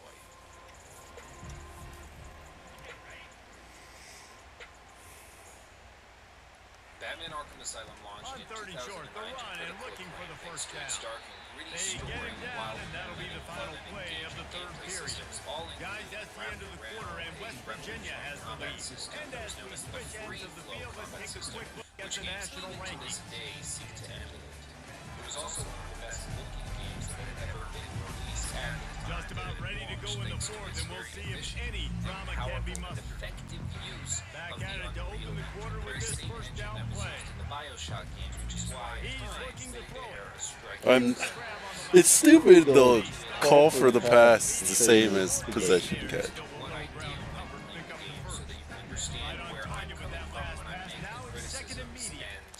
Statements that I'm about to make. First things first, I played for Batman Arkham Asylum on the hardest difficulty that they would allow, and I recommend that if you were going to go back and play this game yourself, that you would do the same, because at its core, all of these games are very robust combat systems, and if you play on the harder difficulties, then you get to play it from a designer. Use all of the visuals, use them in tandem, and you actually got 3 on first down and second and 7. You don't rely on lower play action. And he got smacked just as he released the pass. It's incomplete. And that's just the kind of game it's been for this quarterback in this offense. You got a great game plan all week long. You're watching it throughout practice. You think you're going to have a chance to light up the scoreboard. Snap the ball. Of course. Give this defense a ton of credit. They've done a great job in coverage. They've been breaking on passes. They've had their number. And he'll take it in. On my dad's old work PC that I was able to play the game on, but for this time around, I didn't feel like it was necessary. Been there, done that. I played the game on PC and used a mouse and keyboard as my main inputs, and that sounds very random, sure, but I promise you, there is a reason I'm telling you that, and we're going to loop back around to it later. But with all this knowledge in our minds, let's just jump right on it. Dude, this quarterback is straight garbage. Why does he throw the ball so quickly? Are we the Patriots? My God. Why are we running? Why are we passing it on 3rd and 2? I swear to God. I swear. You're the worst quarterback of all time. How is it 3rd and 2 and we get 1 yard on a pass? God damn.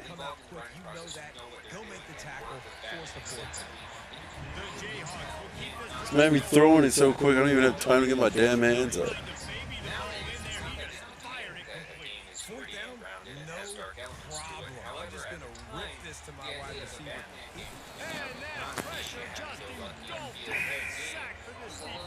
Shocking to the system. I remember when it first came out, my parents were a little stunned at some of the reviews and what the cover art was on the back of the case. It was very dark, and Joker kills people, and then you see murders take place. It's not gory, but there is Throw me the ball.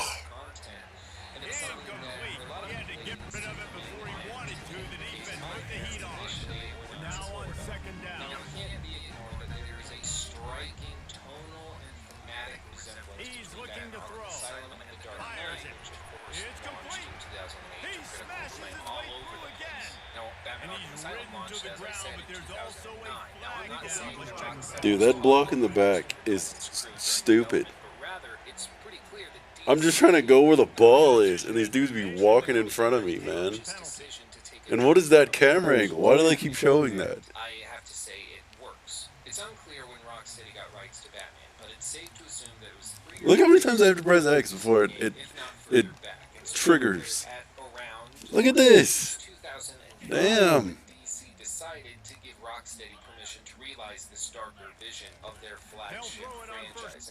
I did not even call for that.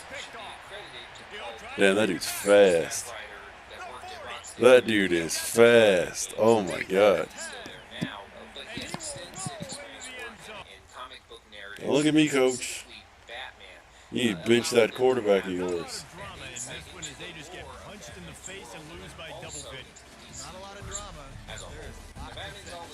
offense, but on not defense, necessarily on outside special of the teams. Just This look team, at Tim David, Burton they've got a movies that came lot. out in the late 80s and 90s. Yeah, but you know what? Just It's highly goofy and very, very cringy by today's standards. And sure, there were elements of dark tones. It's going to be a blast. But it was all portrayed. That's going to do it for us. For Jesse Palmer, David Pollock, our entire broadcast team, I'm Reese Davis. This has been another presentation of EA Sports College Football. Within Batman as a whole, but also specifically within Batman Arkham Asylum. And that's because for DC, it tends to be the case that the villains are the centerpiece of their narratives and the heroes sort of take a backseat to them. Now we'll talk about this more in just a moment, but first I want to just give a quick rundown on what each of the villains are like within Batman Arkham Asylum. The main villain is the Joker, of course, and he's just as goofy and fun as always, but he's very clearly dangerous. In fact, in the opening sequence, we see him literally strapped into a straitjacket as he makes remarks about the guards walking by. He makes death threats to them, and then after he breaks out, we see the effect that he has on the inmates, where it actually leads to the death of several individuals within just an hour and a half of the opening game. As the game You got biology lab, whatever. recommend that his henchmen murder for him. We see actual damage inflicted. We see psychological torment inflicted on his behalf. We see horrible things. While it's true that the Joker doesn't tend to get his own hands dirty unless he absolutely has to, we do see a couple of moments when he's willing to get nitty-gritty, and it's terrifying when he does. This balance has always been something that's very difficult for game developers to toe, because when you have a villain that's goofy or that is at least somewhat sympathetic or enjoyable, even likable to the viewer, it's a bad idea often to show them doing something truly horrendous and terrible, because immediately it pulls you out. It's a little bit of a shock to the system, like a splash of cold water early in the morning. And so you tend to couch the approach and couch the acts of the villains in order to make it a little bit more palatable. And in this case, that is certainly done, and it's done perhaps to maintain the T for teen rating on the box, which certainly helped the game's sales at the time. But it's also done in order to make sure that people remember this is a comic book series. This is not Desert Storm. It's okay for things to not be super, super serious. We can infer the damage that's being implied. We don't necessarily need to see it on screen. Dude, come on, man. However, can be disturbing when they happen, such as at the very end of the game, we do see the Joker biologically altering his body in order to have a physical influence over Batman to the point where he feels as though he can take over Gotham and finally realize all these dreams and hopes and desires that he's dreamt of. Dude, what am I gonna... Alteration that his bones are literally poking out of his skin. This is what we call a compound fracture. It's not fun to look at, and understandably, once the game ends and we see the Joker on the other side, That dude wrapped my ass up. shall we say, we see him Oh, golly. full remission. And of course, the setup to Batman Arkham City is that the Joker is still poisoned and healing and coming down from the effects of that injection that he took. But he's certainly not the only villain. There's many others, such as Harley Quinn, who is very ditzy and not what I would consider a serious threat, even though she does seem to be totally out of her whacker. But we also run into Zaz, who on the other side is not very ditzy or fun, but is totally insane, and I would argue is easily the most underutilized character in this entire game. He has so much potential as a mass... God, I need 2 more points. And my guy is so slow, dude. Freaking 82 speed is crazy. Basically used as a tutorial early in the game, and that's about it. Thankfully, they remedied this in the follow-up games, but once again, that's going to be in a future video. If you want to see... What am I watching, dude? Let me know in the comment section and subscribe so you see when they finally come out. We also have Scarecrow in this game, who actually has a very large presence within the game's story, and this is just me, this is merely my opinion, but Scarecrow seems to me to be easily the most disappointing character in the entirety of the Batman universe, for some very obscure characters that you probably could dig up. His premise is so cool. He's a guy that controls others through fear. He can distort reality through biological weapons, and not to mention he just looks terrifying. But no matter what, he always seems to fall flat. Now in this game specifically, he never actually does anything really evil. All he does is pokes people with needles. It's implied or inferred that he might kill some people or that the poison gas does kill people, but it's always indirectly. He never is getting his own hands dirty. He's just spraying them with a gas or injecting them with some serum that eventually causes them to distort reality to the point where they effectively kill themselves. It's not the direct evil that we see inferred and implied through the Joker or through other villains within the Batman universe, even people like Poison Ivy or Croc. Now, in Batman Arkham Asylum, this is about the extent of his evil deeds. Once again, we never see him do anything truly horrible, so the threat is always very, very minimal. The only thing he does is inject us, or we get a gas applied to us where we start to see a distorted version of the game's world, and we have to go through a mini-game in order to fight against it. And it's cool, it offers some shake-up to the game's monotonous look and stylings within the asylum itself, but at its core, it's not very interesting. And this is really the frustrating thing with Scarecrow, is that he looks scary, there's potential here, and some of these sequences could have been really, really cool. And in fact, there's one sequence where you go back and you relive your parents' murder, and that actually is well done and was my favorite interaction with Scarecrow, but that's really it. It's not gameplay, it's purely narrative-based. Whenever they try to use Scarecrow for a gameplay sequence, it just ends up being sort of bland, and then reskinned enemies come out that look like skeletons, and it's just kind of weird. And the issue at its core is just that whenever you have a character like this, a villain or an NPC that comes along, and you can tell right off the bat the only reason they exist is to break up the monotony, they don't actually have any intrinsic or inherent value, everything just falls apart. The stakes lower, and the player mentally checks out because there's no real need for them to be invested. They just need to get through this sequence and move on because they know it's not going to have any overwhelming weight within the story. We also run into Clayface, though very, very briefly and very indirectly, and if you aren't paying attention, you aren't even going to notice that he's here.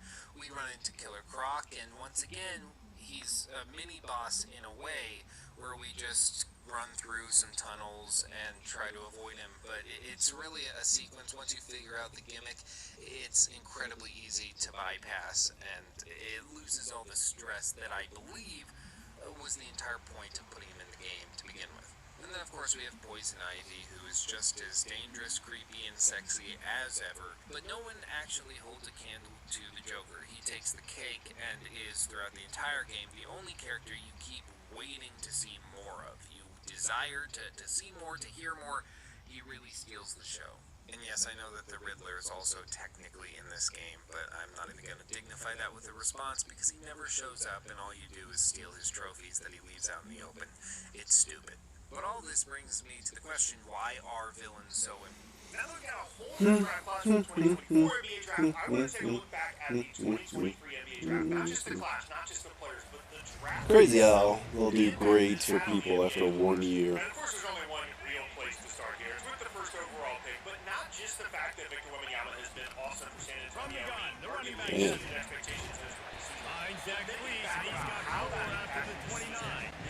Prior to the 2023 NBA draft. He's shown a long time ever for us to see another season that was as impacted by a potential first overall pick in a draft than the league was the year prior to Wembanyama being drafted. Teams were basically giving away players aggressively And to keep his opening drive going, they'll need to convert third and 1. something kind of similar with To the ground to try to move the chain. And he'll get it up to the 38. It'll be a first down. And I think on that last run play on third down here early in the game, they're making a statement that we believe we're the more physical team and we're going to run the football even if you know. I can't stand this quarterback. I really can't. I expect to see more run plays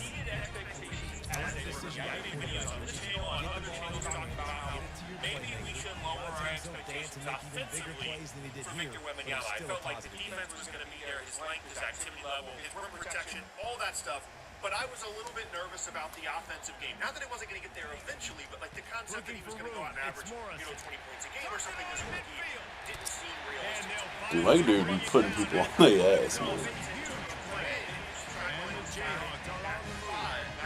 I think it's really important for this offense. They get this guy going early in the game, and they're doing a nice job of that right now. Remember, he's good omen for this offense and some of the success now. I think that he is that good. They're going to continue to look the second at down pass play. around him. Got his Really man not quick. much more you can say Takes about the tackle right at the 28-yard line. Pick up when a you 5 think and now win this about thing. 2023 draft, the guy in the draft at the time, this is really where things got it. I can't move. Oh! Ah! And at the time, I was a big Stu Henderson guy. I felt like he was an NBA-ready player with high upside, could get to the rim, could finish at the rim, was going to improve as a shooter. Offense in the sumo set for the big boys. I loved everything about Stu Henderson, and I liked Brandon Miller, but I just felt like Stu was more of a sure thing. I felt like in a draft class that didn't have And excellent vision to find running room there and make a really good pickup. In hindsight, it was only been one season. Brandon Miller was absolutely the correct selection here at number 2 overall for Charlotte. Arguably their franchise player above someone like Lamelo. Obviously, that has a lot to do with anything else.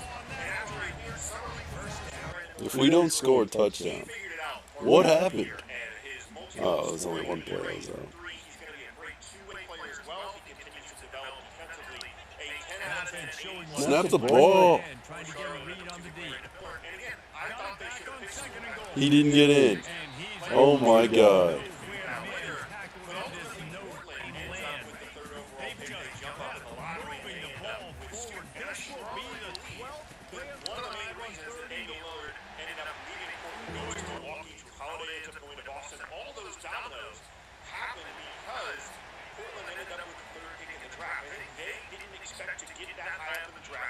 Motion from the offense. Trade that away for someone to try and help. Running back searching for a hole. Defense there to stop him after a 2-yard gain to the 31. As they get set to stop it just in time to reach the end of the quarter. But also, it's fell to them. They'll test the right side. Finds enough room to get 3 out of the 34. And offenses will have to continue to feature the run. They want balance. Even if it's not super successful, you can take it a little bit at a time just to keep that defense. They fought to a standstill in the first. Let's see if someone can get the edge in the second quarter. Now on 3rd down for this offense. He had the weird eye injury thing. He wants to throw it. Goggles. Had They'll run the screen. Throughout the year. He got They made the stop, and now before the screen has hit him for a first down, and Rushmore really good execution by this offense. Fresh set of downs after the completion. Wide receiver now comes in motion. There's just decision making that was terrible. There are turnovers that aren't just normal. Oh man, I made the wrong decision. This guy made. What? What? Did I step out of bounds? And I'd be lying if I said I wasn't concerned about being on that side of the debate, saying that I was the scoop guy at the time, and like he might end up being like a bust. I'm not saying that's what's going to happen. It's only been one season. Quarterback quick He can pass come to off the the bench this receiver. year and just be like He's a brought bench down, but there's a flag on the field. That Let's is see which probably way the that's main going to guy go. that I'm paying attention to. Like, what are we looking at here? What's Scoot Henderson going to end up becoming when you consider all the dominoes that fell? Officials Because offer he the ends up deal, going and the But we coach knew at the accepts time it. of the Will draft, take the those were the top 3 First prospects. down We here knew for that the one he was offense. going to go one, and then in some order To the ground with the back. After that, in the draft, he really started to have a ton of. And he almost ran away from everybody on that play. Here's pick up on that play. Yeah, defensively, you better be. Respectively, I'm going to cover them both at the same time because I see them as kind of not similar players, but at similar levels. Because Amen Thompson really started to play well towards the end of the season when Albert Chengu got hurt, which was the case for most Looking of to go up top on first down. He started playing better. Jabari Smith started Nice playing better. defensive play to get a hand in there and knock it away. The offense is trying to attack because they looking to hit that in route, but really good coverage there by the defense. Last incompletion leaves them still sitting at their own 25 with 2nd and 10. Using the quick game.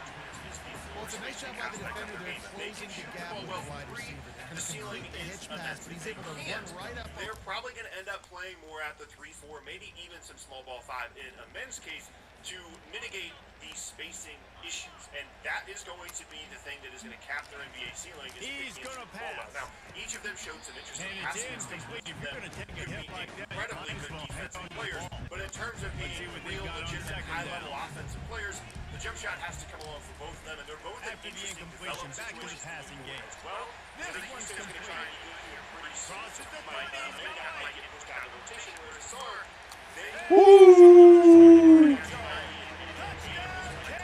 shooter at this point in his career. They just brought in Ron Holland, who isn't exactly a floor spacer either, and so Asar Thompson could end up getting pushed out of the rotation there a little bit in Detroit as well.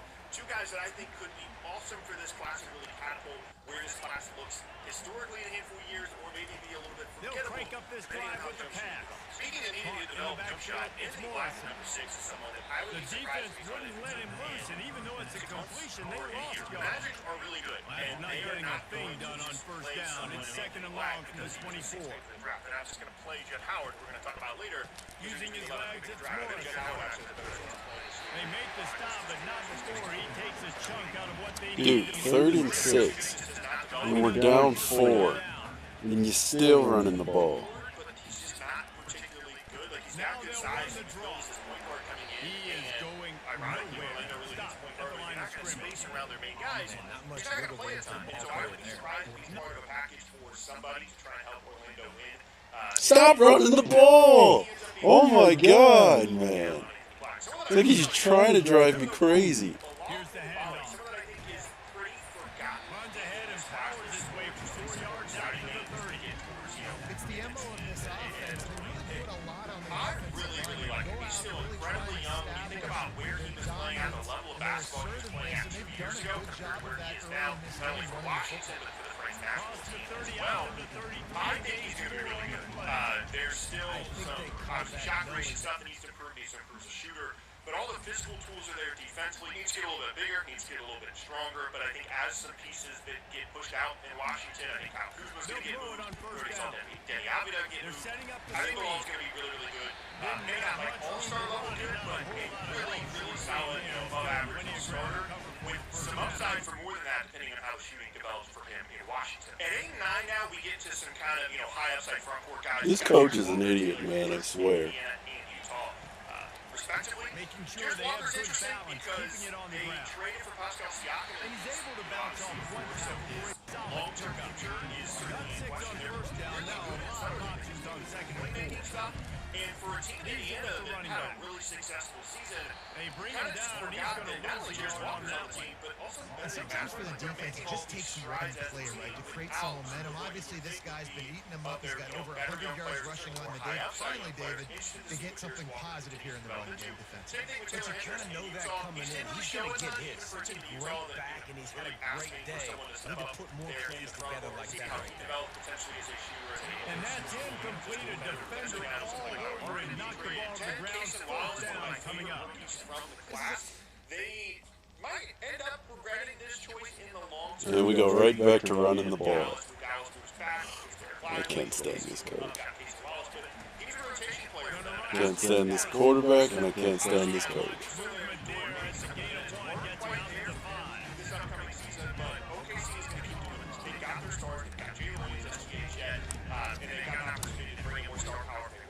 I anticipate they're going to keep using their draft picks this way, where maybe we get much on first down, it's second and 9. As this stronger defensive guard that is keep it on the ground. Shooter, they're going to keep adding pieces like this. Picks up 4 out to the 9. Back up in your own end, but convert here and you got some momentum. They try to pop it right on the draw. And the defense finally makes a stop after the steep run and good game. First down here with time for maybe one more play until the 2-minute warning. We've reached the 2-minute warning and the defense needs to come up with a stop to close this thing out. Maybe this will breathe a little life into this offense, which has been flatlined in the second half. Riders for 10. And they'll finally get it down after a terrific pickup. And the Jayhawks will snap it up from talent. Other people thought he was much better than that. He was clearly looking to move it through the air. Was he going to strike complete? Every time I try to call for it, man. Every single time I try to call for it. This offense has a second down play. Best big man on the team.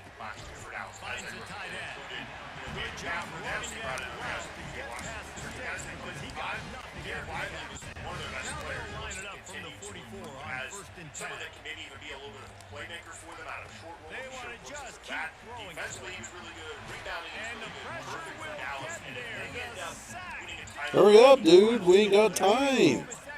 What is this? Really good selection here at 12 and Derek Lively. Keep in mind, the only reason they had the 10th pick in this draft, again, they traded back. Sometimes it's just not your day. Things just didn't work, and that seemed to be the case. Because they take the last couple of games of the year to give themselves the best chance of getting into Oh my goodness. and not giving up their picks. Defensively, top 10 protected pick. Landed the top 10 back to 12 and Derek Lively. The only reason they had Derek Lively in the roster. Yeah, David, they just need a little bit more. That one might as well. Now we're going to go a little bit quicker.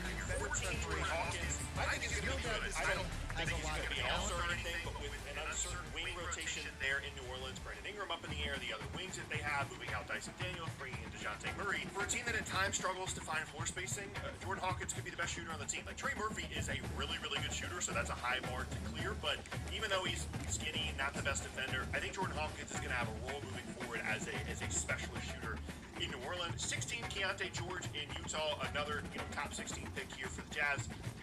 I'm interested in him. I'm not as high on him as some other people are. I could see him being like a taller Jordan Clarkson kind of guy for the rest of his career, where like spark plug offensive option, you like having those guys on your team, but I don't necessarily see future star when I watch Keontae George. 18, Jaime Jaquez, one of the best picks of the draft, certainly one of the best in the top 20 in terms of value. Played a ton for Miami, was immediately awesome. Obviously, is an older guy, but is gonna. Can we just send this week? Average, between 12 to 16. I don't even want to do anything anymore. Productive in Miami as he continues to improve. Another We're 2 and 7. We freaking suck. Where this class could separate itself historically, not just at the top, but with the depth of the class. I'm going to what's it called after this? Dynasty. Where I can actually make some decisions and have some fun.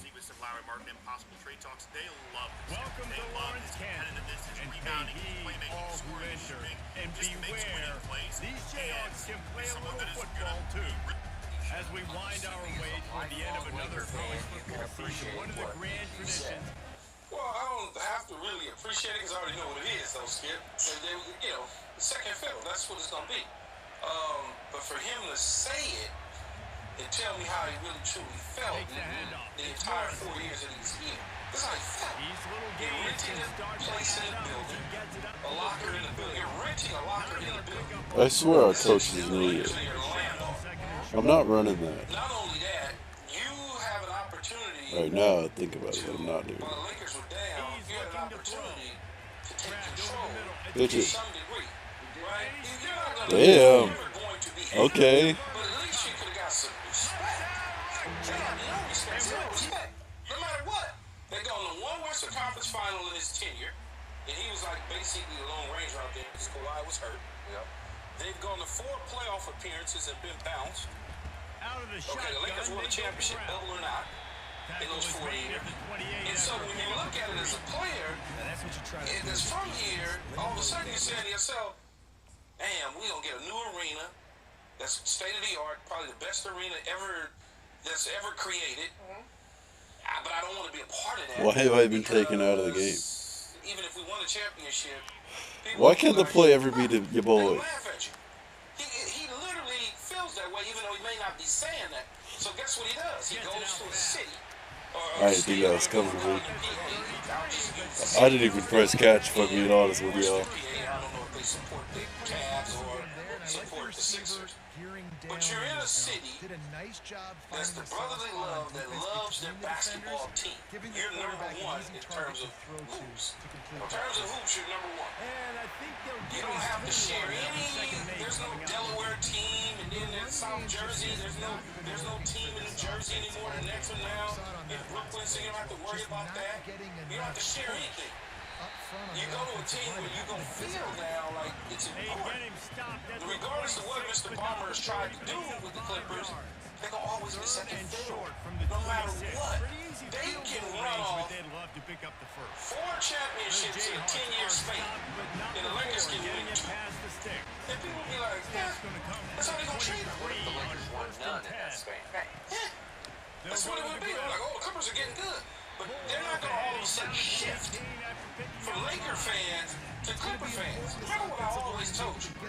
Those Clipper fans, and I'm telling this to Marcellus Wiley and Clipper Durrell and any of these guys that I know that are Clipper fans. They go to Clipper games because the tickets are cheap. They put on their Clipper jerseys that make the camouflage that make it seem like that they Clipper fans. But when they get in their car, they take them off and they got Laker stuff on. That's just the reality of it. Come on. What do you mean, come on? It's true, Rachel. I have friends that go to watch Clipper games against the opponents because they can't watch them with the Laker game. I get that, So but loud and so. they don't have a Lakers jersey on under their sweatshirt when they go to the Clipper game. Put some Clipper stuff on, but you know, bring him down, he's going to lose the yard on that one.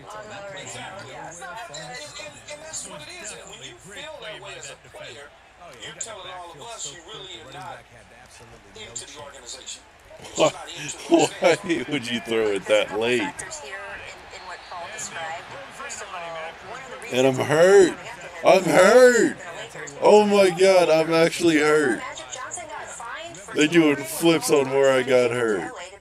He said, yeah, Paul said for years, I grew up being a huge Lakers fan. I wanted to be a Laker. I wanted to be a Laker. Now, it changed his tune a little bit when he came in as a member of the Clippers. You idiot, dude.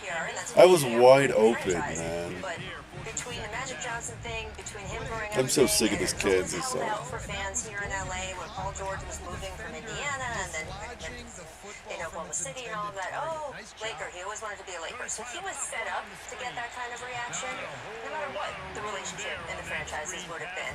And then also, we know what the relationship between the two franchises are.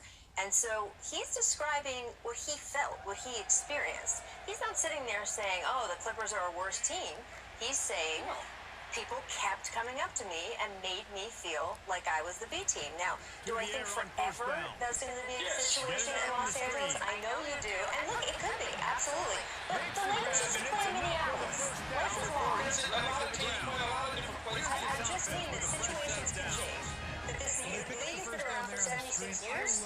That let's go into the 50 and see where everybody is. I do think that the Clippers as a franchise are better set up for the future than the Lakers, just with the management team, the new arena, sort of the way that organization is run. They have one of the best coaches in the NBA as far as I'm concerned. I'm not talking about the immediate next 2 years. I'm just talking about our long-term vision. I get what you're saying. Yes, this is a Lakers town, top to bottom, absolutely. If you look at the marketing numbers, if you look at the ticket prices, average ticket price. The Clippers game is in the 200s, average ticket price. The Lakers game is in the 500s. I mean, that is a big difference. What I think the Clippers should have done many years ago, they should have just went to Orange County. That's what they should have. That's what they should be, the Angels. Because you're too close to the Lakers. Just don't get that fan base. You should have got that fan base down there. I'm calling for it, and then he takes a year and a half to throw it, so I have to hold it down to keep calling for it. Oh my God, I can't stand this quarterback. You're such a stepchild. You went to the city in which the Lakers won their championships and did everything. You went to Inglewood. You didn't go to Culver City or This better not have been me. you went right across the street from the Great Western Farm. I mean, come on. Yeah. I respect Mr. Ballmer. He got all the money and all that, and Ty Lue's my guy. But you went right across the street. That doesn't make any sense to me. If I'm trying to get away from this stigma as the B-listing team, I need to try to find somewhere else to go. The Lakers, because Minnesota is the land of 10,000 lakes. Doesn't matter. It just doesn't matter. No. There's plenty of teams that are here. There's plenty of teams that are in other states. Yeah, it works. nobody talks. Only people talk about Individual efforts we saw. I know the name. I don't remember. Things can change. You never. So that night in early July was 2019 when we had an earthquake here in LA, and then about 15 minutes later, Zion was on the court, and the whole thing is shaking, and we're getting under the tables, and we're looking for Hazel, our dog. She's run off somewhere. She's scared to death because the whole building is shaking. And then the earth shook again about, 20 minutes later. I look at my computer and I say, what? I see Kawhi Leonard in a Clippers jersey? And I'm saying, no, because all the reporting, all the inside info was Kawhi's going to sign with LeBron. He's going to be a Laker. He's a Clipper? And I thought, man, is this the beginning of the end of the Lakers? But this is the start where the rise of the Clippers starts now. Then Kawhi does all those New Balance commercials where he's in his car and then he's got a little crown dangling from Mossy Town or something like that. Yeah, I got next. It's Kawhi Town. That's what it's Kawhi Town. I'm thinking, is this it?